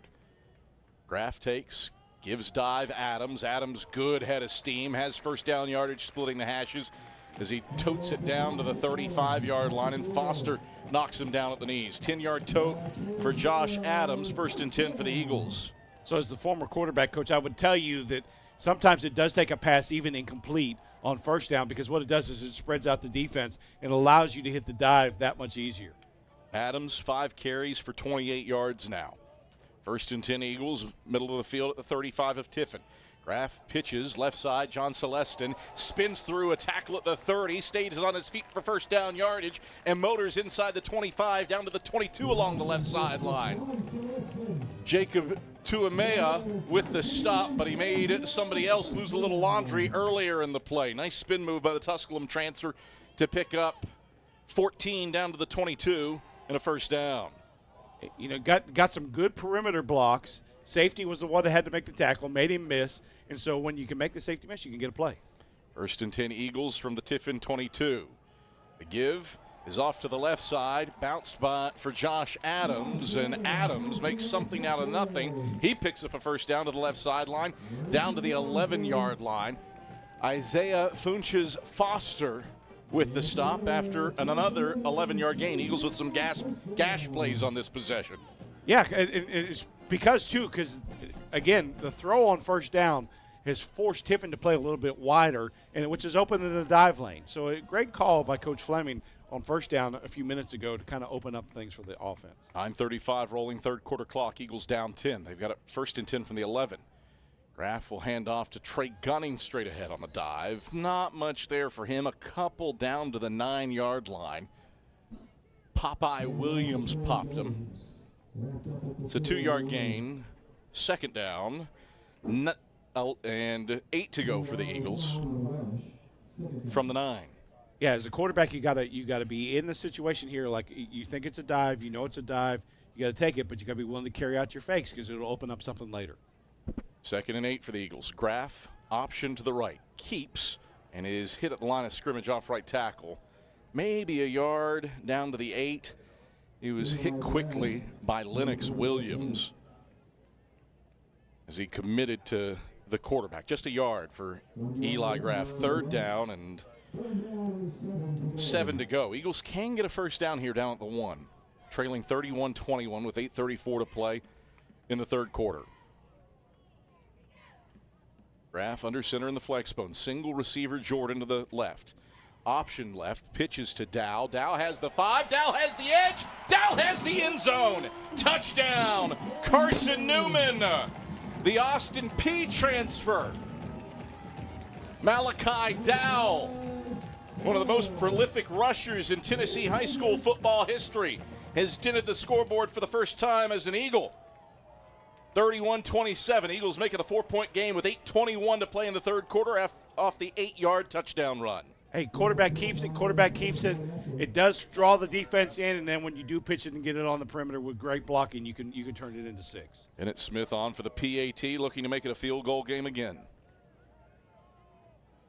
Snap is back low, but Hold puts it down, and Smith is perfect.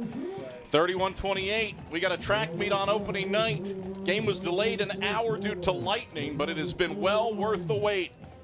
Malachi Dow has made it a field goal game. We're back after this on the Eagle Sports Network. How do you know you're in a community, not just a town? Well, strangers smile as they walk by. They refill your coffee without you asking. And when you ask directions, people offer to walk you there. Communities give more. The way you know when you walk into First Bank that you are in a real community bank. Great products, direct access to your local bankers, and relationships that can last a lifetime. Don't just have an account. Have a community with First Bank. Member FDIC.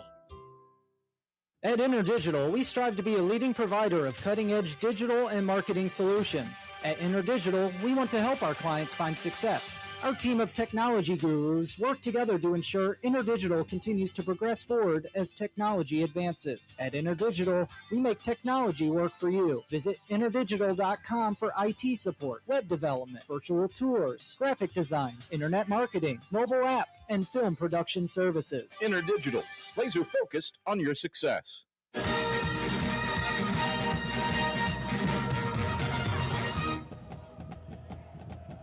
31-28, Tiffin leads Carson-Newman, but the Eagles have drawn within a field goal as the ensuing kickoff is fair caught in the end zone. Tiffin will take over first and 10 at their own 25-yard line. 8:21 to play in the third.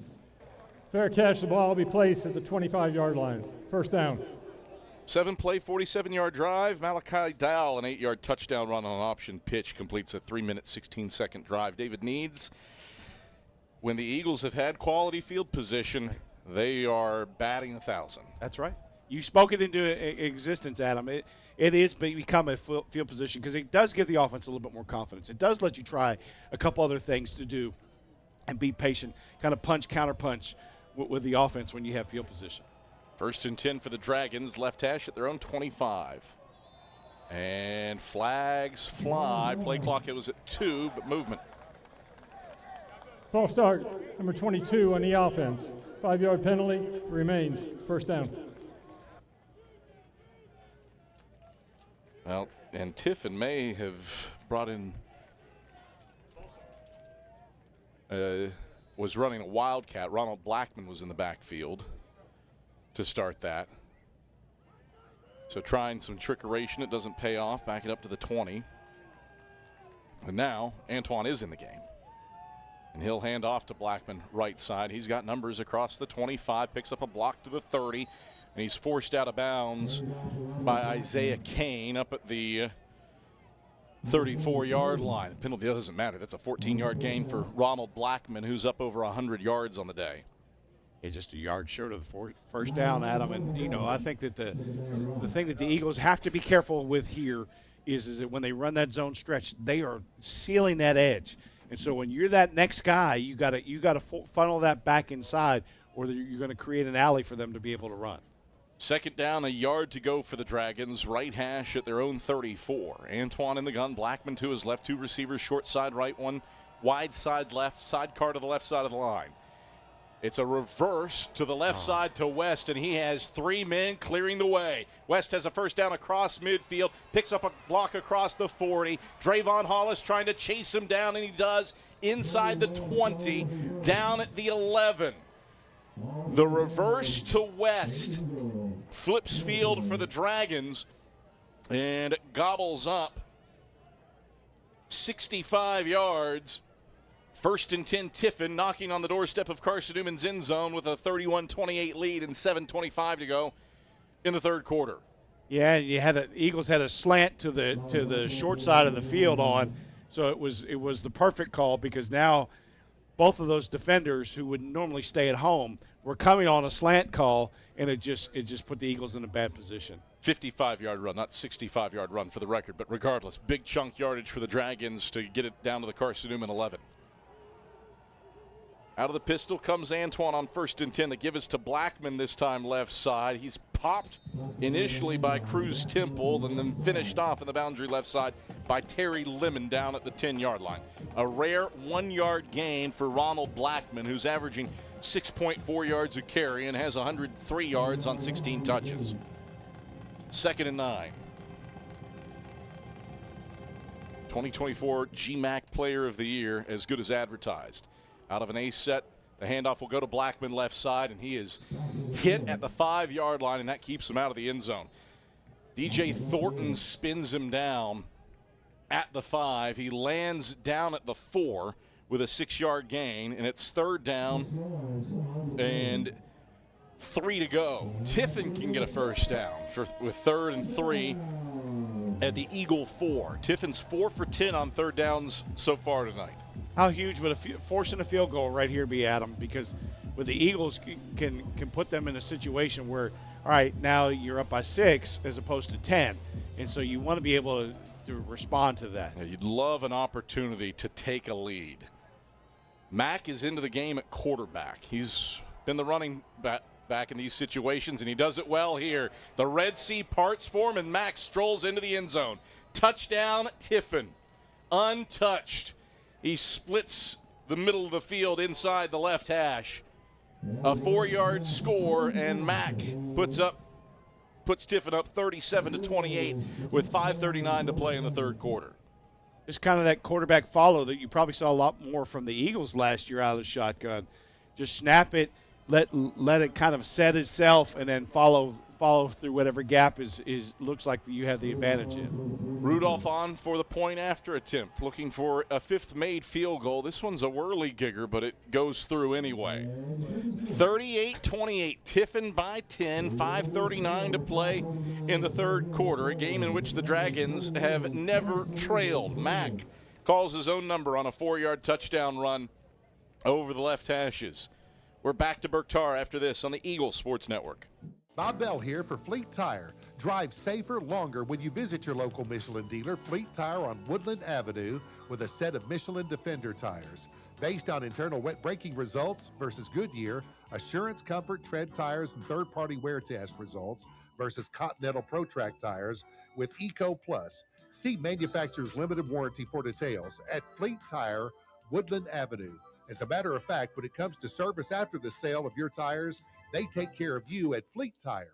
Hey folks, Joe Dance with Ted Russell Nissan. Are you driving an old sloppy jalopy? Well, it's time to pull into Ted Russell Nissan because we're doing the drive for 55. And that's toward to purchase any new in-stock Nissan. Only at Ted Russell Nissan right here in beautiful West Knoxville, Kingston Pike. Hey folks, Joe Dance with Ted Russell Nissan. And remember, every new Nissan sold at Ted Russell Nissan comes with a lifetime warranty. And that's a long time. Ted Russell Nissan on Kingston Pike. Ted Russell Nissan, we got it going on. Tiffin kicks short to one of the up men, and Wes Harper is able to bring it across the 30 up to the 34-yard line. Crawford stops the return after a gain of 14, but again, quality field position David needs after a another kickoff return for Carson-Newman. Eagles have paid those off well, but in need of some defensive stops in this one. Got to keep scoring, down 38-28 with 5:35 to go in the third quarter, but going to need to halt Tiffin's momentum offensively at some point. Right, and you know, every time they score at him, you got to feel like you have to respond because you just don't know what's going to happen on the next series on defense. And so the pressure is on the offense, but just do what you're doing because there's plenty of time left to go in the game.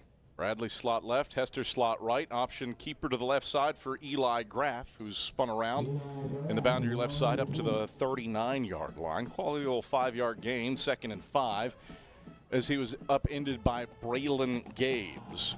Glad to have all of you joining us here on the Eagle Sports Network, whether you're listening locally in the Lakeway area or you're back in Ohio. Listening for Tiffin, grateful to have Nathan Bills tuning in to listen to presumably his son Hayden play. 2nd and 5. He gives up the middle to Josh Adams on the dive. He surges across the 40 and pushes the pile up to the 42-yard line. The All-American Jacob Tuamea with the tackle, a 3-yard gain. 3rd and a very manageable 2 for Carson-Newman, who's 3 of 8 on third downs so far. Well, Adam, you're getting your experience. You're showing the quality of where you are with the different names of the different places and different people. Certainly, your pronunciation key has been on point tonight. Jacob Tuamea, it's pretty easy to know his name for what he's done. Graff pitches late to Hester, right side. He's got the first down in the boundary across the 45. And he's up to the 47-yard line. Isaiah Funches Foster with the stop. 5-yard gain. Tiffin, a lot of great names. That's right. By the way, this club. My favorite, unquestionably, Radical Rothermel, defensive lineman. There you go. Quality first name, last name combination.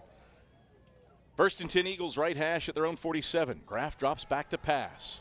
Going to unload over the right hashes, just through the hands of Jacob Dalton down at the 25-yard line.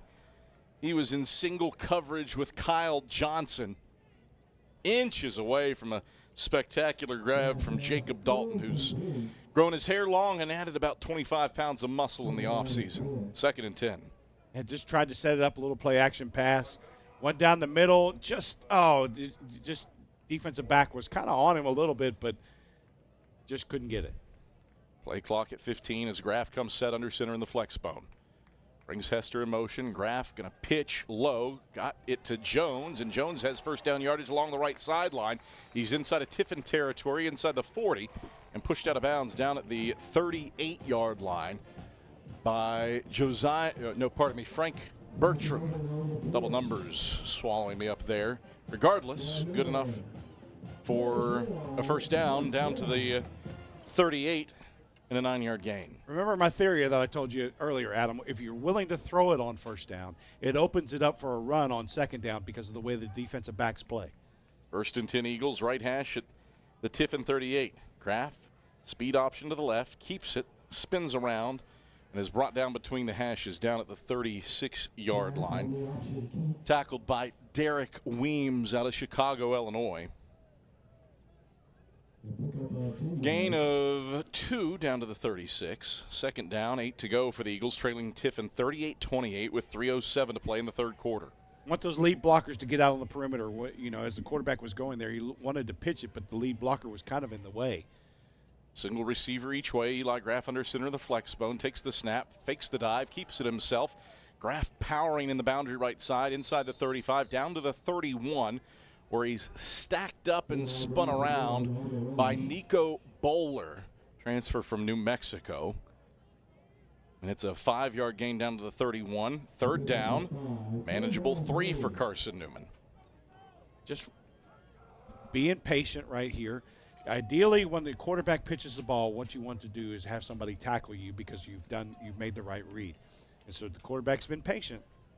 Graff fumbled the snap, picked it back up, and fortunate to be stopped for no gain. It was Gio Albanese who was right there. Ill-opportune time for a mishandled snap. And on will come Bennett Smith to try to make this a touchdown game with a 48-yard field goal. Bennett has been good twice from 52 in his career. 18-26 lifetime. For an all-conference caliber kicker who will boot into thick, heavy air from right to left. Looking to get the Eagles within a touchdown with 1:42 to play in the third quarter. Schoaf to snap, puts it back. Arrington puts it down. Smith puts it up. It has the line, and it has the leg. Bennett Smith, automatic from beyond 45. He buries a 48-yard field goal, and Carson-Newman is within a touchdown with 92 seconds left in the third quarter. We're back to Berktar Stadium after this on the Eagles Sports Network. Serving East Tennessee for 40 years, Magaha Electric is the perfect choice for all your electrical projects. Magaha Electric specializes in commercial, retail, manufacturing, residential, and industrial contracting needs. Magaha Electric can provide superior service, technical know-how, and realistic budgeting for any size project in a timely, cost-effective manner. Visit MagahaElectric.com for all your electrical contracting needs. Magaha Electric, your East Tennessee electrical contracting source. When you're sick and tired of fast food and need a fresh home-cooked meal, turn to Lisa's Country Kitchen. Lisa's been cooking up her fresh, never-frozen food for the Lakeway area for more than 15 years. Lisa's cares about her customers. You may enter a stranger, but you'll leave a friend. From foot-long hot dogs to juicy steaks, Lisa's has the best food for the best prices. Lisa's Country Kitchen on Route 92 off Old Andrew Johnson Highway. The best food for the best prices.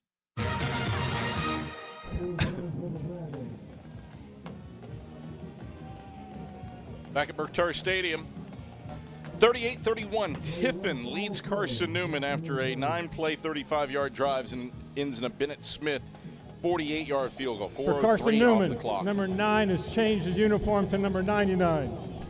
So Don Bradley has swapped jerseys. He is wearing number 99 now. I would say that 99 is a little bit bigger in size than 9. You see that double X? Don Bradley's a medium. 99, I believe, is a 4X jersey. Oh, my goodness. There's a lot of cotton to grab over there. That's right. Going to be wearing a nightgown. Bennett Smith kicks off. And fair catch signaled for and hauled in at the goal line. Tiffin takes over, 1st and 10. With 92 seconds left in the third quarter, West hauls it in. Tiffin starts off 1st and 10 at its own 25. Dragons have scored every time they've touched the football after halftime. David needs Eagles in need of a stop down a touchdown. Turnover would be what the doctor orders Yeah. at them for sure for the Eagles, because field position, get in a position where you can score. Eagles just need to do that. But, hey, how much of a weapon is Bennett Smith? You mentioned all-conference caliber kicker. You know, he's made every extra point. He's made the field goal, and his kickoffs have been on point tonight. Antoine's under center. Weems the single setback as 2 receivers come bunched into the wide side right, 1 man short side left. Play clock at 4 as Antoine takes. Hands off Weems straight ahead. That goes nowhere. Martavis Mason fired up as he shoots into the backfield and stops him for no gain. Weems falls forward to the line of scrimmage, 2nd and 10. just another A-gap play. The Eagles have been successful on the A-gap plays. It's the C-gap plays where they run the zone stretch and seal the edge that the Eagles have not been as successful. 65 seconds left in the third. Tiffin up 38-31. Out of the gun. Antoine to pass. Going to chuck it long to Garnett along the right sideline. Garnett leaps, does not haul it in. Caleb Benton breaks it up toward the right sideline down at the 31. Garnett adjusted, had the ball to his right shoulder, but Benton buries him and forces an incompletion. Massive hit by the Fairmont State transfer. It was a great play because it looked like it was every bit going to be the completion, and it wasn't until the last second with the lodging the ball that it happened. 3rd and 10 for the Dragons. Eagles would love to force a third 3-and-out in this situation and have an opportunity to tie this game with 55 seconds left in the third quarter, trailing 38-31. Mind you, this is a game that Carson-Newman was down 17 late in the second. Been highly entertaining here on opening night. Got to have a spy on the quarterback right here, Adam, because he's going to run it if it's not there. Weems is to the left of Antoine in the backfield. Play clock at 0. Delay of game, number 7 on the offense. 5-yard penalty remains, 3rd down. They motioned Weems into the backfield and motioned West out into the slot to the right. Wasn't enough time. Back it up to the 20. But Tiffin started slowly on 3rd downs. They picked up 5 of 11 on 3rd downs. And it really hasn't mattered the distance. So 3rd and 15. Got to watch right here. Watch for the draw is probably what you need. So you really don't need to send both your linebackers in here. You got to spy those running backs. 3rd and 15 for the Dragons from their own 20. Out of the pistol. Antoine will hand off straight ahead to Blackman, and Blackman surges forward over the left hashes across the 25 up to the 26-yard line. Jesse Combs swallows him up. Blackman, man, he is a tough runner. 6 yards, up to 115 on the day. But Eagles defense delivers. It's a 3-and-out. That was coupled with a penalty right there. Eagles are in a position now to get the ball back and make this a tie ball game and new for the fourth quarter or the start of the fourth quarter. Alex Shatton is back to punt. Isaiah Kane to receive from his own 33. Shatton gets it off a high hanger. Kane signals for fair catch and pulls it in at his shoulders at the 30-yard line. So a good quality punt from Shatton of 44 yards. No return from Isaiah Kane. And the Eagles take over 1st and 10 with 10 seconds left at their own 30-yard line. In the third quarter, mind you, trailing 38-31. First time Carson-Newman has played a school from the state of Ohio since 1993, a classic NAI rivalry with Central State. Eagles fell behind 24-0 in that one. Tied it at 24. It ended in a tie. Rocket toss to the right for Caden McCoy on 1st down, and he gets back to the line of scrimmage, and that's it. A yard up to the 31-yard line before he's knocked down by That's the Kyle end Johnson. of the third quarter. And that is the final play of quarter number 3. A 1-yard gain up to the 31-yard line on the rocket toss for Caden McCoy. Tiffin has had the offensive punch here in the second half. Eagles, not a day job, well past 9-5, looking to rally here in the start of the fourth quarter. Back after this on the Eagles Sports Network. For 70 years, Braden's Furniture has helped East Tennessee families create homes where people gather, traditions grow, and memories are made. Now we continue to hold tight to the faith, family, service, and integrity Braden's was built on, while bringing new ideas, beautiful furnishings, and better design to East Tennessee. Same family, same values, continue to shape the way Knoxville lives at home. Visit Braden's Furniture in Turkey Creek or bradens.com. Billy Graham once said, a coach will impact more people in 1 year than an average person will in a lifetime. This is Marty Blakely with Lakeway Area Fellowship of Christian Athletes. And Dean Craig with the Greater Knoxville FCA. We both played at CN for the influential coach Ken Sparks, where football was a way to share the gospel. At FCA, we desire to see the world transformed by Jesus Christ through the influence of coaches and athletes. Help us accomplish this mission by contacting us at fcaknoxville.org or fcalakeway.org. Thank you, and go Eagles. Back at Berktar Stadium, it's a 38-31 lead for Tiffin over Carson-Newman. Let's send it down to the third member of our crew, Leanda Carey. Thanks, Adam. Cramps have been a significant issue throughout this game. Not the most serious injury in the world, but earlier in this quarter, 3 players, Isaiah Kane, Caleb Graham, and Brandon Dumasil, all came out at the same time for cramps, and that lasted for quite a while. They've been using the Theragun, biking, all of those things. Bennett Smith and Cade McCoy have also been suffering with cramps throughout this game. Back to you. All right, thank you very much, Leanda. 2nd and 9 for the Eagles from their own 31. Graff will pitch it right side to Nick Hester, and not much running room there for Hester. He's forced out of bounds toward the short side of the field up at the 33-yard line, 2-yard gain. 3rd down, 7 to go for Carson-Newman. 38-31, Tiffin leads 5 seconds into the 4th quarter. Just forced it right there, ran the option, got it. You know, that's great. Now you got to have a good 3rd down play. See what Coach Fleming dials up here. 3rd and 7, Graff drops back to pass. Going to zip it over the middle of the field. Tight window, not there. Incomplete to Jacob Dalton up at the 38-yard line. Would have been shy of the marker to make.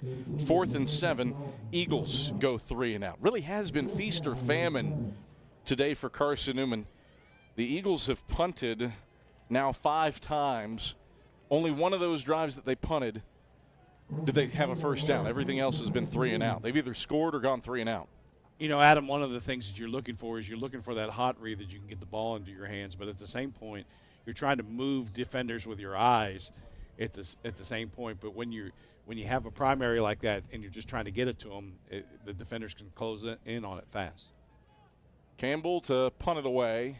It's a corkscrewing kick high into the atmosphere, and it's fielded with a fair catch at Tiffin's 28-yard line. Dragons take over there. Eagles trying to keep it a 1-score game. 14:33 to play in the 4th quarter.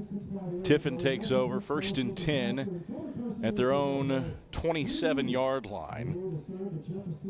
And we say turnover, turnover, turnover. This is what the Eagles need to get. Tiffin's going to play it pretty safe. You know, they're going to chew clock and be content to get a long drive here. Eagles need to get a turnover. 38-31, Tiffin by 7. Outscore the Eagles 14-10 after halftime. Antoine out of the gun. Will dump a screen to the left side. Blackman, he is belted in the backfield. Brandon Dumasil not fooled. Jackson Hickson also aids comfort to knock him down. Back at the 22, a loss of 5. 2nd and 15. It tried to set it up, Adam, by looking away, action away, slipped the back out of the backfield. But you know, the Eagles stayed at home right there and were able to make the play. 2nd and 15 for the Dragons. Antoine out of the gun. Hands off right side to Blackman. Blackman stretching it out to the right sideline, and he runs out of real estate and is forced out of bounds up at the 23-yard line. Just a 1-yard gain and a long way to run for Ronald Blackman before Drayvon Hollis pursued him out of bounds. 3rd down, 14 to go. Tiffin does a really good job on the zone stretch, Adam. They really do a good job of – the running back does a great job of letting the block set up. The Eagles that time pursued it well, just got to finish with that short shot tackle, and you probably turn that into a that much more of a negative play. Eagles trying to force a 2nd straight 3 and out defensively. Antoine out of the gun, back to pass. Blitz up the middle. Antoine is going to throw to the right sideline, complete on a broken play for first down yardage to Jaden McKinstry up at the 40, and he shoots out of bounds up at the 43-yard line. 20-yard pickup on some playground football through the air. 1st and 10. Yeah, it was just about at the line of scrimmage when he threw it. I mean, at first I thought he was past it, but it was behind it just ever so slightly. Behind it by a yard. Yeah. He released at the 22. The line was the 23. Right. 1st and 10, Dragons, right hash at their own 43-yard line. Out of the A set and a handoff up the middle to Blackman. Blackman picking his way forward. He's stood up by Jerron Blakely up at the 49-yard line, and forward progress stops after a 6-yard gain to bring up 2nd and 4. 12:55 rolling fourth quarter clock. Tiffin 38, Carson-Newman 31. Just need a strong play right there. That was an A-gap play where Tiffin kind of caught the Eagles widening it out a little bit. Tiffin's going to go as long as they can between plays here. They want to go down and score and take chunks off the clock. Single receiver to the wide side left. 2 men stacked to the short side right. Pistol set for Antoine. Flag. Offensive move. False start. Number 77 on the offense. 5-yard penalty. Remains. Second down. Jacob Sauerback. Big 6'7" sophomore at 315 pounds. Transfers in from Central Michigan. Backs it up to the 44-yard line. And he knew it. He, get those offensive linemen with their head down. And mentioned to somebody today, if you're an offensive lineman and get your name called, it's usually not a good thing. 2nd and 9 for the Dragons. Middle of the field at their own 44. Pistol set for Antoine. Blackman behind him. Blackman will take the handoff and has good running room. He's across midfield, puts on the afterburnage to the 40, and he's escorted out of bounds. A face mask by Blackman as Drayvon Hollis was taking him out of bounds. Blackman grabbed his face mask and wrenched him. This will be an offensive face mask or illegal hands to the face on Ronald Blackman. Should have the first down and then move it backwards. Should be out of bounds at the 36 for a 22-yard gain. It should still be, you're right, it still should be 1st and 10, but across midfield. We'll let Rick St. George sort it out. After the play, personal foul, face mask, number 1 on the offense, 15-yard penalty. The play did result in a first down.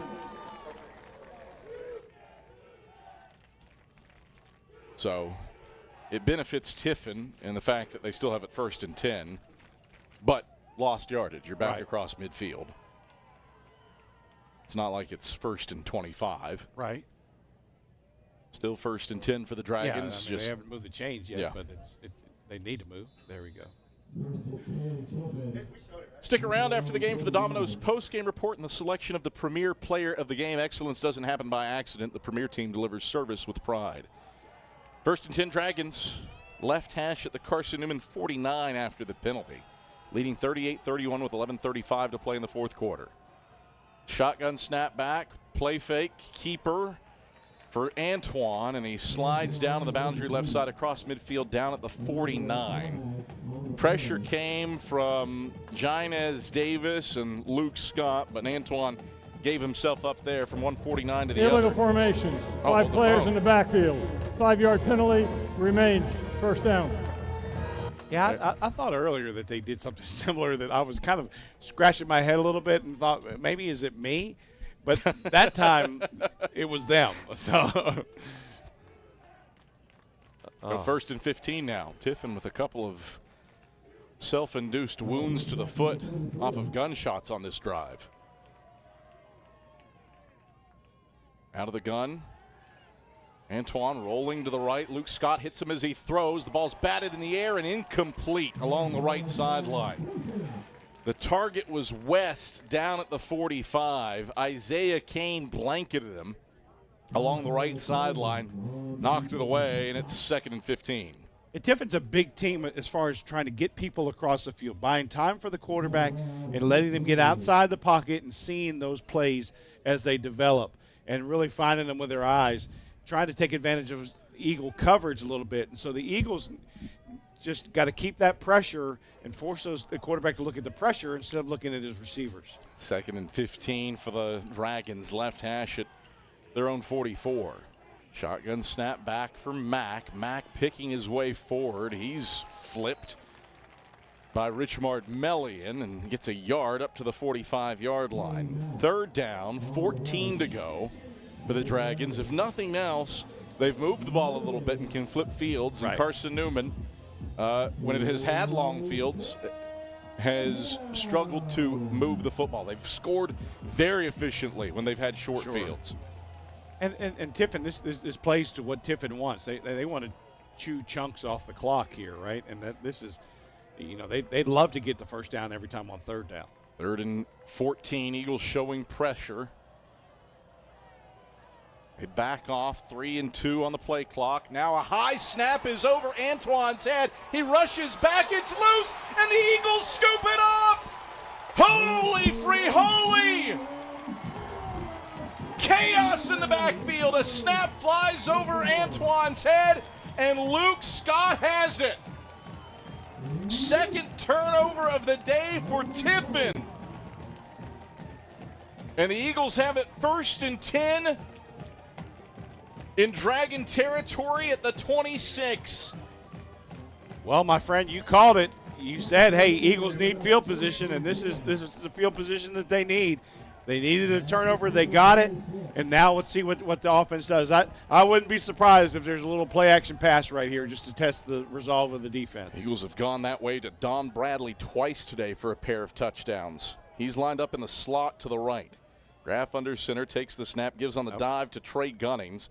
Gunnings, good surge, good push down to the 22-yard line.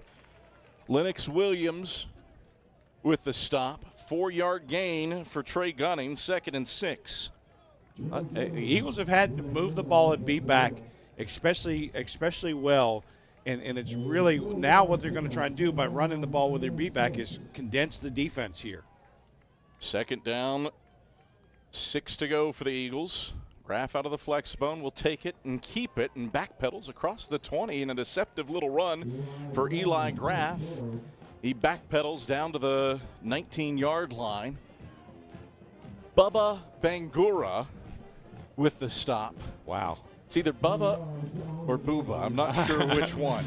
It's B-U-B-A. Okay. He was not listed on the 2-deep, so I don't have the pronunciation guide handy. Regardless, Tiffin's got some great names. Yes, that's right. It's a 3-yard gain down to the 19. 3rd and 3. Graff will keep it and pick up the first down, running around right guard inside the 15 down to the 14-yard line. A 5-yard gain. Bangura again with the tackle. First down for the timeout Eagles. For an injury. 8:54 left in the 4th quarter. Tiffin 38, Carson-Newman 31. Eagles were down 17 in this game. Scored twice in the final 3 minutes of the 2nd quarter to make it a field goal game at the break, and have been within striking distance ever since, but have never been able to tie it. They've got a chance here. Injury timeout. Radical Rothermel helped off the turf, and he exits stage left. Well, Adam, you mentioned it earlier. The last time the Eagles played a team from the state of Ohio, it was Central State was up 24. The Eagles came back. One of the heroes of that game, Mike Clowney, was a young freshman named Mike Clowney, and just made some plays and kind of built his legend as a linebacker and as a player right there in that game. Future consensus All-American and head coach of Carson-Newman's football program. Still the single game record holder for tackles, Mike Clowney. 1st and 10 Eagles with it at the Tiffin 14. Graff takes option to the right, pitch to McCoy. McCoy across the 10. He's spun around and knocked down over the numbers right side by Braylon Gabes. Decent little 4-yard run on the option pitch, 2nd and 6. You kind of see the Novocaine here being applied a little bit by Coach Fleming. What he's done here is punch him inside, punch him outside, punch him inside, and just trying to get the defense to commit one way or the other, and then hit him where the counter punch is. 2nd down, 6 to go for the Eagles. Right hash at the Tiffin 10. Graff takes and hands off. No, keeps it. Left side. Thought he gave to Adams. It would have been wonderful if he had. It would have been a first down. Yeah. Instead, Graff has to fight for a yard down to the 9. Bertram with the stop. And that's just sometimes you look and you look at your read and you say, all right, he's playing upfield or he's playing downfield. I need to pull it, and you just guess wrong, and that's the reality of being an option quarterback. 7:40, rolling 4th quarter clock. Eagles down a touchdown, 38-31. 3rd down, 5 to go from the Tiffin 9. Graff will pitch it to the right side for Jaden Jones. Jones juking a guy. He hops into the end zone. Right side, yes. Touchdown, Carson-Newman. Jaden Jones, a human pogo stick to get away from Isaiah Funches Foster. A 9-yard rushing touchdown for the Gatlinburg-Pittman product. And the Eagles are a PAT away from tying this one up. Just great play, Adam. And you know what you can say about him was willing to keep running and keep moving his feet. As a running back, if they'll keep moving their feet, they always have a chance. And even going backwards into the end zone, there was a chance right there. Smith to tie. Schoaf snap is back, Arrington's hold is down, and Bennett Smith's kick is pure. What was once a 17-point deficit is no more. The Eagles have rallied to deadlock this one at 38 on James Jones' extra effort timeout to pogo stick his way to the paint. 38-38, all square, and we're back to Burke Tar after this on the Eagles Sports Network.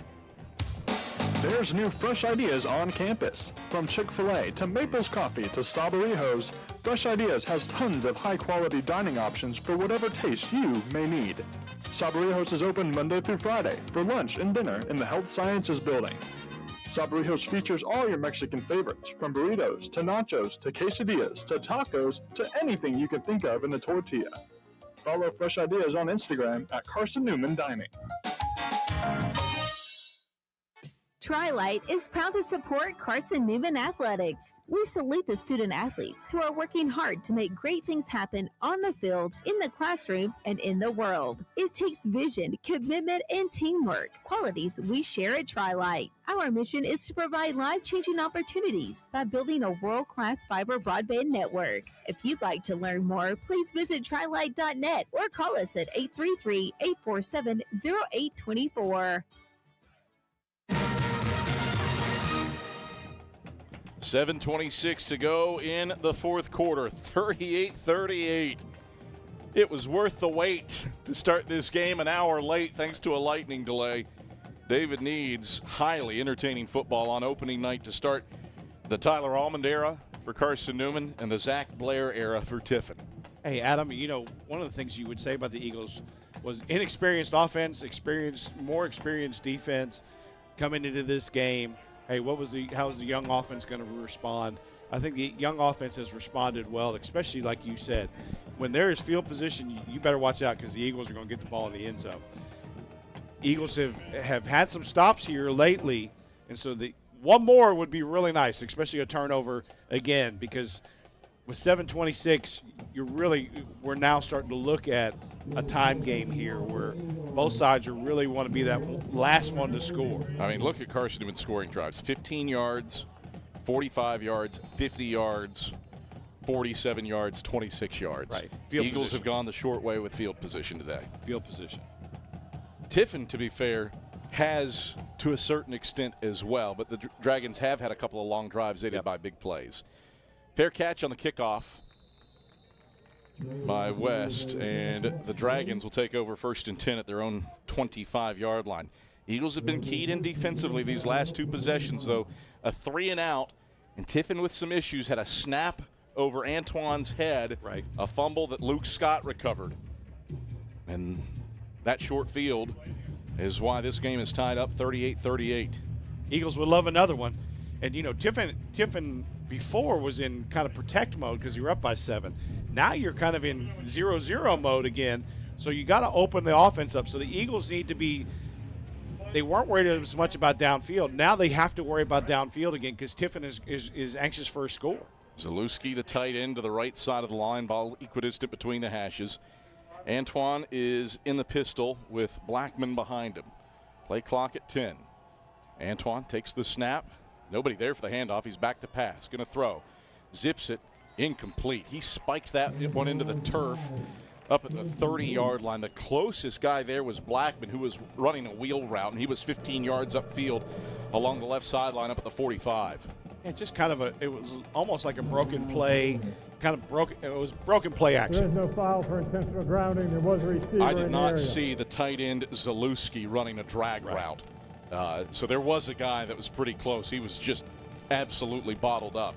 You know, and after you had a turnover like you did the last series, a lot of times you're going to just play it safe. 2nd down, 10 to go. Garnett in motion. They'll hand off straight ahead to Blackman. He pings off a couple bodies and gets up to the 30-yard line for a 5-yard gain. 3rd down and 5. after the stop by Cruz Temple and Martavis Mason. 3rd and 5. Tiffin 6 for 14 on third downs today. Well, I'll tell you what, if you're a Tiffin fan watching at home, Blackman is a weapon. That sucker is tough. That's a good running back. That sucker is tough. And he's going to be very effective for them this year. He is going to be he's been a problem in the GMAC. Just a few more of us from outside the region know about him now. 3rd and 5 for the Dragons from their own 30. Antoine back to pass. Has time. Settles. Airs to the left sideline. Guy, did he catch it?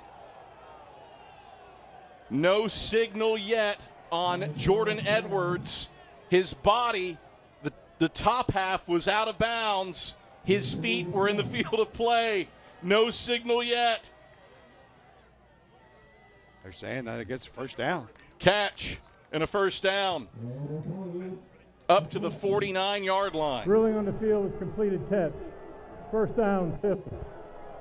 We'll see if Tyler Almond goes to his challenge flag. I think those elbows were. Oh, his knees are down first.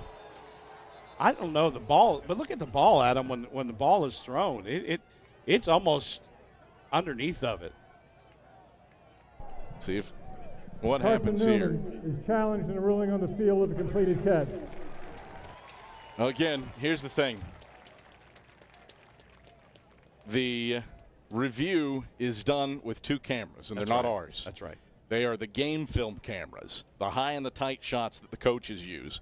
So it doesn't matter what ours show. That's right. That is what Rick St. George and company have to utilize to determine what happens. 6:31 left in the fourth quarter, 38-38. Carson-Newman and Tiffin are tied.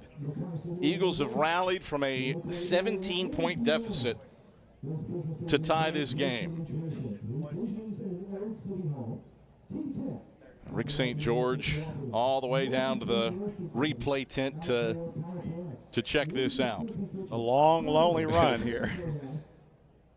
So we've got the tape on here in the booth, and the receiver, Edwards, leaves his feet to grab the pass. And I thought on one of the angles that and it's the low angle from the end zone, that his knee hits first before his top half lands out of bounds. But again, you got to have indisputable video evidence to overturn this. And so I didn't know that the catch was complete. You know, I know I'm using NFL. Yeah. There's his knee down. Does he have See the ball right secured? there? See the ball right there? That's. You think it's moving there? I think the ball's moving. I don't think it's as much about foot position as it is, and that's what the Eagles fans or the Eagle coaches were saying, is that the ball was not secure when he hit the ground. It's still moving around before he hits the ground.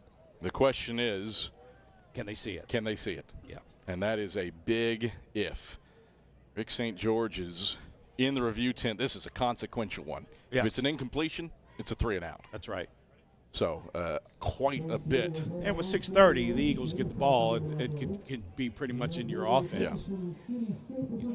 You know, you think that and it's going to move back a little bit, so a chance for a good field position. It'll go back to the 30. Credit the Tiffin punter, Shatton. Yes. He's been averaging around 40 yards a kick, so he can flip it from 130 to the other. Right. And let's be real, Carson-Newman has not scored on a field longer than 55 yards tonight. Right. 38 points. Not one of those 6 scoring drives has come on a field longer than 55 yards. Eagles have done a phenomenal job playing complementary football. Sure. But so far have not been able to go the long way. And, you know, Adam, one of the things that you get from that situation is sometimes when you're a quarterback and you're a young quarterback and you're inside of your territory, you're going to make the safe decision. And it's not always – it's like, hey, if I have a choice between pitching it or keeping it, I'm going to keep it a lot of times when your back's up against your own goal line. When you're kind of on their end, it's like, oh, all right, I'll let him come to me a little bit longer and then pitch it late because at least we got a field goal. And so you play with a little bit more confidence. Here he comes. All right, let's see what Rick St. George has. This is highly consequential. After review, the ruling on the field is upheld. Pass is complete at the 50-yard line. Carson-Newman is charged with their first challenge. They have one remaining. Timeout, Carson-Newman. And that is the new language, upheld. Remember that. There's no more confirm or stands. But it goes down as a 20-yard completion and a first down for Tiffin. And thought it was going to be tough to overturn based on what the officials had at their disposal. And even if our angles had been in play, it would be tough. That's a tough call. Probably whatever was called there was going to be the call. So 1st and 10 for the Dragons from midfield. They convert on 3rd and 5. Out of the A set. Hand off to Blackman straight ahead. He runs into Caleb Benton and is swallowed up 2 yards upfield over the white of the Eagle Head logo. 2nd down, 8 to go. Eagles just got to make sure right here, like, all right, hey, the call didn't go against you. It wasn't what you wanted. Can't give up the big play right here. Probably going to see some kind of bootleg or trying to get the quarterback outside of the pocket on 2nd and 9. And just want to make sure that you play good, solid defense. 6 minutes to go in the 4th. Team's tied at 38. 2nd and 8 for the Dragons from the Eagle 48. Play clock at 10. Antoine in the pistol. Blackman behind him.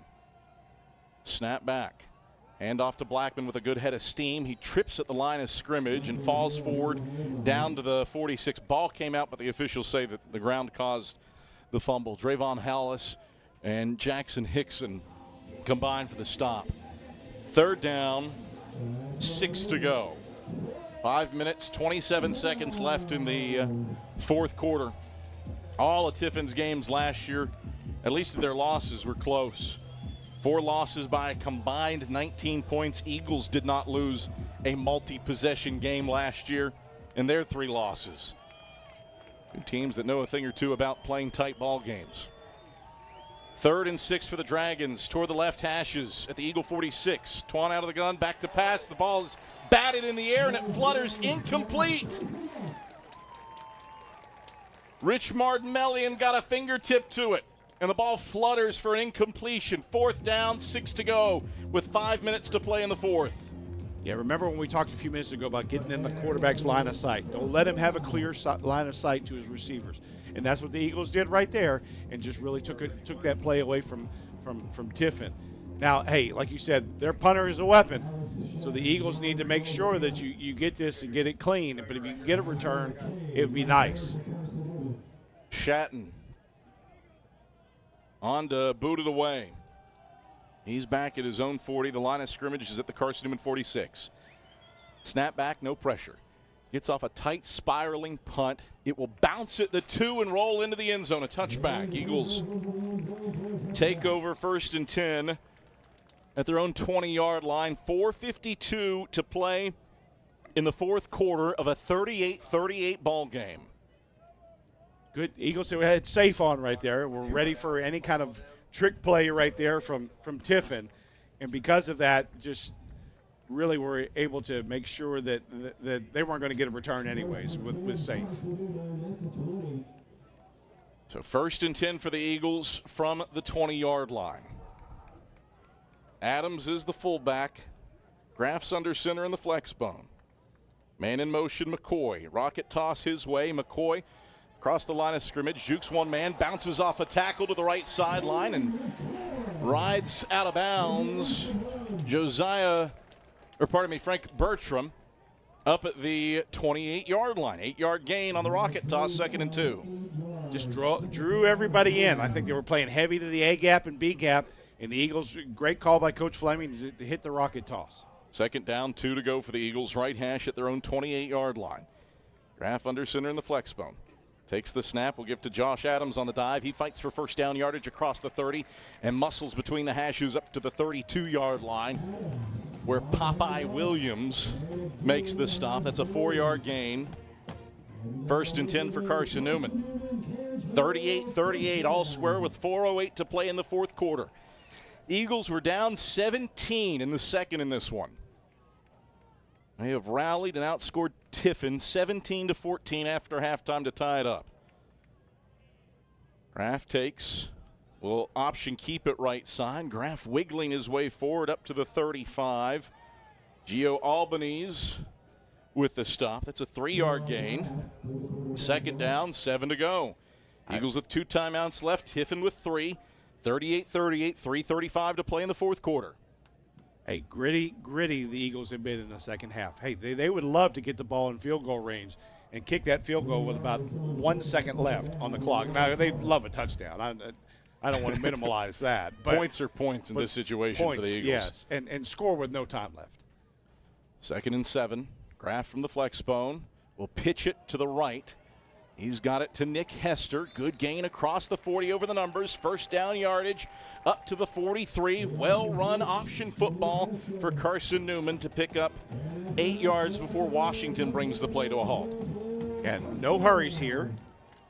And just try to get it there. Hey, got him outside, got him in motion, got him to a point where they could catch the pitch and make a first down. 2:47 rolling fourth quarter clock, 38-38. 1st and 10 Eagles from their own 43.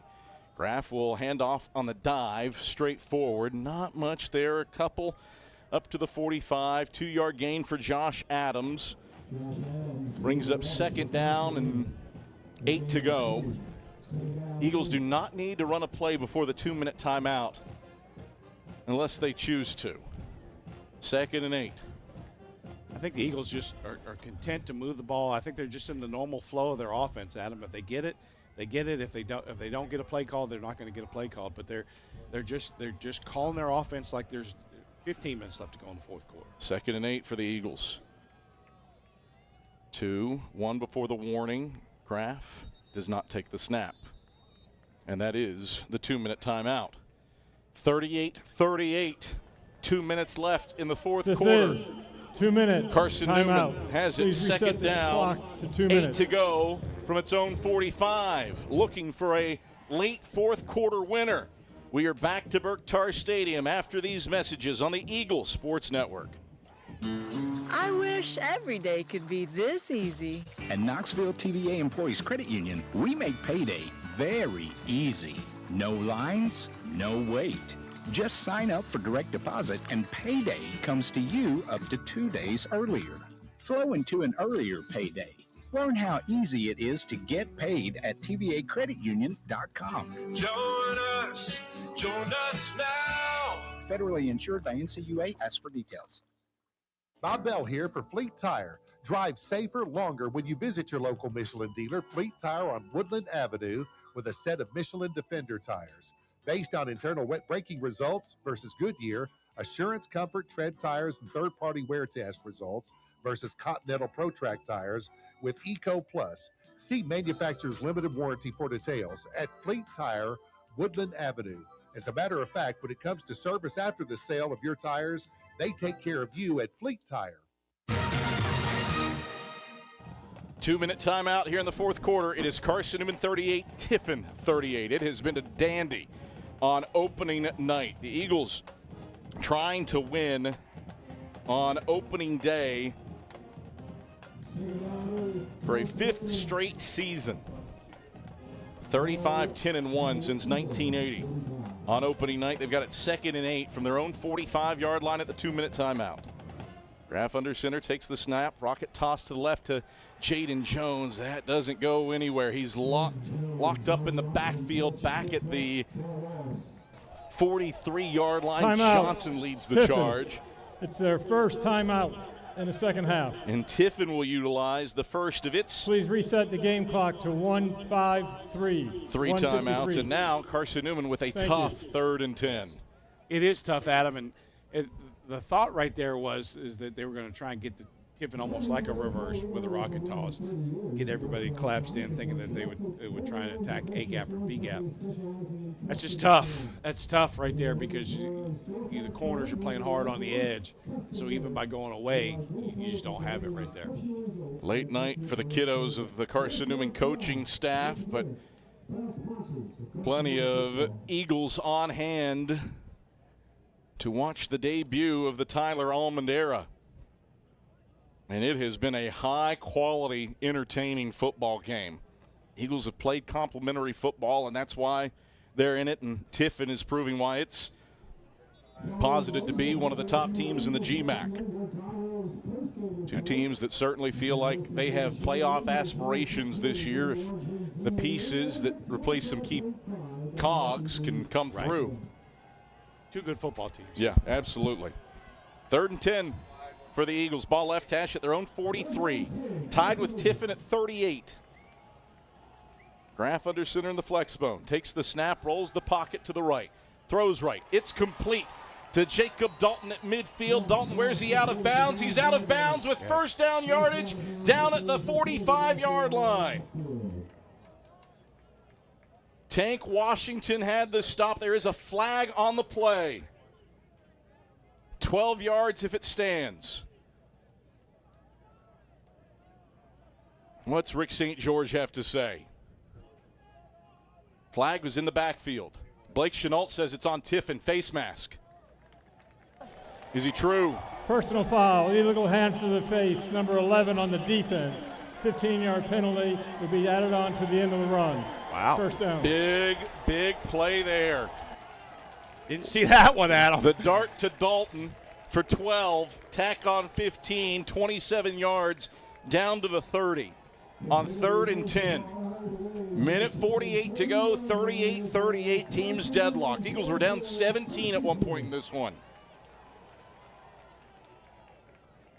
And just be patient here, Adam, at 148. Again, you don't need the home run right here. Just be patient with the ball.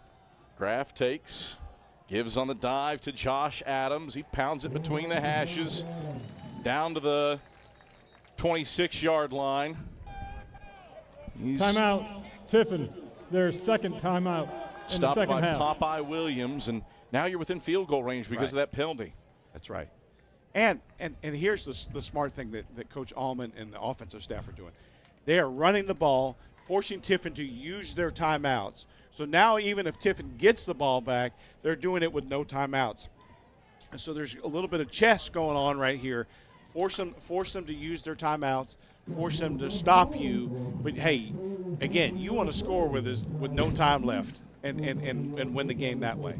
2nd down and 6 to go for the Eagles with 99 seconds left in the 4th quarter. It is 38-38. Eagles were down 24-7 in this one and then scored twice inside of 3 minutes to go in the 2nd quarter and have gone punch for punch with the Dragons here after halftime. Tiffin scored the first 2 times it touched the football after halftime, but hasn't since. 3 and out, fumble, and a punt. And now the Eagles trying to put a bow on the debut of the Tyler Almond era. 2nd down and 6 to go for the Eagles, middle of the field at the Tiffin 26. Graff takes. The Dragons blitzed it. Graff saw it coming. He held on to it, and he stopped for a loss of 1 back to the 27. Well timed. Timeout, Tiffin. Their 3rd and final timeout by in the second half. Popeye Williams. A loss of 1 back to the 27. It's 3rd and 7 for the Eagles. Tiffin is out of timeouts. Right. And you know, what Tiffin did right there was they conceded or showed the A gap. So the Eagles are thinking dive, and then the linebacker comes late and fills that gap. And so now the quarterback who was thinking this is what I've got now has to react because now he's in the backfield. And that was tough because you probably are thinking dive in that situation because there was a wide A gap. It's a smart loss of 1, though, for Eli Graff. Didn't do anything fancy with it. Just conceded, hey. Right. Be smart. You're situationally aware for where the Eagles are in this game. You're within Bennett Smith's field goal range. He's hit from 48 today.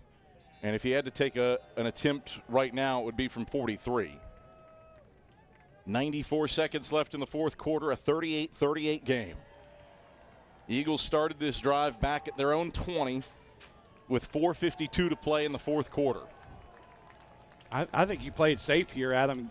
See if you can get 4 or 5 and then make a decision if it's 4th and 1 or whatever. But don't feel like you have to throw it here. 3rd and 7. Graff, quarterback keeper to the middle. He's stonewalled at the 25-yard line, and that's it for Eli Graff.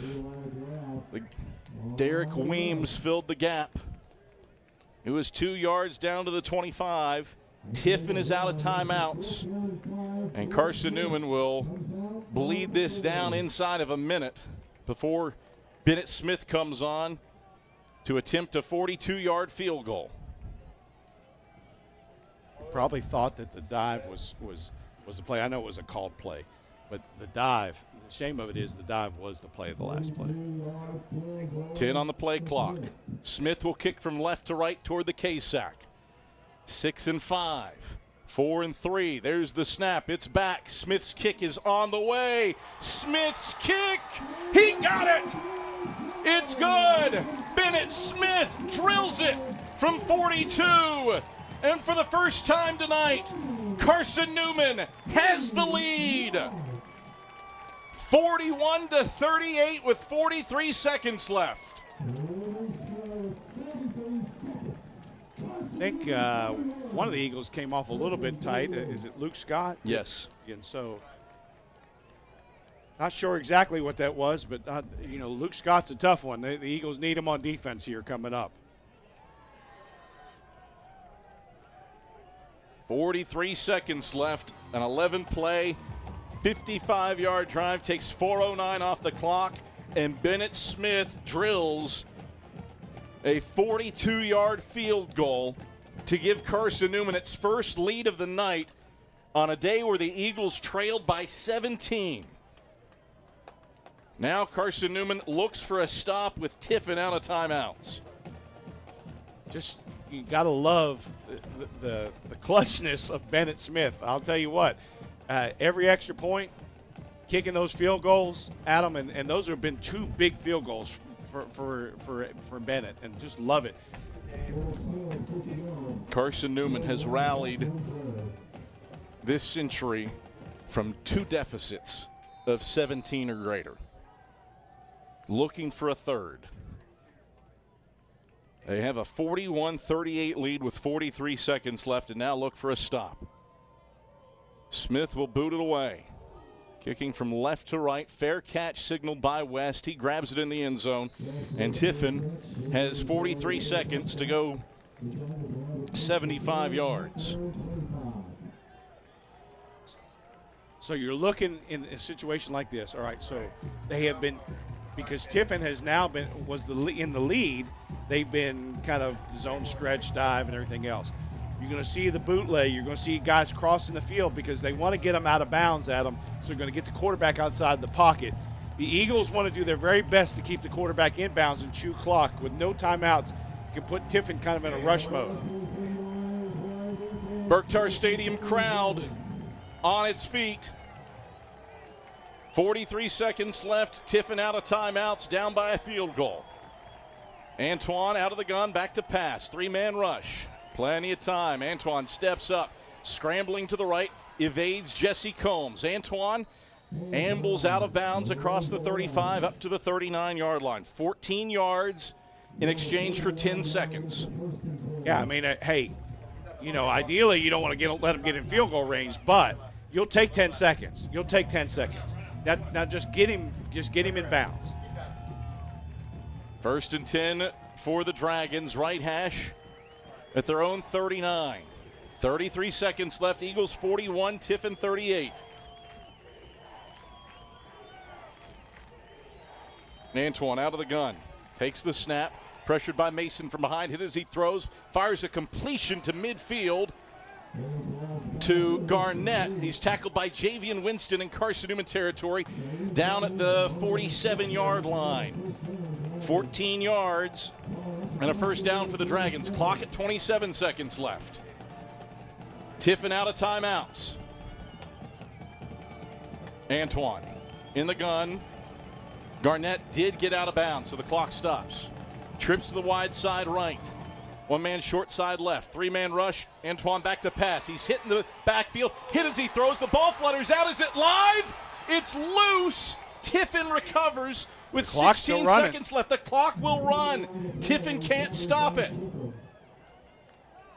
Tiffin recovered. 9 and 8. 7, 6, 5, 4, 3, 2, 1. Ball's never been set. They stop the clock at 1. It's not done yet. Officials are chatting this over. I think they did not cleanly rule fumble or incompletion. Right. It looked like they played it as a fumble, though, Adam, but Antoine was caught in the backfield by Hickson. He was pulling it back. It was pulling it back, and it just fluttered loose forward. I mean, but his arm was going backwards as the ball left his hand. We'll see what Rick St. George and company have to say here. Wild, wild. Here at the conclusion. Because, I mean, if not, there's 1 second left. They're putting it at the spot. So the ruling on the field was a fumble recovered by the offense. There's 12 seconds left on the clock. The clock will start on my signal. Wow. Well, what a break for Tiffin that the play was blown dead. Well, it wasn't blown dead, but yeah, the clock should have kept running. That's right.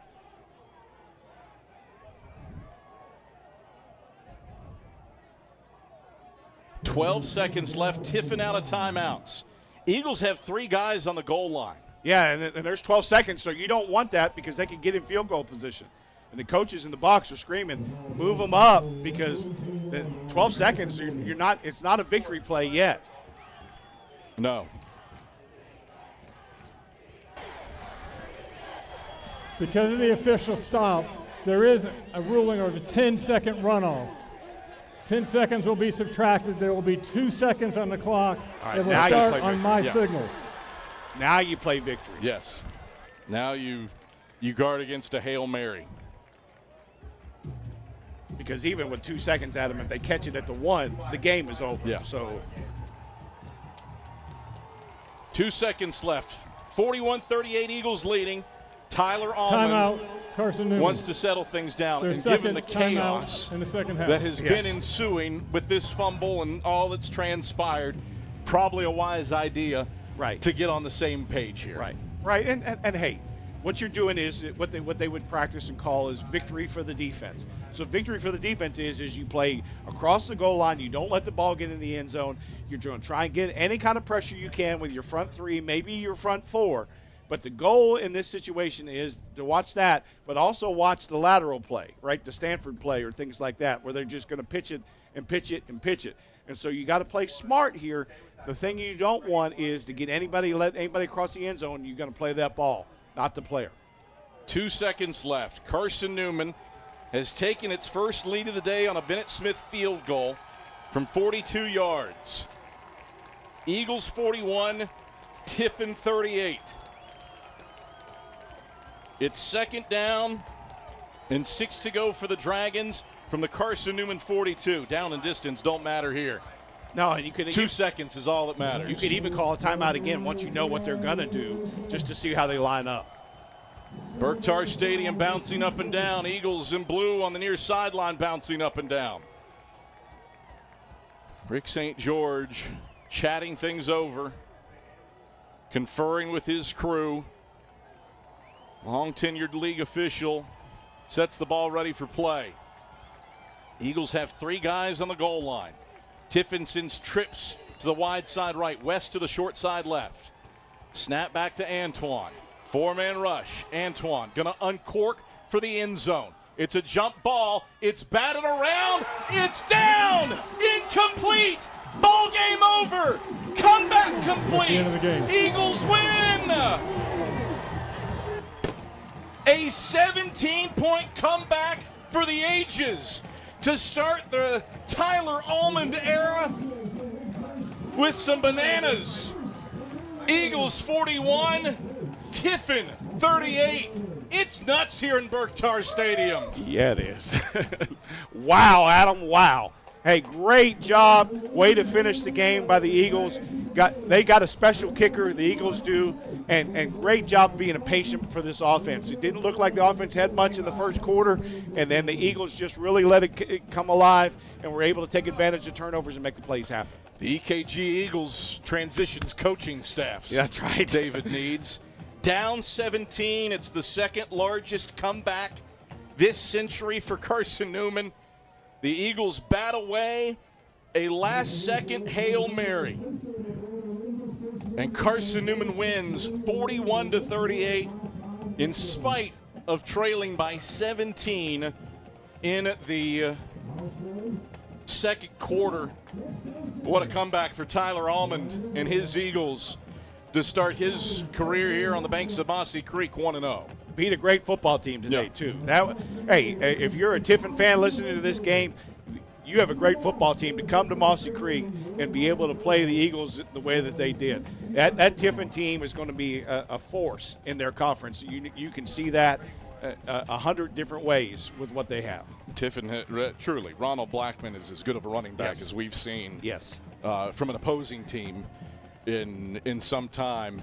And from the Carson-Newman perspective, he would be right there with the Antonio Wimbushes. That's right. The Andy Hibbets. That's right. The Brandon Bakers. Those are three All-Americans, three 3,000-yard rushers. Ronald Blackman joined them.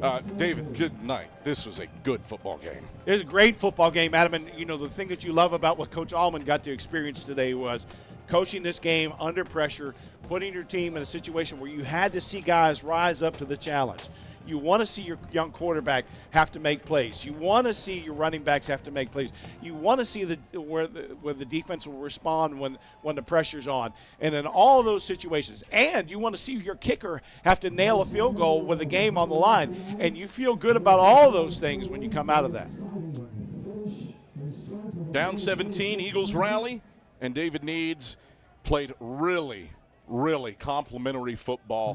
Mentioned it, Carson-Newman scoring drives today. The longest was the game winner, 55 yards from Bennett Smith. Seven scoring drives today for Carson-Newman. All of them played off of special teams, defense setting the Eagles up with short fields, and Carson-Newman took advantage of that every time. And the Eagles, that's what you want to see as you're a head coach. You don't want to see just the offense dominate or the defense dominate or special teams dominate. What you want to be able to do is walk into the meeting room on Monday and say, hey, guys, when we play together, this is who we are and this is what we can be. And so Coach Allman has some things that he can teach from and say, hey, here's where we made some mistakes and need to get better. But at the same point, he can say, hey, when we play together, this is who we can become. Carson-Newman starts the Tyler Almond era 1-0, 41-38. Eagles win it in a thriller. Berktar Stadium enthralled with a dandy of a performance on opening night for Carson-Newman, batting away a Hail Mary at the horn to prove that Bennett Smith's 42-yard game winner with 43 seconds left would be true. And the Eagles do the job here today against the Dragons. David Needs, well worth the wait after the lightning delay. Hey, it was worth it. I mean, if you didn't come to this game because you thought, it was going to rain again, it was going to be a little bit, shame on you. Shame on you because you missed a great football game. One for the ages, Adam. 41-38, and what you get in the start Coach Allman's era and what you're going to get from this coaching staff and being able to go in there and brag on some people and hug on some people and say, hey, this is who we can be. 11 straight home wins for the Eagles, 22 straight wins for Carson-Newman when the Eagles score 30-plus. Defense did the job late to get the win in this one. Into the midnight hour, we turn. Domino's postgame report up next. Eagles 41, Tiffin 38 in a classic to start the Tyler Almond era. Domino's postgame report heads your way when we come back after this on the Eagles Sports Network. Domino's Pizza in Jefferson City and Morristown wants to help feed your business. When you're hungry at lunch, show your business card at Domino's in Jefferson City and Morristown when you make your purchase for pickup or delivery to get 25% off the entire order. That's 25% off your order at Domino's in Jeff City and Morristown when you show your business card. Call 865-471-6700 to get a pizza. Domino's, the official pizza of the Carson-Newman Eagles. At InterDigital, we strive to be a leading provider of cutting-edge digital and marketing solutions. At InterDigital, we want to help our clients find success. Our team of technology gurus work together to ensure InterDigital continues to progress forward as technology advances. At InterDigital, we make technology work for you. Visit interdigital.com for IT support, web development, virtual tours, graphic design, internet marketing, mobile app, and film production services. InterDigital, laser focused on your success. Power comes with not only having a voice, but knowing that it is heard. As part of an electric co-op, you're not just getting electricity, you're getting the power to have your voice heard and the opportunity to work together with your community to create a better tomorrow. Here, you're not just a customer, you're a member. AEC, empowering voices just like yours. The game's over, but we're just getting warmed up. The Domino's postgame report hits the air in 60 seconds on the Eagle Sports Network. Hey folks, Gerald Anderson with Ted Russell Nissan, and if it'll drive, it's worth $5,500 toward the purchase of any new in-stock Nissan. That's right, drive any old trade-in onto our lot, and you'll receive not up to, but guaranteed $5,500. Ted Russell Nissan on Kingston Pike. Retail marketing campaign, one trade-in per vehicle, all rebates included, and NMAC financing. Hey folks, Gerald Anderson with Ted Russell Nissan. Buy any new Ted Russell Nissan, and you're gonna get it. A lifetime warranty. This will be the longest warranty you'll ever need. Not a 100, not even a 200,000-mile warranty, but a lifetime warranty. So don't settle for less. Ted Russell Nissan on Kingston Pike. For 70 years, Braden's Furniture has helped East Tennessee families create homes where people gather, traditions grow, and memories are made. Now we continue to hold tight to the faith, family, service, and integrity Braden's was built on, while bringing new ideas, beautiful furnishings, and better design to East Tennessee. Same family, same values, continue to shape the way Knoxville lives at home. Visit Braden's Furniture in Turkey Creek or Bradens.com.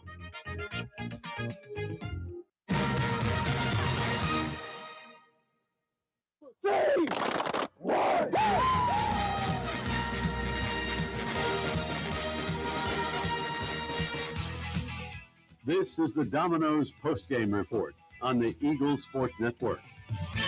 EKG Eagles. Largest fourth quarter comeback in school history. Highlights, stats, a conversation with Tyler Allman, and the selection of the premier player of the game are all headed your way. The Domino's postgame report is brought to you in part by Domino's, the official pizza of the Carson-Newman Eagles. Appalachian Electric Cooperative, we're AEC, powering the Eagles in Mossy Creek. By the Eagle Club, the family of Eagles. By Magaha Electric, providing quality electrical services and products to East Tennessee for more than 40 years. By First Bank, the official banking partner of Carson-Newman Athletics. By InterDigital, IT support and marketing, laser focused on your success. By Fresh Ideas, a foundation of fresh food and speedy service. By Lisa's Country Kitchen, the best food for the best prices. By Food City, value every day. By Premier Building Maintenance, delivering service with pride. By Trilight, dream big with gig. By Modern Woodman Financial Planning, touching lives and securing futures. By the Mossy Creek Roasting Company, family owned and operated coffee, fueling the Burt Tarr Stadium Press Box. And by the Eagle Shop, the official store of the Carson-Newman Eagles. Now back to the voice of the Eagles, Adam Cavalier. All right, we welcome you back to Burt Tarr Stadium. What an instant classic to kick off the 2026 season and the beginning of the Tyler Allman era Eagles rally from down 17 and win it with 43 seconds left. A Bennett Smith 42-yard field goal. Matt Scalzo is in the booth. Matt, you got your job cut out for you today. This was a wild one. But, Matt, scoring summary, it's all yours. Take as long as you need. Strap in, folks. This is going to be a long one. 41-38 the final. There were 42 combined points in the second quarter alone, and it started with, pretty pedestrian with a 27-yard field goal from Tiffin to open up the scoring to get ahead 3-0. Then they added on to that lead at the start of the second quarter, a 9-yard rushing touchdown from Ronald Blackman. He made it 10-0. Carson-Newman, though, would get on the board not too far after with 10:28 to go in the second quarter. It was the first career passing touchdown for Eli Graff, but before that, it was set up by an interception from Jacob Madison. Side left, single man, short side left. Now some motion, and Saeed Garrett out of the backfield. He's in the slot to the right. Antoine back to pass on 3rd and 11. Throws over the middle of the field. This is intercepted. Right to Jacob Madison, who grabs it at the 20 and returns it inside the 15, down to the 14. Wow. Is some sudden change. What the doctor ordered for the Eagles.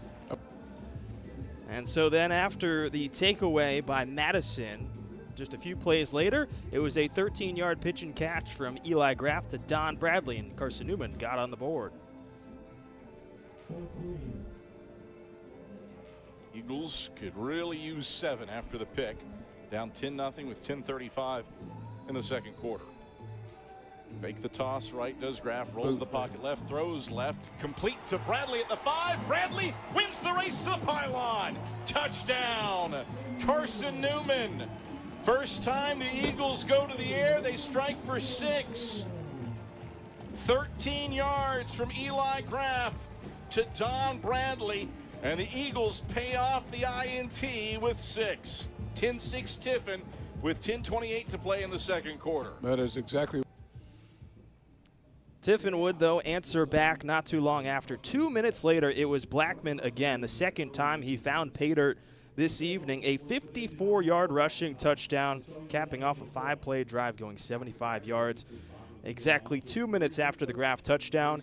And then 5 minutes later on a 4th and 2, it was a 33-yard rushing touchdown for Jontu Reed. He was bottled up the middle, bounced to the outside, and he was able to cash in to extend Tiffin's lead to the largest of it point that it was tonight at 17 points, 24-7. But Carson-Newman in the final 2 minutes rattled off 14 unanswered points to bring it within a 3-score game. It started first at the 2-minute mark with an Eli Graff rushing touchdown, his first of his career. As a matter of fact, when it comes to service after the sale of your tires, they take care of you at Fleet Tire. First and goal from the 1. Eli Graff pushes in. Yes, touchdown. Carson-Newman. Eli Graff calls his own number, and Graff follows his blockers for 6. 1 by air, 1 by land. Graff in his debut as the starting quarterback. And I was coming in out of a break, so it was a little delayed there for Adam Cavalier and fighting through some adversity there. And then with 2 seconds left to go in the first half, it was Graff finding Bradley for the second time tonight, making it 24-20. Yeah, you got to take it deep. Can't be short. On 3rd and 10, Graff will fake, roll left, going to throw left, complete to Bradley at the 10. Bradley spins for 6. Yes, touchdown, Carson-Newman. The stones to go to the air to Don Bradley. Eagles find pay dirt from 15 yards out with 2 seconds left in the second quarter. Moving into the second half after Kyle Antoine capped off a drive to push the lead up by 10. It was Malachi Dowell, transfer this offseason, scoring his first in an Eagles uniform, made it 31-28. 34 to play in the third quarter. Graff under center in the flex bone. Single receiver Jordan to the left. Option left, pitches to Dow. Dow has the 5. Dow has the edge. Dow has the end zone. Touchdown, Carson-Newman. The Austin P transfer. Malachi Dow, one of the most prolific rushers in Tennessee high school football history, has dented the scoreboard for the first time as an Eagle. After a rushing touchdown from Tiffin with its backup quarterback Mack from 4 yards out, it was a 10-point lead. And then the rest of the scoring belonged to the Eagles, including a 10-0 score in the fourth quarter, a 10-0 edge, I should say, rather. Bennett Smith tacked on a 48-yard field goal at the end of the third quarter. And then it was a troublesome snap for Tiffin that turned this game on its head. Clock here, right? And this is, they'd love to get the first down every time on third down. 3rd and 14, Eagles showing pressure. They back off, 3 and 2 on the play clock. Now a high snap is over Antoine's head. He rushes back, it's loose, and the Eagles scoop it up. Holy free, holy! Chaos in the backfield. A snap flies over Antoine's head, and Luke Scott has it. Second turnover of the day for Tiffin. The game kept moving along, and then Jaden Jones capped off that turnover, tied it up at 38 with a 9-yard rushing touchdown. That's the reality of being an option quarterback. 7:40, rolling fourth quarter clock. Eagles down a touchdown, 38-31. 3rd down, 5 to go from the Tiffin 9. Graff will pitch it to the right side for Jaden Jones. Jones juking a guy. He hops into the end zone. Right side, yes. Touchdown, Carson-Newman. Jaden Jones, a human pogo stick to get away from Isaiah Funches-Foster. A 9-yard rushing touchdown for the Gatlinburg-Pittman product. And the Eagles are a PAT away from tying this one up. And then the Eagles would get the ball back again. Driving down the field, a chance to win it, and they would do just that. Bennett Smith with the go-ahead field goal with 40 seconds and change remaining gave the Eagles a 3-point lead. 6 and 5. 4 and 3. There's the snap. It's back. Smith's kick is on the way. Smith's kick. He got it. It's good. Bennett Smith drills it from 42. And for the first time tonight, Carson-Newman has the lead. And as Adam Cavalier so eloquently described it first time, that Carson-Newman had the lead tonight, and then they capped it off at the end of the game, knocking down a last-ditched effort from Tiffin with 2 seconds on the clock. To the wide side right, West to the short side left. Snap back to Antoine. 4-man rush. Antoine gonna uncork for the end zone. It's a jump ball. It's batted around. It's down. Incomplete. Ball game over. Comeback complete.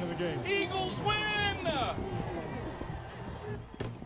A 17-point comeback for the ages to start the Tyler Almond era with some bananas.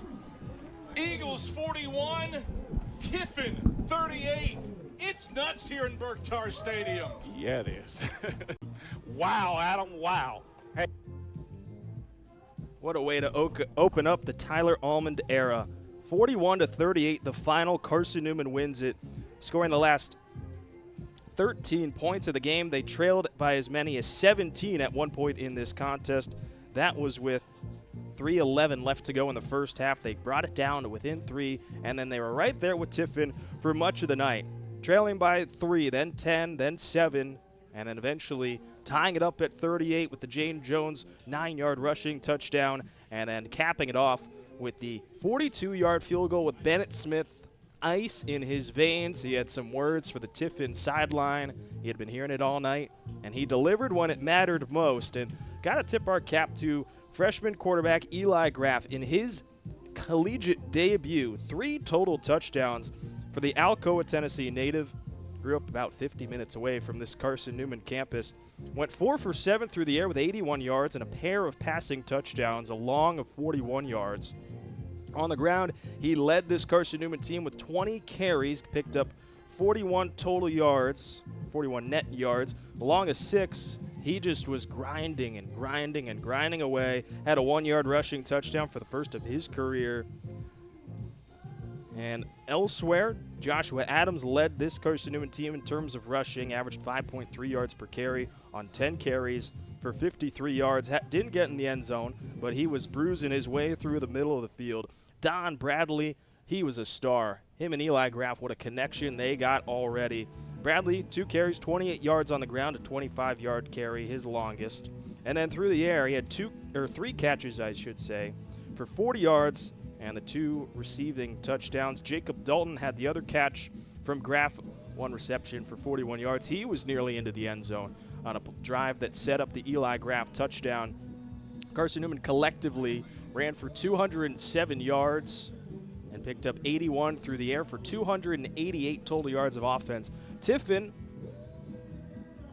really just smothered this game offensively. 442 yards of total offense for the Dragons, but costly turnovers led to Carson-Newman points. Early interception by Jacob Madison, first of the Tyler Almond era as a head coach, something that he talked about and Luke Scott had talked about, finding that balance. A defense that was so stout a year ago and limiting opponents from scoring, something that he will look to clean up heading into next week against Thomas, and then with sack play beginning a week after against Wingate, trying to settle down his defense. So trying to bring back that number in terms of 442 total yards of offense, but 2 takeaways is something that he will like. Nearly had a third at the end of the game with a wacky sequence that was ruled a fumble. Clock seemed to have run out. Referees ruled that at some point there was an inverted whistle, stopped with 12, then the 10-second runoff, and eventually the Hail Mary was batted down. It was chaos, really, at Berktar Stadium, not only with that sequence at the end, but just to pick up the win for Carson-Newman as well. 41-38 the final in that regard. Tiffin, as I said, more total yards, but Carson-Newman, one where it mattered most on the scoreboard, taking the lead late with 43 seconds left to go. Well, that's the scoring summary. When we come back after this on Eagle Sports Network, head coach Tyler Almond and Adam Cavalier will break it all down back after this on the Eagle Sports Network. Okay, let's see. I'm ready to do this. Carson-Newman. It's been around since 1851. Lots of flexible online programs. Wow. World-class accredited academics. A faith and learning environment with professors who really care about me. A top 10 best value school. Carson-Newman gives $48 million a year in financial aid. This is the perfect place. I'm in. Dorm food got you down? Need a home-cooked meal? Then Lisa's Country Kitchen is for you. Lisa's Country Kitchen has been feeding Carson-Newman students for 15 years. Lisa's has a family-friendly atmosphere all day long. From the morning with their $2.99 breakfast specials to dinner with Lisa's fresh, never-frozen steaks. Carson-Newman students get a 10% discount with their student ID. Lisa's Country Kitchen on Route 92 off Old Andrew Johnson Highway. The best food for the best prices. This is Dr. Pat Paulus, and you're listening to Joy Radio, WRJZ Knoxville, helping you grow.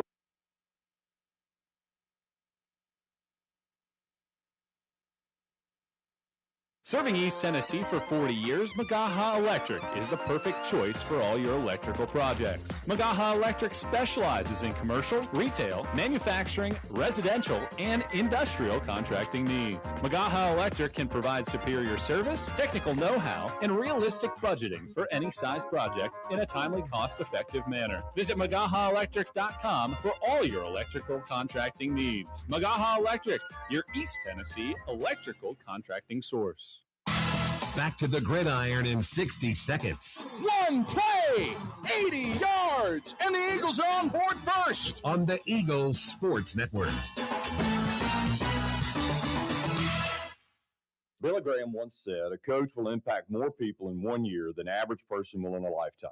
This is Marty Blakely with Lakeway Area Fellowship of Christian Athletes. And Dean Craig with the Greater Knoxville FCA. We both played at CN for the influential coach Ken Sparks, where football was a way to share the gospel. At FCA, we desire to see the world transformed by Jesus Christ through the influence of coaches and athletes. Help us accomplish this mission by contacting us at fcaknoxville.org or fcalakeway.org. Thank you, and go Eagles. I wish every day could be this easy. At Knoxville TVA Employees Credit Union, we make payday very easy. No lines, no wait. Just sign up for direct deposit and payday comes to you up to 2 days earlier. Flow into an earlier payday. Learn how easy it is to get paid at tvacreditunion.com. Join us now. Federally insured by NCUA. Ask for details. All right, back here on the Domino's post-game report. Adam Cavalier alongside the victorious first-year head coach Tyler Almond. Tyler, just how you drew up your debut as a head coach, right? I mean, down by 17, absolute madness to come back, but that's vintage captain of chaos, I suppose. Yeah, no, that's not how I drew it up at all. Man, what an effort, though. But before we get there, there's been a long-standing tradition. Ken Sparks started it. There's a post-game soda that he always wanted to have during these interviews. We continued it with Mike Turner with a Diet Coke. Mike Clowney was a Mountain Dew guy. Ashley Ingram was a Diet Coke guy. And I said, hey, what's your choice? Yeah. And I was absolutely gobsmacked. We went out, and it is a combination of Coke, Diet Coke, and lemonade. So I've been doing this since I was probably like 7 years old. Okay. It's a great mix. Can't go wrong with it. Is it a 50-50 split? It's about a 50-50. Now you got to go lemonade first and then put the Diet Coke If it's a on top clear of it. cup, it looks like a little fancy, drink or whatever. Okay, but I gave you a styrofoam It's cup. fine. It's good out of styrofoam too. You'd like a little ice in there, but this is good. Well, this game was delayed an hour, so the ice melted, and we threw it out. But we're gonna get you set with your preferred. Appreciate you, Kev. Post-game drink, Diet Coke and lemonade. Yep. I'll just go ahead and call it the almond because I've never come across this. So I did this before. at one of my first recruiting events, and Caleb Goins was there. And he started calling it the almond. It is the almond. So, Diet Coke and lemonade. You've got your own weird Arnold Palmer. That's exactly what it is. Well, a drink well earned. Fell behind, started slow, didn't have a first down until a possession into the second quarter, but kept at it. What did you see from your team with some, felt like late season resiliency to rally from 17, second largest comeback this century for Carson-Newman? Yeah, I mean, that's why we scheduled this game. We had an NAI team coming in, and we're able to get Tiffin, and that's a really good team. Yeah. Give them a lot of credit. I mean, they, by all means, I'm sure they're thinking they should have won that game. And so, but that I think hopefully will help us in the long run. A lot to get cleaned up, ugly at times. But I want to say I'm so proud of our guys for how resilient they were, how focused they were, never give up mentality. Situational play, phenomenal. Special teams came through clutch. At times we were playing complimentary, and then at times we weren't, Yeah, this one really is fascinating to unpack. 3 and out. Yeah, you punted 5 times. 4 of those were off of 3 and outs. But you score 7 times today. Every one of those scores was off a short field in some capacity, whether it was a long kickoff return, you forced 2 fumbles, or forced 2 turnovers today. How do you balance some really frustrating moments today with some moments where you always want to play complimentary football, and certainly did that, especially to rally in that second quarter? Yeah, no, absolutely. I think that's what it is. We all got to be on the same page, not wait, to get an explosive kickoff return and then respond, But those kickoff returns helped us. Obviously, the interception down there, and then late in the game, the offense, scoring when we had those short fields, not having to punt or kick a super long field goal or anything like that. So at times we're complimentary, but there's a lot to get cleaned up. Let's talk special teams. Caden McCoy was electric on kickoffs, 6 returns for 185 yards. That's a top 5 single game figure all time.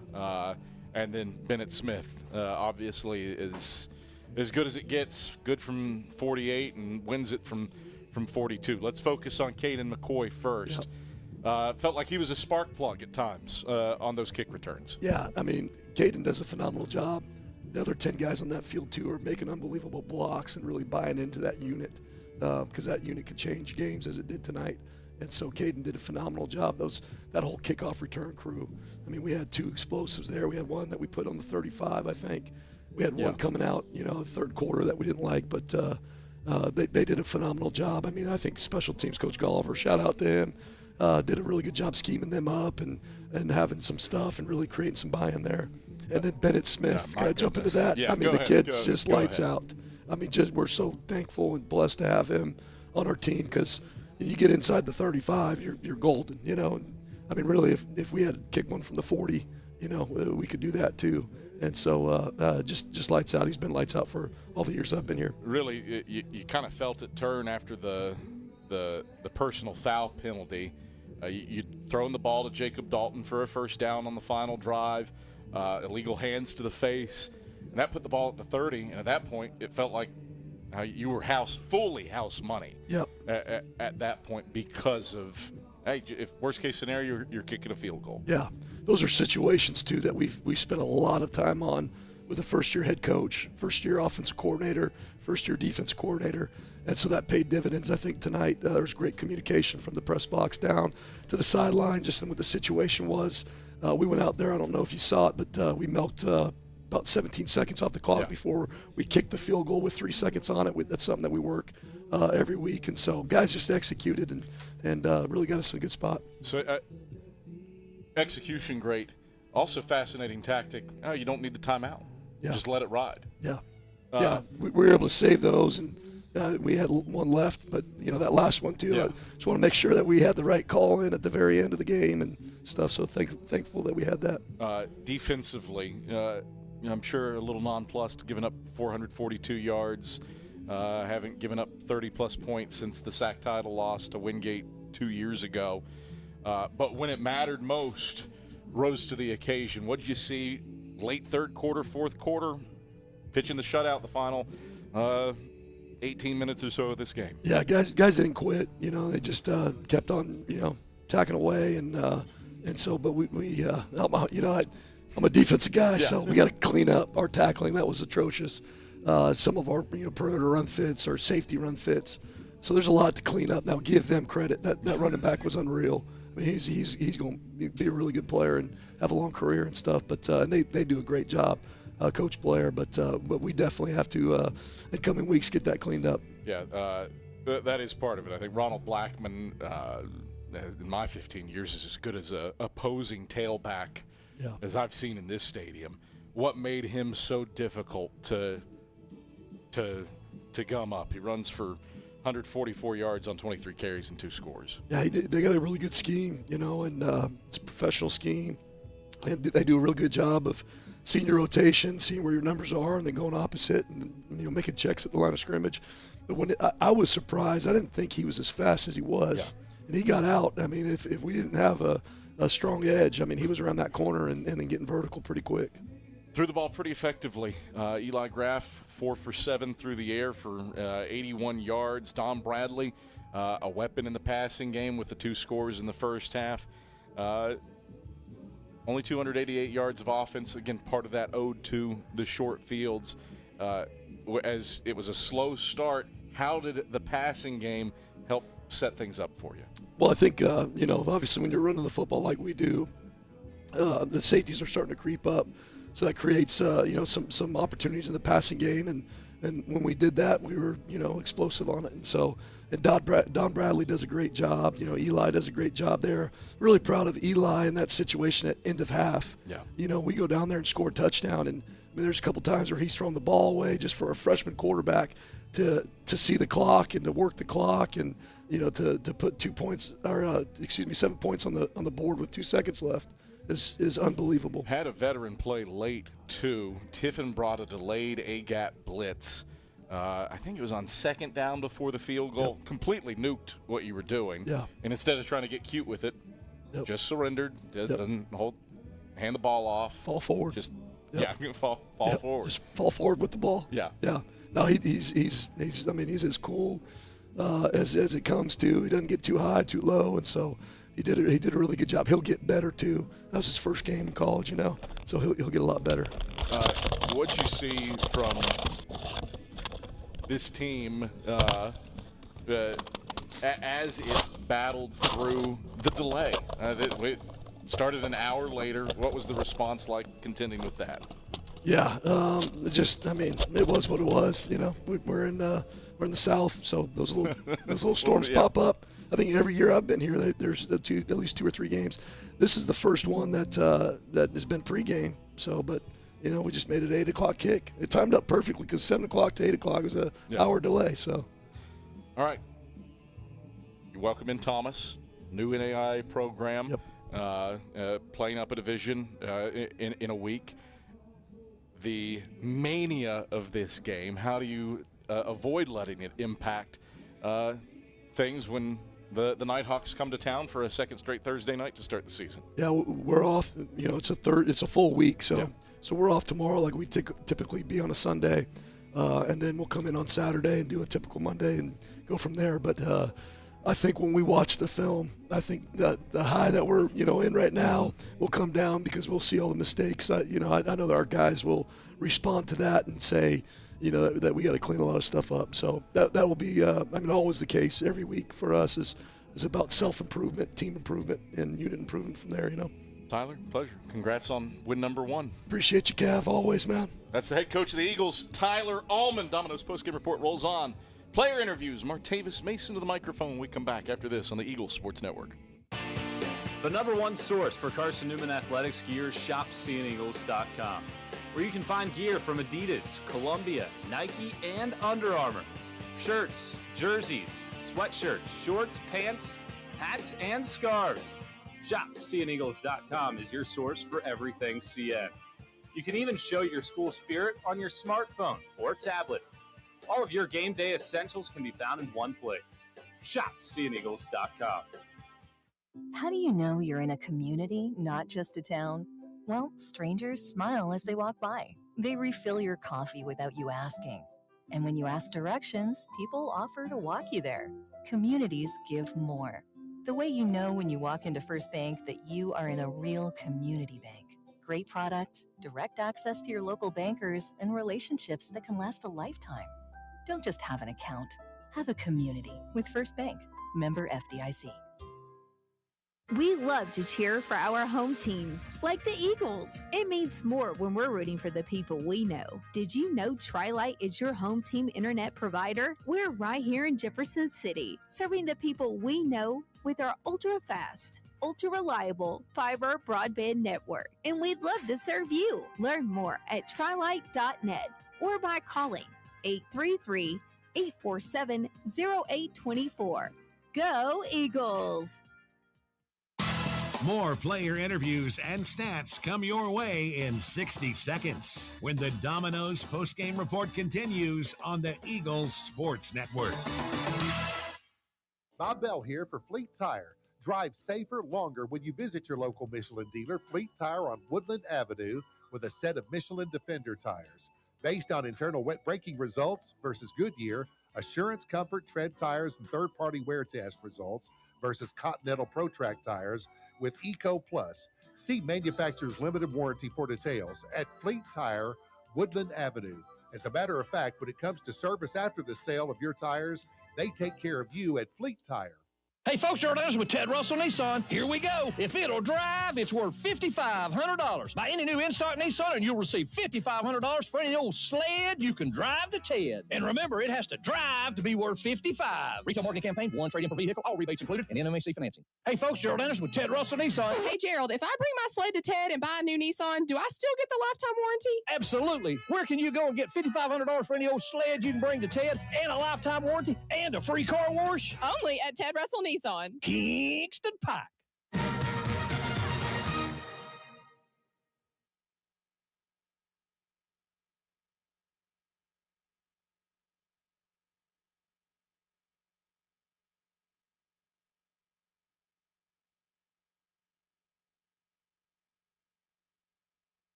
Welcome back on the Domino's postgame reports. Time for player interviews, everybody's favorite segment. We'll start it off on the defensive side of the ball with a defensive leader, Martavis Mason, a.k.a. Chico. We'll send it down to Randa DeCrow, who's up with Martavis. All right, we're down here on field with Martavis Mason. A really good game out there. It definitely was a little bit dicey at the half, but you guys came back and pulled it out. Just what were the emotions like getting your first win of the season? It was great. We kept our foot on the pedal. Offense had our back the whole game. Defense, we didn't play as great, but we got the job done. And offense just continued to play. Defense continued to play no matter what. Yeah, how is it going in with that just bend don't break mentality? What are you thinking about throughout the game to get you through it? I'm telling these guys on the sideline, leaders telling these guys, we don't bend. We don't bend. We don't bend. We keep going, we keep fighting, keep our foot on the pedal. Just keep playing football and something good will happen. You've been on this team for a long time, but for that offense, it was kind of brand new. What were you proud of them about in this game? They definitely stepped up. I'm definitely seeing a new offense. Coach Chisholm is doing a great job with the O-line. You know, he came from Hardin, man, so he has great experience with this offense. Tiffin did a great job, too. They kept pushing you guys. What did you see from them that was just really good on that side of the ball? They have a great running back, you know, great offense. They had one of the best offenses in their conference last year. So defensively, we knew it was going to be tough, but we just had to keep fighting, and never stop. You get your first win under head coach Tyler Almond. Just how happy are you for him? I'm great, man. I'm great. I'm happy. I'm blessed. Almond is a great coach, great guy, great friend, great father. He does things at a standard where you have to be disciplined. And I love that about him. He's always going to make sure nobody's bigger than the program. What do you take away from this one that you learned that you're going to take into the coming weeks? Fix the mistakes. All the mistakes we made today, we just got to fix them. We have to have less mistakes coming in the game against Thomas next week. Martavis Mason, thank you so much. Great job. Yes, ma'am. Thank you. Perfect. Thank you, Ray. Martavis Mason, a defensive leader, looking to clean up mistakes heading into next week against Thomas, and then Wingate the week after. Some big contests lie ahead for the Eagles. We'll now switch gears over to the offensive side of the ball. Down back to Ray with Malachi Dowell, transfer from Austin P. Scored his first touchdown in Eagles uniform with a 8-yard rushing touchdown in the third quarter.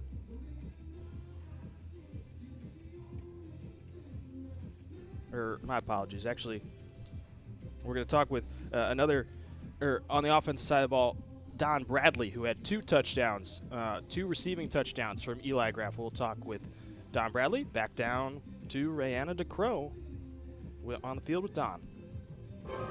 Down here on the field with Don Bradley following the win over Tiffin. You were a part of some big plays out there that ultimately helped kickstart the momentum to get the job done in the end. Just how good did it feel to kind of connect with Eli Graff on a couple? It felt pretty good. You can tell that he's a winner for sure. Coming from Alcoa, he's just a big playmaker too. And he set it up. He controlled the offense pretty good, so I felt pretty good about it. Is that a connection that we should be looking forward to here in 2026, Don Bradley and Eli Graff? I hope so, but we still got some playmakers on our side too, so I hope it's all around, not just me. What did the offense do so well to adjust to what Tiffin was doing on defense initially to stop you guys? I'd say we finally got in the groove to being able to get up and go and play how we play ball up here. And O-line started moving their D-line, and we started making plays. First win here in 2026. What are your biggest takeaways? What did you learn? Keep fighting no matter what the score is. Anything's possible if you keep going, and if you have a strong brotherhood like we do, you'll always come out happy and excited. Bennett Smith drills that field goal there at the end to put it away. What can you say about his composure out there on the field? That's top-notch composure, honestly. Bennett, I love him. Probably the best PAT kicker I've ever seen in my eyes, and I feel like he's going to do something big. What do you have to say about Coach Almond getting his first win? Coach Almond, congratulations to him. He deserved it. He got us and our culture back together how it used to be. We're rolling stuff on both sides of the ball. I'm glad he's the head coach. He turned this around a lot. Carson-Newman stays 10-0, 11-0 at home over the last however many games. Just what does it mean to have a home crowd here that's super special to play in front of? It's pretty special, honestly. Coming from a small town, you don't get this many people in a home stadium. And so, being able to look around, you can feel the energy from the fans and also the sideline, but also knowing, you have fans that know who you are and are backing you up no matter what. Yeah, speaking of, how good did it feel to kind of pull in that first touchdown here in 2026? It felt good. Finally got back into it after a lot, but it felt pretty good being able to touch the ball and make some plays and also block and help the team come to a win. How do you take this momentum into next week against Thomas? You got to keep rolling. You got to keep stacking the bricks every week, and hopefully we make it all the way to the top. Well, Don Bradley, thank you for your time. Thank you. Thank you, Ray, and we'll now send it to a break, and when we come back, we'll hear from Eli Graff, Terry Lemon, and our premier player of the game, Bennett Smith, on the other side of this break on the Eagle Sports Network. Domino's Pizza in Jefferson City has deals for Carson-Newman students. Bring in your valid student ID when you order for pickup or delivery, and Domino's in Jefferson City will give you a steaming hot large one-topping pizza for $4.99. That's a large one-topping pizza for Carson-Newman students for $4.99 at Domino's in Jeff City. Call 865-471-6700 to order. That's 865-471-6700. Domino's, the official pizza of the Carson-Newman Eagles. Looking to make your home more comfortable and affordable? Maybe with a new electric heat pump or new attic insulation? And don't forget new doors and windows. AEC is here to help. We have a quality contractor network, easy financing, and incentives for home upgrades. Plus, AEC carefully inspects every job to ensure the highest quality satisfaction. Visit our website at aeccoop.org for applications, contractor lists, and more details. AEC, power what matters most. This is Carson-Newman men's basketball alum Taylor Hawkins. I want to help your family secure its financial future. I'm with Modern Woodman Financial Planning, where we touch lives and secure futures. Let Modern Woodman protect your family's financial security through life insurance, retirement planning, and financial services. You can contact me, Taylor Hawkins, at cneagles.com/Modern Woodman. That's cneagles.com/Modern Woodman. Help secure your family's financial future through Modern Woodman Financial Planning. This is the Eagle Sports Network. Back to the field after 60 seconds from your local stations. This Labor Day, everything at Braden's Furniture is discounted. Take advantage of either no sales tax or 24 months 0% financing with approved credit. Plus, during our King for Queen mattress sale, get a king-size mattress for the price of a queen. It's the perfect time to make room for the moments that matter. Shop family-owned Braden's Furniture in Turkey Creek or visit bradens.com. Billy Graham once said, a coach will impact more people in 1 year than average person will in a lifetime.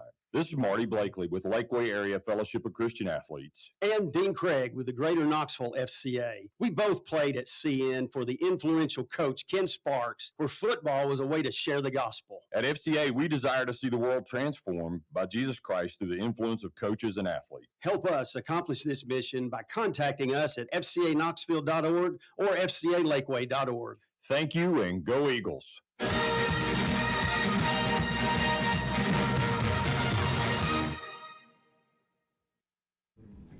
Back on the Eagles Sports Network on the Domino's post-game report.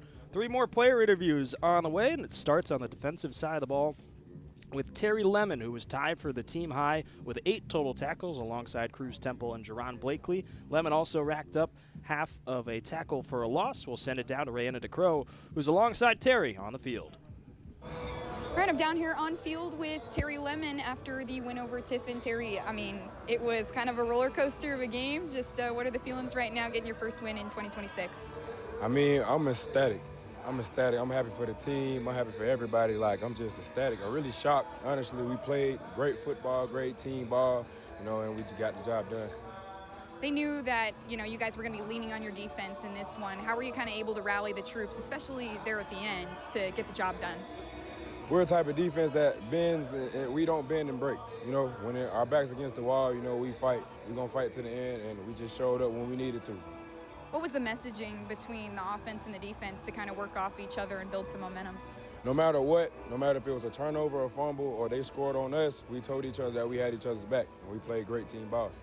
Yeah, it was a couple of the defensive turnovers that really provided momentum. Just how are you able to generate those kind of explosive plays on defense? I really could just thank our coaches. The scheme that they give us, they set us up in the right places to go make these plays. And, I thanks to my teammates to go out there and we just go out there and play ball. What do you have to say about Tyler Ahman getting his first win? Just what kind of coach has he been to you?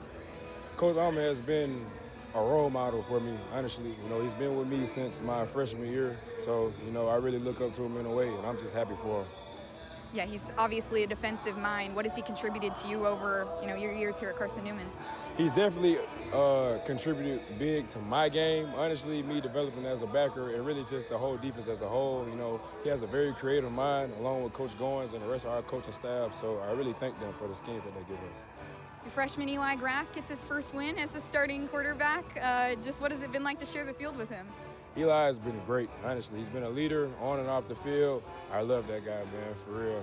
I definitely do, and I'm happy for him. How do you carry this momentum into Thomas next week here at home? We enjoy the night, but like Coach said, once Saturday hits, it's back to work, on to Thomas. Well, Terry Lemon, thank you so much. Thank you.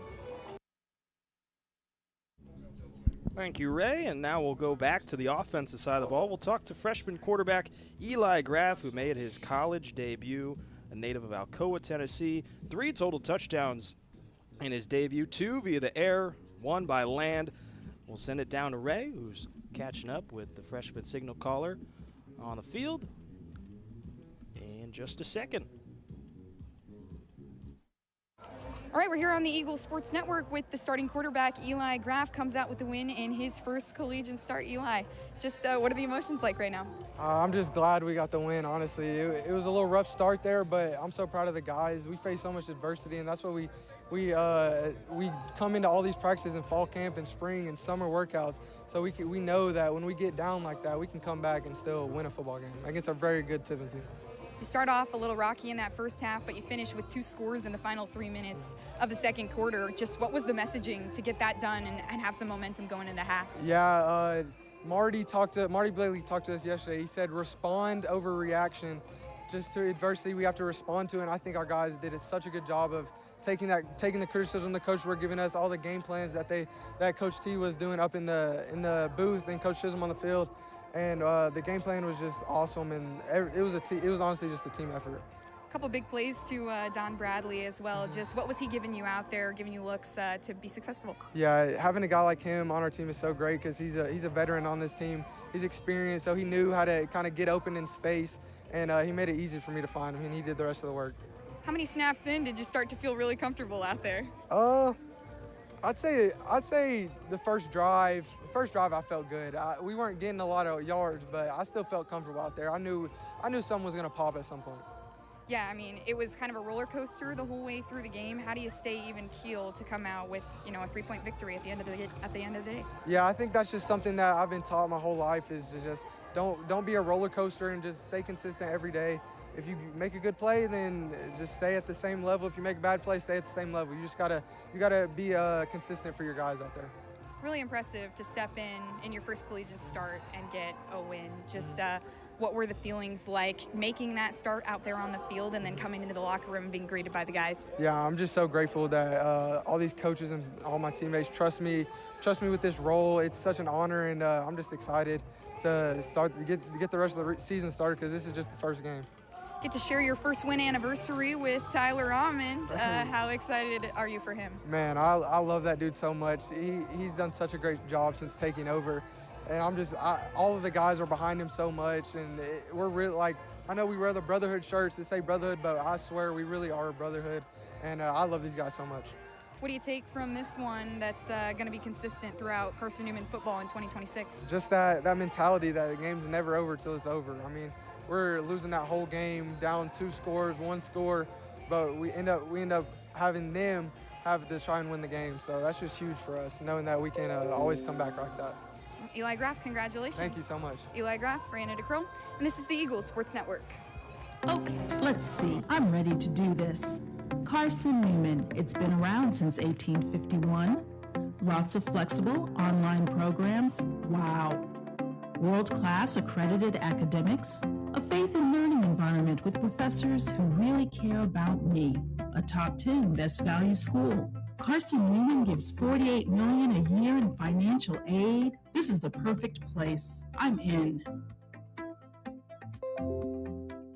We love to cheer for our home teams, like the Eagles. It means more when we're rooting for the people we know. Did you know Tri-Light is your home team internet provider? We're right here in Jefferson City, serving the people we know with our ultra-fast, ultra-reliable fiber broadband network, and we'd love to serve you. Learn more at trilight.net or by calling 833-847-0824. Go Eagles! There's new fresh ideas on campus. From Chick-fil-A to Maples Coffee to Sabarijos, Fresh Ideas has tons of high-quality dining options for whatever taste you may need. Sabarijos is open Monday through Friday for lunch and dinner in the Health Sciences Building. Sabarijos features all your Mexican favorites, from burritos to nachos to quesadillas to tacos to anything you can think of in a tortilla. Follow Fresh Ideas on Instagram at Carson-Newman Dining. A check of the Food City SAC scoreboard is next. Takes the snap. Design to the left. He's hit by Mason and stopped in the backfield. This is the Eagles Sports Network. I wish every day could be this easy. At Knoxville TVA Employees Credit Union, we make payday very easy. No lines, no wait. Just sign up for direct deposit and payday comes to you up to 2 days earlier. Flow into an earlier payday. Learn how easy it is to get paid at tvacreditunion.com. Join us now. Federally insured by NCUA. Ask for details. Bob Bell here for Fleet Tire. Drive safer longer when you visit your local Michelin dealer, Fleet Tire on Woodland Avenue, with a set of Michelin Defender tires.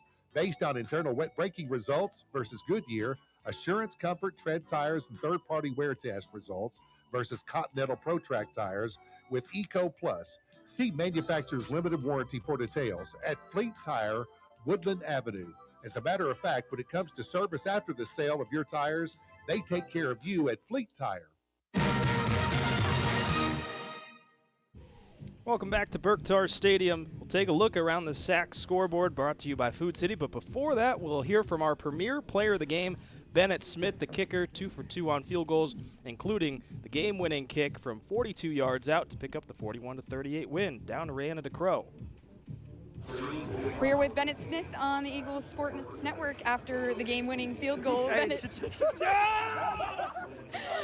That was a water shower, just in case you didn't know. If you're tuning in on the Eagles Sports Network and you can't see it, Bennett. I mean, it feels good, obviously. Now you're dripping wet, so you've cooled down a little bit. Just what does it feel like to get this first win here in 2026? It's just surreal. I thank God, I thank my coaches for the opportunity to even be put in that situation. And shout out to our offense for putting me in field goal range. And then shout out to the trainers.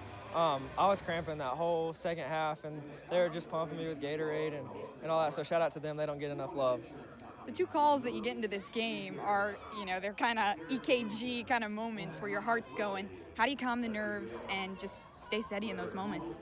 You just deal with the nerves. It's what we do day in and day out in practice every single day. I got a great operation with Shove snapping and Travis holding. This whole game really was an up and down roller coaster. How do you keep it even keel? How do you keep the emotions? What's being said on the sideline? That's what we've been taught all camp, is just stay positive no matter the result. Offense has the defense has the offense, just keep each other's back. Brotherhood is really just a powerful word, and we live by it. This offense is a little bit newer, but you're definitely no stranger to Carson-Newman's offense. Just how have you been able to kind of mentor these guys to get ready for game one and come out with the win? We got a great leadership council that keeps everybody in line, and it's a player-led team, and player-led teams are the best teams out there. Coach Almond gets his first win as well. Just how happy are you for him? That's huge, especially to beat a program as good as Tiffin. And what do you take from this week to next week into Thomas? We just got to keep rolling. Started off the season hot, and we just got to stay hot. Bennett Smith, congratulations. Thank you so much. Thank you. Thank you, Ray. Bennett Smith, our premier player of the game with his 42-yard game-winning kick. Now a look around the SAC scoreboard before we say so long from Berktar Stadium. Tusculum, winners in week 1, beats down Bluefield State 42-7 at home. Wingate was up 13-0 on UNC Pembroke at the half, but Pembroke 21 unanswered points in the second half. They steal that one 21-13 over a ranked Wingate opponent. Furman takes down Anderson in a little D2 versus FCS showdown. Anderson held its own, but eventually fell 20-3 against the Paladins. Valdosta State pulls away late against Emory and Henry, picks up a 38-10 win over the Wasps. And then UVA-Wise, another FCS opponent, hung around for as long as they could, but eventually dropped their opening contest against Presbyterian. The final over there. It's not loading for me. 47-37, there it is. Presbyterian picks over the win over the Highland Cavaliers. Looking ahead towards this weekend, Lenore-Rhine takes on a ranked Virginia Union team tomorrow in Hickory. That's set for a 6 p.m. kickoff. And then final contest in the SAC this weekend, Catawba on the road against Ferrum. That's at 6 p.m. on Saturday. Carson-Newman football will be back in action on Thursday, September 3rd at 6 p.m. when they take on Thomas from the NAIA. Until next time, I'm Matt Scalzo alongside Adam Cavalier, Raina DeCrow, our producers Jay West and Ian Johnson. My voice is going as this one crosses over into midnight. But until next time, Matt Scalzo on the part of this Eagle Sports Network, signing off from Berktar Stadium. We'll see you next time on the Eagle Sports Network. You've been listening to the Domino's Post-Game Report on the Eagles Sports Network.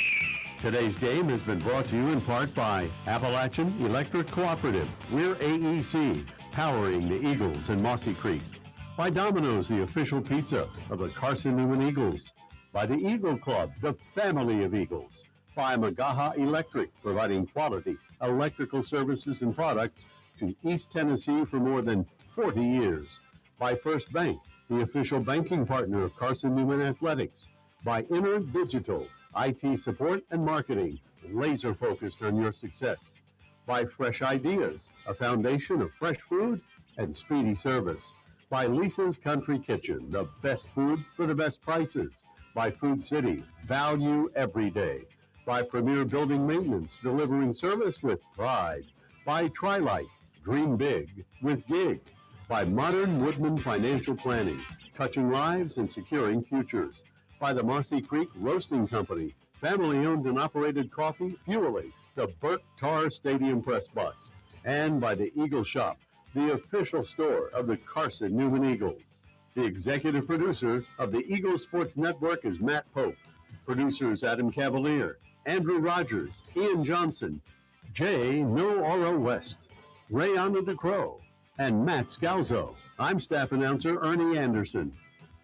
A special thanks to Carson-Newman and University President Dr. Charles A. Fowler.